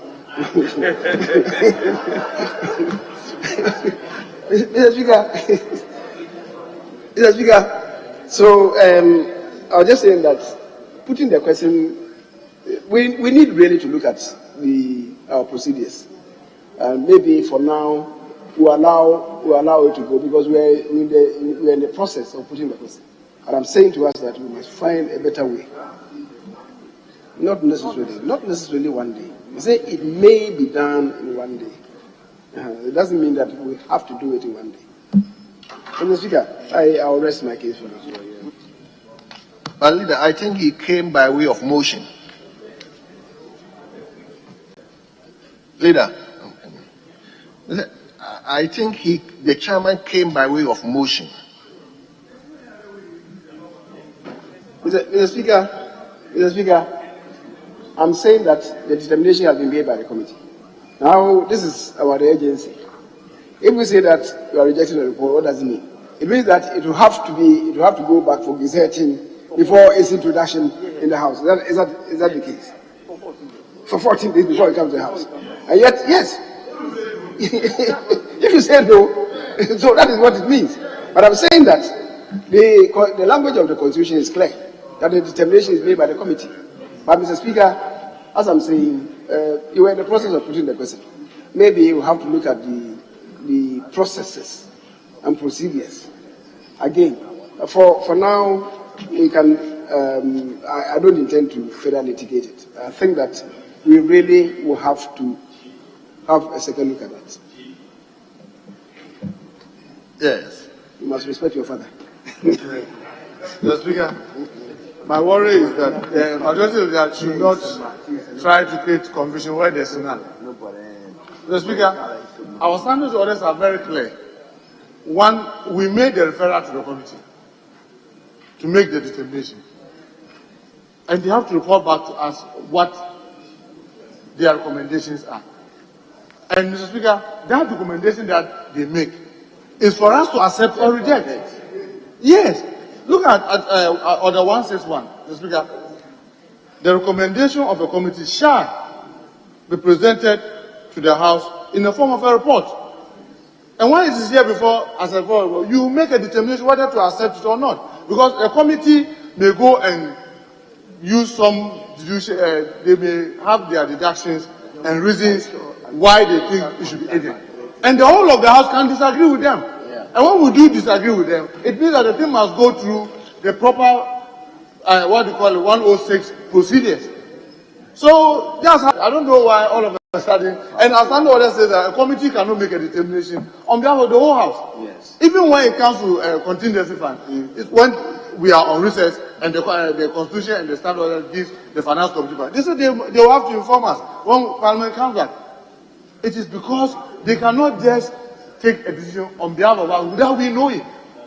So it is the way we've done it. Unfortunately for us, there's no even controversy about no agreeing to do it agent. So I don't know why the leader wants to keep confusion where there's none.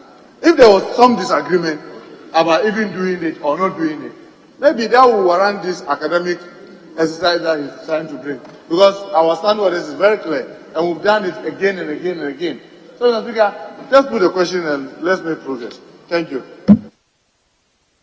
Mr. Speaker, I said I don't want to further litigate this matter. So I will let it rest. But, Mr. Speaker, the issue that he's relating to, apply yourself to Article 177. 177 says there shall be paid in the contingency funds monies voted for the purpose by Parliament, and advances may be made from that fund which are authorized by the committee responsible for financial measures in Parliament, whenever the committee is satisfied that there has arisen an urgent or unforeseen need for expenditure for which no other provision exists to meet the need. The Speaker, when they've done so, then they come back to inform the House. That determination is made by the committee. And immediately it triggers and the amounts are given to the minister. That's what it is. So if you say that we should wait for Parliament to agree before it is done, you will see that you'll be swimming against the tide. But Mr. Speaker, as I've said, maybe this is to discuss this. Whatever you want to do, you want to do. Yes. Honourable members, on that note, I'll put the question, and the question is as many as are in favor of the motion, say aye. Those against the motion, say no. Honourable members, the ayes have it. The motion is hereby adopted. Yes. Leader. Mr. Speaker, I believe we are done for the day, and we can take an adjournment. And the time reading 25 minutes after 2, I believe you can, on your own, adjourn proceedings. Mr. Speaker, thank you. Very well. Minority leadership. Honorable Harina. Mr. Speaker, we are in your hands. As you are aware, the Speaker will be delivering some lecture at IPS. We would have to go and give him some moral and democratic support in IPS. So you may adjourn us. Thank you, Mr. Speaker. Honorable members, the time is beyond 2. I will therefore go ahead to adjourn the House to tomorrow, 10 o'clock in the forenoon. Tomorrow, 10 o'clock in the forenoon. Honorable members, the House stands adjourned.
Welcome to another episode of Diaspora Link, exclusively on GhanaWeb TV. I'm your host, Diallo Sumbri. We have another wonderful episode to you today with someone from Toronto, Canada, who's a literacy specialist. It's my hope that we get her to move to Ghana or one of these African countries and bring her talents and skills with her, because we will need that on the continent as we double in population size as the youngest continent in the world. Let's dive into this interview with Kamisha Cox.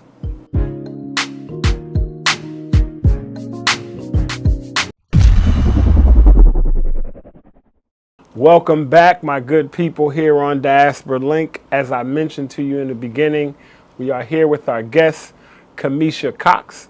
And as we do with every episode, we are going to get to know Kamisha with our game choices. Kamisha, thank you for being here again. Thank you for having me. So we're going to play choices. Choices is really simple. I'm going to give you 2 choices. You have to choose one. Okay. You'll choose one and tell me why. Please don't be difficult like some of our other guests where they just absolutely refuse to choose one. All righty. Okay? All right. Now, I know that you are born of Jamaican parents, but Yes. living in Toronto. And you've been in Ghana for some time now, right? Yes. So what I'm going to ask you is to choose between Jamaica and Ghana. Which one and why? Jamaica. Okay. I mean, the answer might be obvious. Well, it's just, I guess I haven't been here long enough, I feel, to kind of make a fair comparison. Okay. So, you know, Jamaica, beautiful beaches, the people, I mean, the people are kind. There are a lot of actually similarities between the 2 places. Okay, excellent. Right? So I would say that there are a lot of similarities, but the food, you know what I mean? It's the food I grew up eating, and I kind of miss it. There are some things that you can get here, like, you know, we call it plantain. Here they call it plantain, but I mean, it tastes the same. It's the same thing. Same thing. So if I have to make a choice, Jamaica. I'm going to choose Jamaica. Okay, no problem. Let's try this. Toronto versus Jamaica. Toronto. Oh, that's hard. It's hard. That's hard. I mean, there are pros and cons. Choose one. They're still going to let you back in either place when you go, But the whole point of this is just to have you make a choice. So let's choose one. Toronto? Toronto. Why Toronto? I mean, I guess that's where most of my family is now. Okay. Right? So for family. Yes. Okay. And friends. Okay. But then I would say Jamaica because of the no, weather and the freedom. Okay, got you. All right, how about this one? You've been in Ghana for a little while, so you've had some of the food here, right? Yes. Okay. Jollof rice. Yes. Versus rice and peas.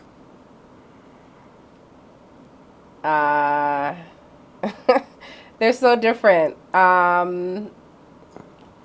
I would say, okay, jeez. See, ladies and gentlemen, this is what happens when we like to stub our guests a little bit, and they always have an excuse or a reason or something that says why they absolutely can't give us a choice, but we're going to force her to give us a choice. Oh, gosh. Jollof versus rice and peas. Just pick one. Jollof or rice and peas. So if I'm serving you dinner and I'm like, we have jollof or rice and peas on the menu, which one? Which do you choose? Okay, so if it's for a standalone, like you're eating this by itself. There we go. Okay. Which one? Then I'll choose jollof. Okay, done. We're not going to let you give us no more explanation. Oh, man, but I need to give the other explanation. If I'm eating the rice with some kind of meat dish. You choose rice and peas? I'm going to choose rice and peas. All right. I'll take that. I'll take that. Yeah. I'll take that. All right. Now, this is another question. As a woman in business, yes, right, and someone who travels around, do you prefer... wait a minute, because let me think about this, because your last few answers. Here you go. How about this? American football versus soccer. Oh boy, I'm not really a fan of either, to be honest. So if I was giving you tickets to the Super Bowl or the World Cup, which one do you want? I would probably say, that's really hard. You see, the World Cup is more international. Okay, so which one? So I'll go with the World Cup. World Cup. Yes. Okay. Ladies and gentlemen, she's completed the choices even though it was a little bit difficult. And as you know, we believe that our choices do not have to push us further apart, but they can bring us closer together. And that's why we do choices, to see that we all will choose different things. But it doesn't mean that we can't work together. It doesn't mean that we can't unify because we have different choices. Okay, so now we're going to move on to our next one called Top 5. Kamisha. Oh my goodness. You like, I don't know what this guy got up his sleeve. Don't worry. Okay, top 5 is simple. I'm going to give you 5 categories and you have to choose one. Okay. Okay? All right, and I'll help you out along the way and explain. All right. All right, 1. Your favorite book. Now, it doesn't have to be your favorite, but if you could think of one book that you wanted other people to read that made a difference in your life, what would that book be? Oh, man. And as a person whose business is the professional business of reading and teaching reading. A difference in my life. I would say, there are so many books. The book that I'm listening to right now. Perfect. Is Whatever It Takes. Whatever It Takes. By Jeffrey Canada. By Jeffrey Canada. And it's about an educator who decides that he wants to make a real difference in his community. And he basically creates a cradle-to-career pathway for children and families in Harlem, in a particular community in Harlem. And I for the work that I do, that's inspirational. It's, I think it's work to kind of model what the change that I'm trying to make, particularly in the community that I grew up in, but also in other communities across the city of Toronto, the country, and internationally. I think it's a model. So whatever it takes. Whatever it takes. Got it. All right. Favorite food. Now, it could be a kind of food, like Jamaican food, or it could be a specific dish, like ackee and saltfish. It could be, which one? Favorite dish. Or kind of food. Or kind of food. I really like, okay, I'm always going to say Jamaican food. I love Jamaican food. If I had to choose something outside of Jamaican food, then I would say Ethiopian food. I really What's like your favorite Ethiopian dish? I actually like all of the veggie options. Yes. Yeah, so I get the veggie platter. I'm thinking about going to Simmer It this week here in Accra. So I actually haven't been to that one. Make sure you go. Yes. Make sure you go. Simmer It, we're going to send you the invoice for that plug, so don't worry about that. All right. Favorite place to vacation. This could be a place that you've already been or a place that you want to go. All right. I would say Zanzibar. Zanzibar. Yes. Okay. I went to Zanzibar in 2019, and it's breathtaking. It's beautiful. Okay, stop right there because I haven't been. I don't want to know nothing else other than breath. All I need is breathtaking and beautiful enough to book my ticket. Okay, favorite musical artist or genre if you had to choose one. So if you choose a musical artist, it could be across all musical genres. Right. Or genre. Which one? I would say my favorite artist of all time, Lauryn Hill. Lauryn Hill. Lauryn Hill. Listen, I still listen to Zion on repeat. They hate me for it because I'll put Zion on and it's going on. So Miseducation of Lauryn Hill, that's like... Yes, but Unplugged also. And I would say that her true fans like the Unplugged album because I've heard people say... I love all of them. I've heard a lot of people that love Lauryn Hill try and diss the Unplugged. We ain't worried about them people. Right. we not worried about them. Last one, favorite sport. If you had to choose a favorite sport of all sports, which one would it be?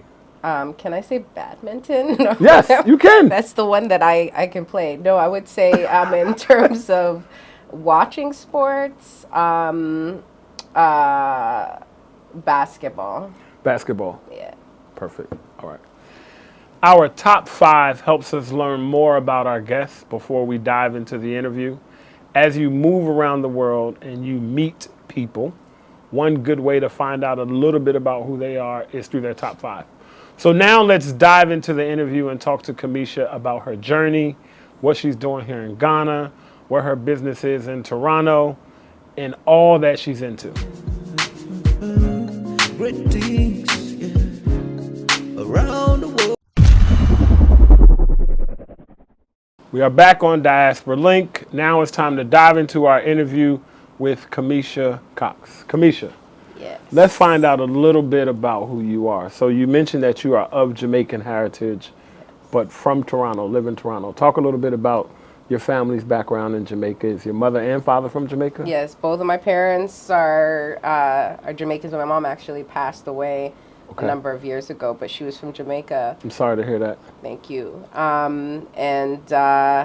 They migrated to Toronto in the early 70s. So you were born in? I was born in Canada. You were born in? There are two siblings were born in Canada. Okay. And the rest of us were Now, born what in Jamaica. part of Jamaica is your family from? You got to shout out the proper part of Jamaica.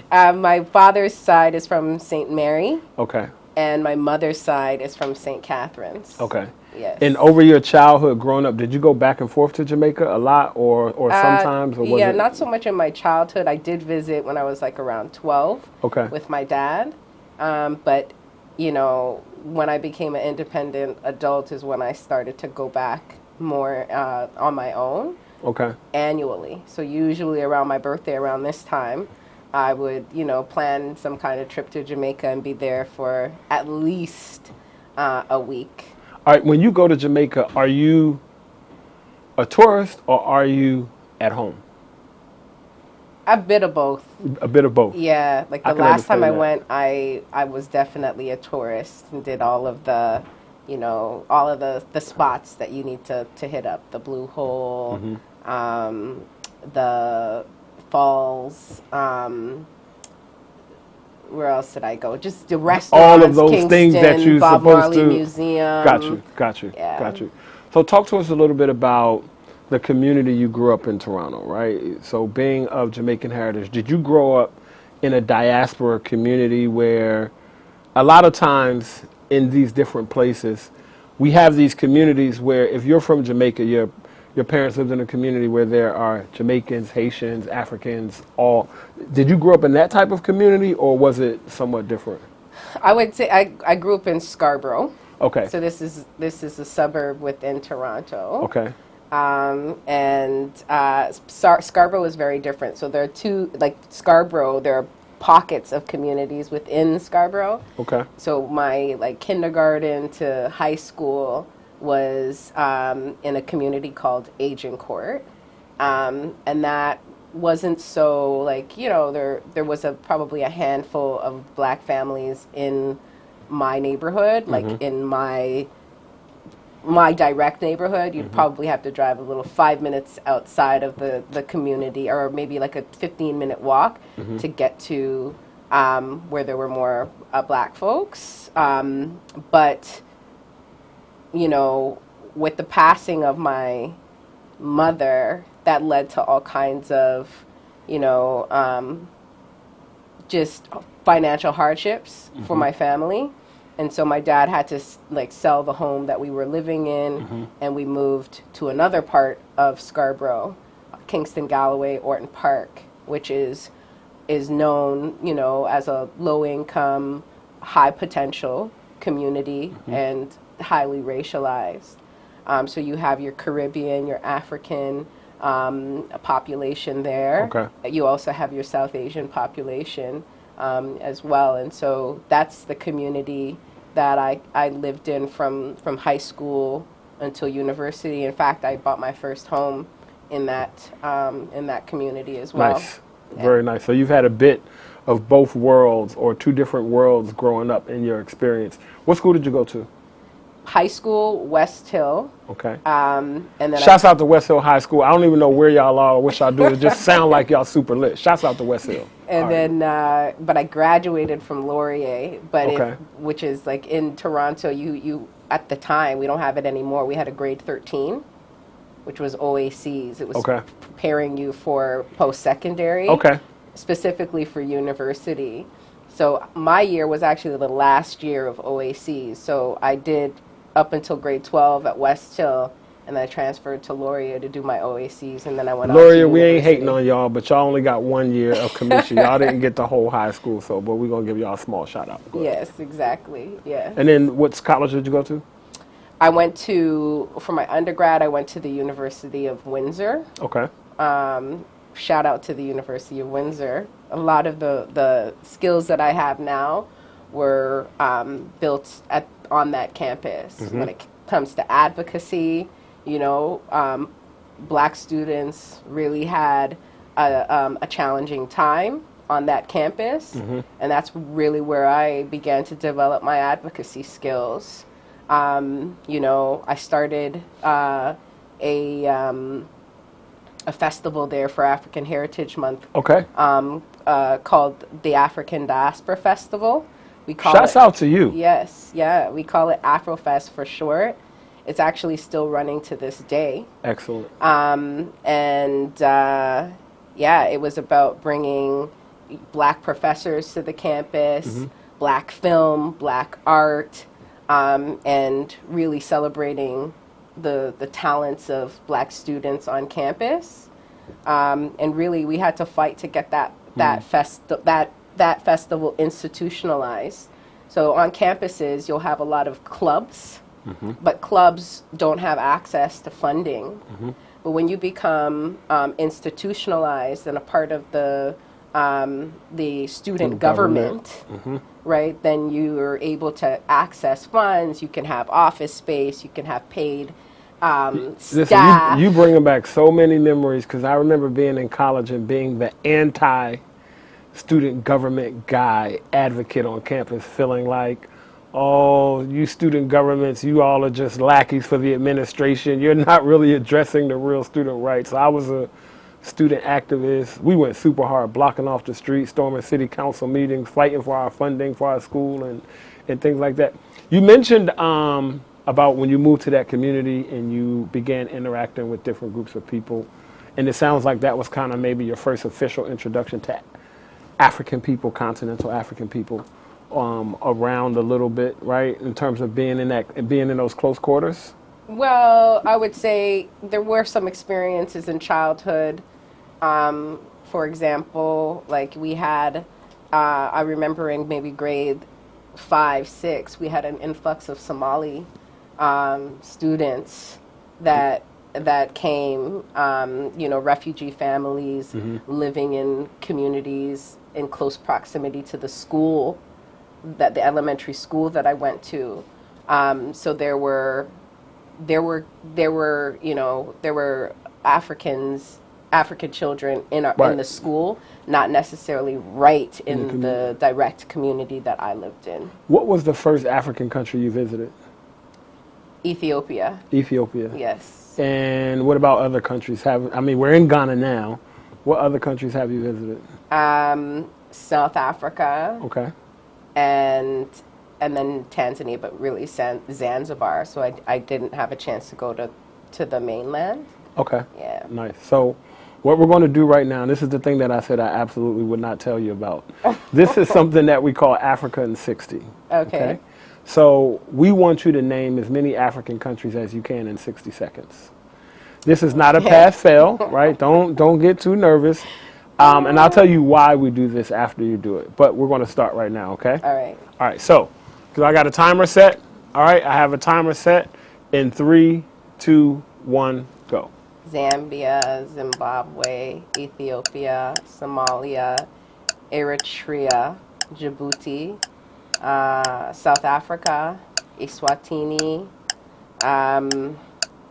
Botswana, Ghana, Nigeria, Cameroon, Sierra Leone, Chad, Liberia, Libya, Congo, DRC, Rwanda. Doing great. Burundi, Morocco, Egypt, Sudan. Did I say? I did say Zambia. You said Zambia. Oh gosh. On the southwestern coast of Africa, there are some countries. I'm drawing blanks now. Don't worry, keep going. Gosh, my goodness. And then the timer is also making me really nervous. Don't look at the timer. Seychelles. Okay. And Mozambique. Okay. All right, great. You did a great job. You did a great job. I can see the teacher in you. Did you imagine the map? It's parts of it. It didn't go by section? I was looking at the alphabet. I was looking at parts of the map. Yeah. So Africa in 60 is a game that we play to emphasize for the rest of the world just how large and diverse the African continent is. There are many people who still don't understand exactly how large, diverse, and massive the continent of Africa is. We're in Ghana. Ghana is one country on the continent of Africa. Africa's not a country. Thank you for playing. Thank you. Okay, so we're going to take a small break, and we're going to be right back and dive more into Kamisha's career, what she's doing, how she's impacting communities in Toronto, around the world, and what's coming up for her in Ghana.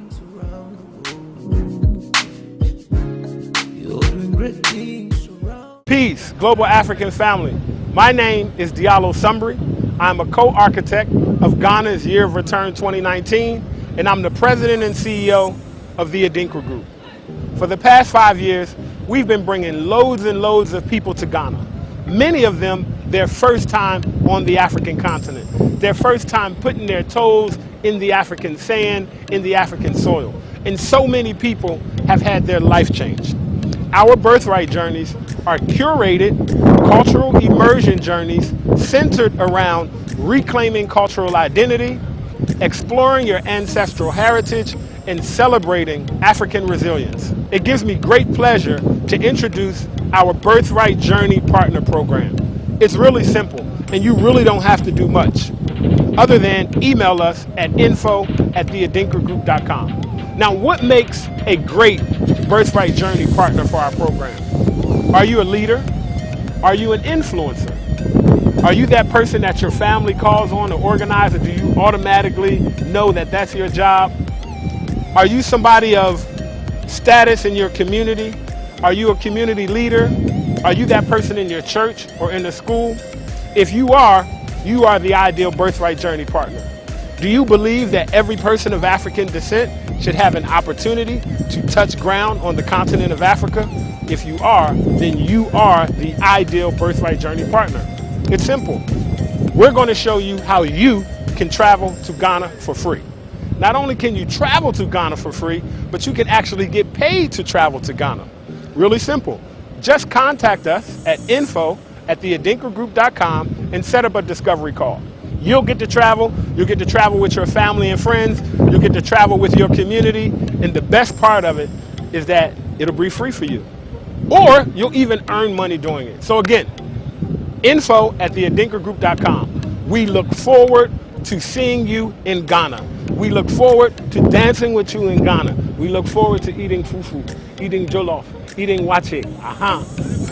Make sure you contact us now, and we would love for you to become a Birthright Journey partner.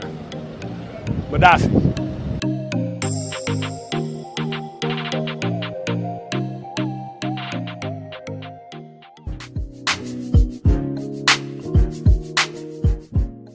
We are back on Diaspora Link with Kamisha Cox. So Kamisha, thank you again for playing Africa in 60. That was really fun. It was really hard. It was hard? Good. You teachers deserve hard assignments for those of us students in the world. So you mentioned that you went to the University of Windsor. Shouts out to them in your undergrad. And where did you go to grad school? Yes. So I actually did, I did Teachers College. Okay. At the University of Windsor. Okay. And then I did my master's in education at the University of Toronto. Okay. And then I did a postgraduate in social innovation at the University of Waterloo. Very nice. So let's talk about your transition from college education into career, because a lot of us go to college, but we all don't go into the industry of education. And you're in the industry of education. So let's talk to us a little bit about your company, the Reading Partnership, what you do, and just a little more. Yeah, so I always, start my story off by saying I graduated from Teachers College, and during that time, there were no jobs in Toronto and Ontario. And so, like many teachers graduating at that time, I decided that I would leave. Mm-hmm. And I actually started my teaching career in the UK, in London, okay. In Hackney. Which is a low-income, also high potential. I just want to let you know that I love low-income, high potential. I was about to finish it for you, but go ahead. And you know what? I got it from one of my mentors. Okay. Jay Pitter. So low-income, high potential, highly racialized community in London where I was supply teaching, and I landed at a school in Hackney. And after a week of supplying, they said, we want you to stay. We want you to be our literacy specialist. And this is, I'm straight out of Teachers College. So I didn't deserve the title then, really. But it was, that experience was the experience that, positioned me for the work that I'm doing now. Mm-hmm. It was a high school, and their high school starts in grade 7. And I was working with grade 7 to 9s who were reading at primary levels. Mm. So we're talking, young people in grade 7 reading at a grade 2 level, and in some cases not reading at all. Mm-hmm. And it was there that I was like, how is this possible? that we have, you know, students who make it to grade 7 without having the skills that they need to really succeed in school and in life. And we're talking about young people without exceptionalities, without learning, you know, disabilities. These are kids who clearly just have gaps in their learning, and no one, and there was no intervention in place, right? And so here they are in grade 7, you know, working towards graduating from secondary school without the skills to actually be successful. And, you know, where are their parents? And their parents, you know, were blindly trusting the system, right, to deliver on its obligation to provide an education to their children. And it was there that I started to think about, you know, why wait? Why, you know, why develop interventions, you know, for kids in grade 7 when you can do that for kids in kindergarten or grade 1? And we need to find ways to empower parents so that they have the skills and the knowledge to support their kids, so that when schools are failing them, right? Parents at home. The parents at home at least can step in or be able to recognize or understand that, hey, there's a problem, you know? So I left London after a year of working to actually start my master's. And I graduated from my master's and I started to look for work again, and it was still pretty tight. And I remember that summer that I started applying for jobs and interviewing, and just nothing worked out for me. And I decided, okay, fine, I'm going to go to Korea. You don't even need a teaching degree to be in Korea. And I applied, and I did the interview, and Korea said no. Like the agency that I was interviewing with, because I was really puzzled, like after my experience, my education, like, you know, I would be the perfect hire. And the lady that interviewed me couldn't even really tell me why it was a no. And, you know, I think that there was a purpose in all of the no's that I received, because that pushed me into, you know, talking to a mentor who said, you know, what about that you know, program that you said that you wanted to start, you know, empowering parents to teach their children to read. There's an opportunity, you know, right now with United Way for residents to come forward with ideas that they have to address challenges in their communities. You can apply and perhaps get something started. Let me just stop you right there. It's amazing how things that feel like a block in your path, you think they're blocking you, but they're actually blocking for you, right? They're blocking for you so you could make your way around to find the right thing that's for you. That's really amazing, and to have the, you know, the patience and the foresight to see that, you know. But number one, to persevere and try, and then say, you know what, well maybe, and then so let's get into the reading partnership. Yes. So yeah, I mean, I followed my mentor's advice. I applied for funding to start the Reading Partnership for Parents program, a program that would teach parents how to teach their children 4 to 6 in age to read.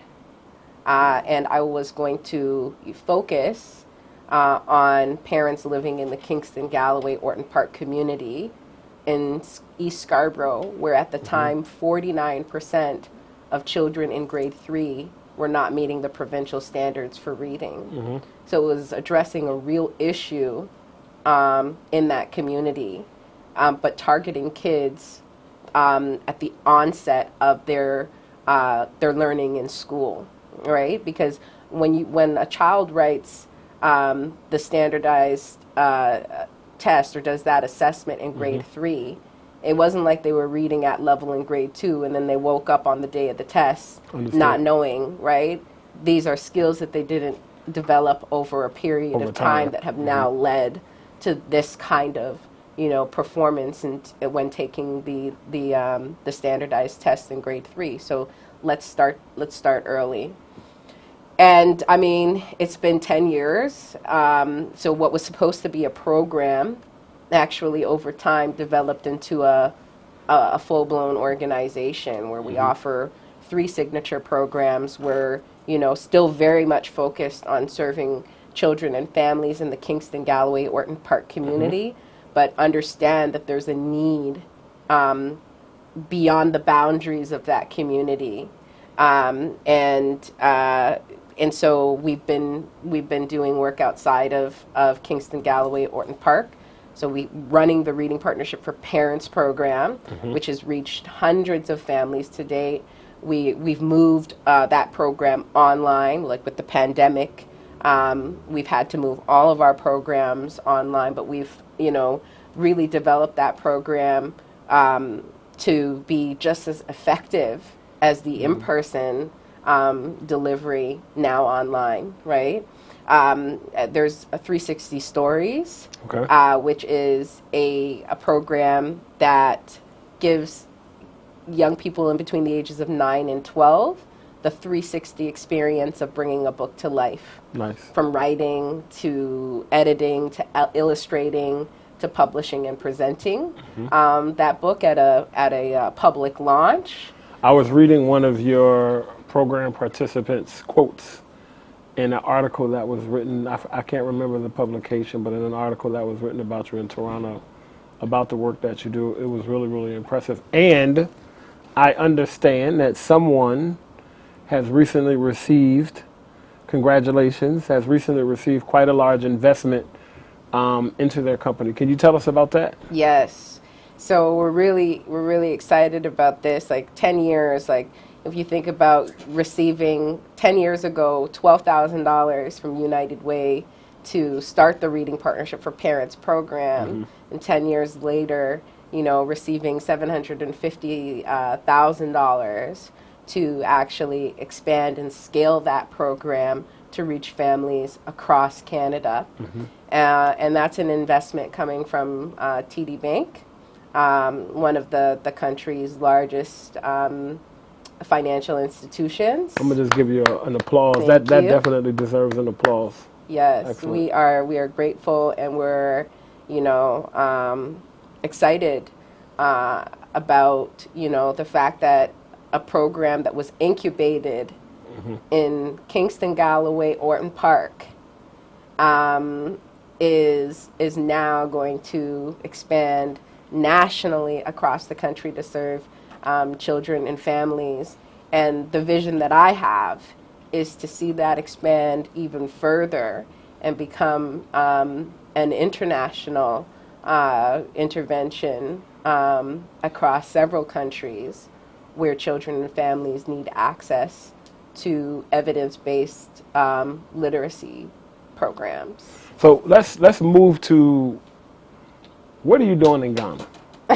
I'm just asking straight up, right? Not that you have to have a reason for coming, but you came to Ghana and you're here on this show, right? So I know a little bit about you extending your ticket and being here, but just give us an idea. This is your first time in Ghana. You came for vacation. Yes. Right? And you've decided to stay a little longer. Yes. Talk to us about that decision and what are the possibilities that you've seen here in Ghana and the African continent overall so far in terms of the work you do with reading and literacy. Yeah, so what am I doing in Ghana? I mean, that's the question that my that my aunt continues to when are you coming home? When are you coming home? When are you coming yeah, I came on vacation. I came right before the new year. I missed Afrochella, so I'm a little sad about that. But it'll be back this year. Right?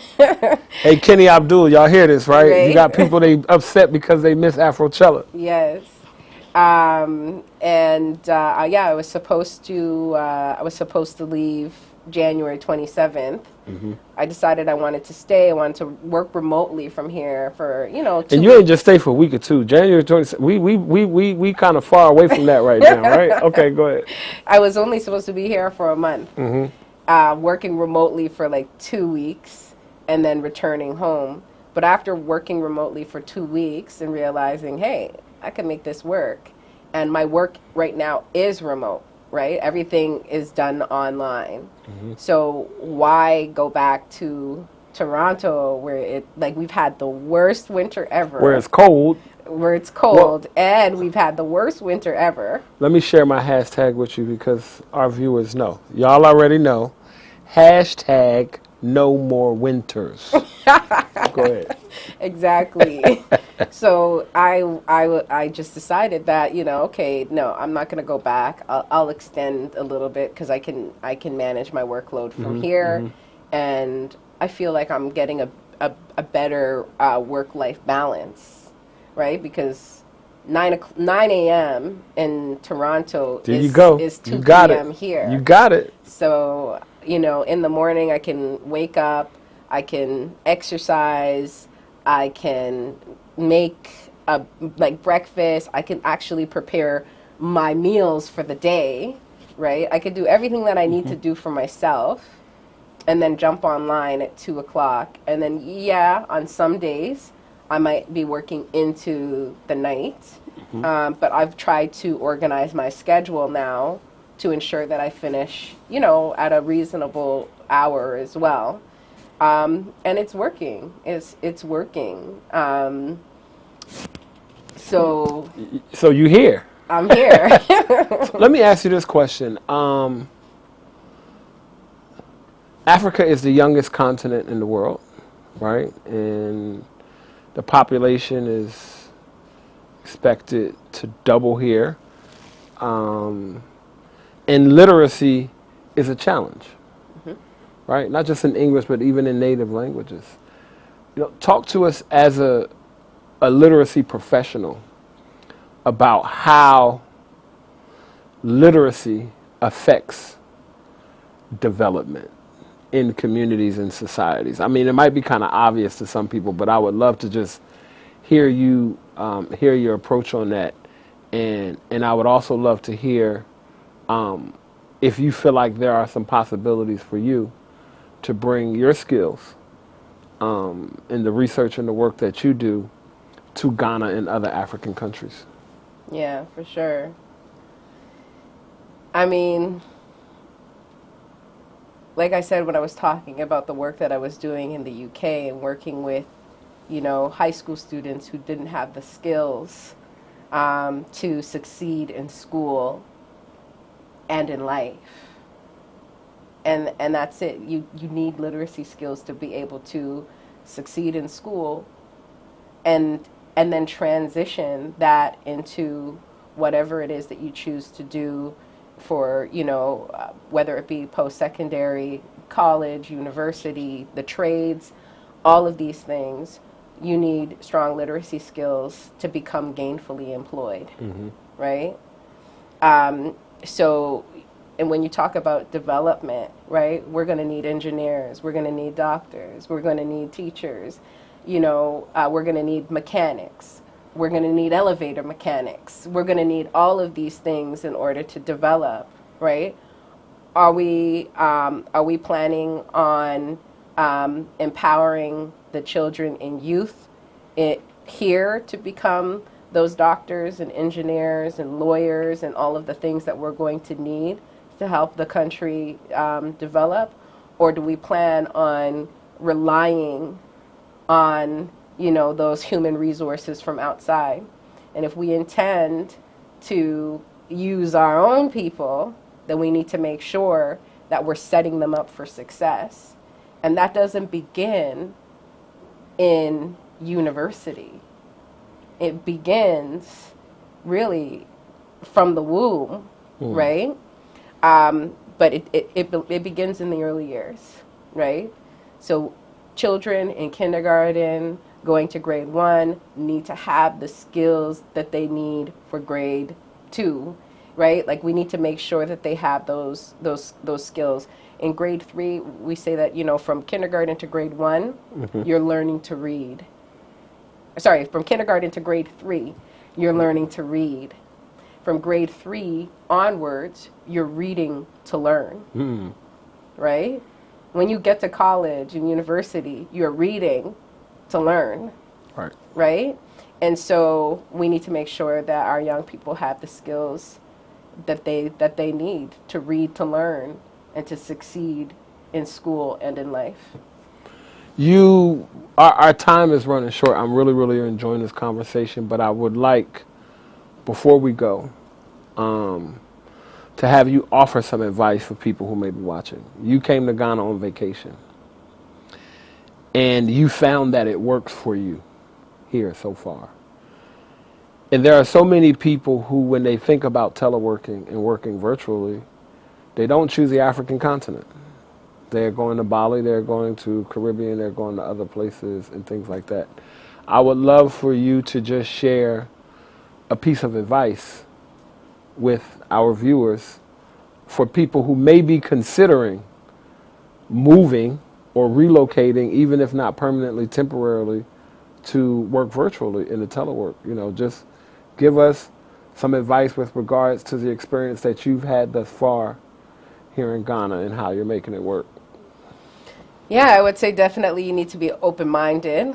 I would say that where I am in terms of my exploration is at the very, like I'm at the very beginning.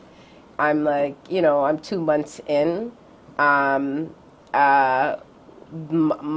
current like living arrangements and stuff like that, I don't think it's sustainable, you know, for the long term, you know.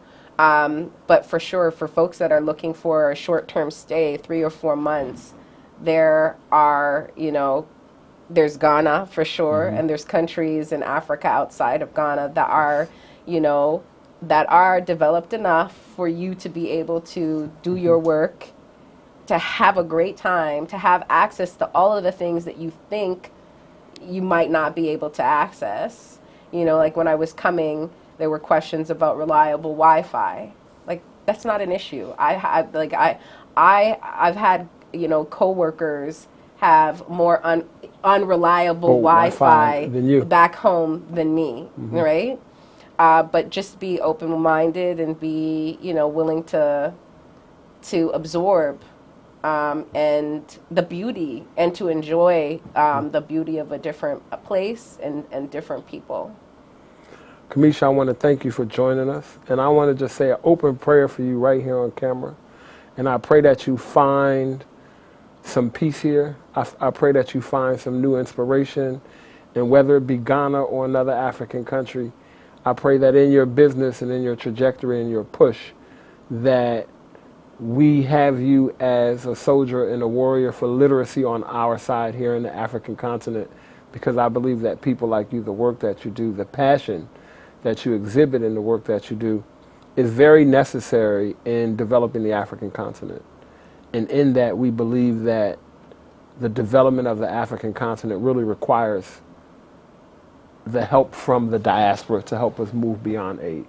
So I really thank you for taking the time to come today. I don't even know you that well, but I'm really proud of you.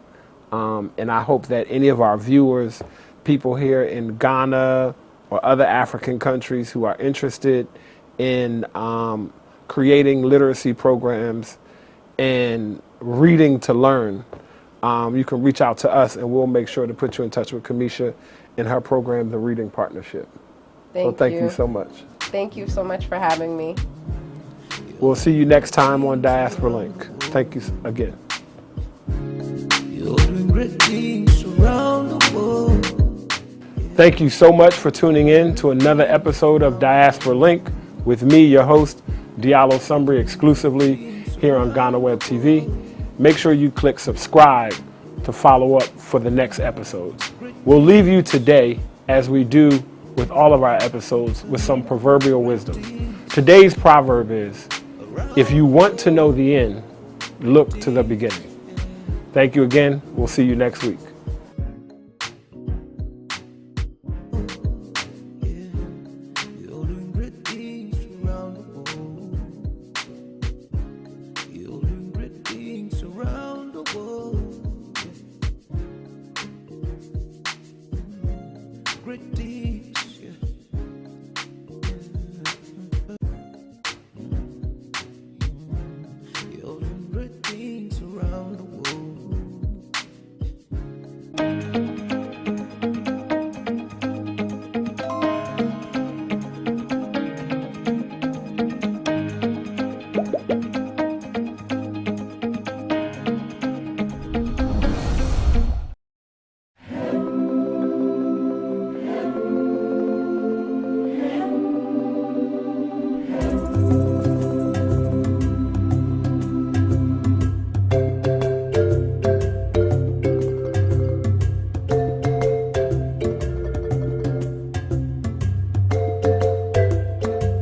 live your back again, Charlie. I am live here in Durban, South Africa. And guys, I hope you're enjoying my vlogs.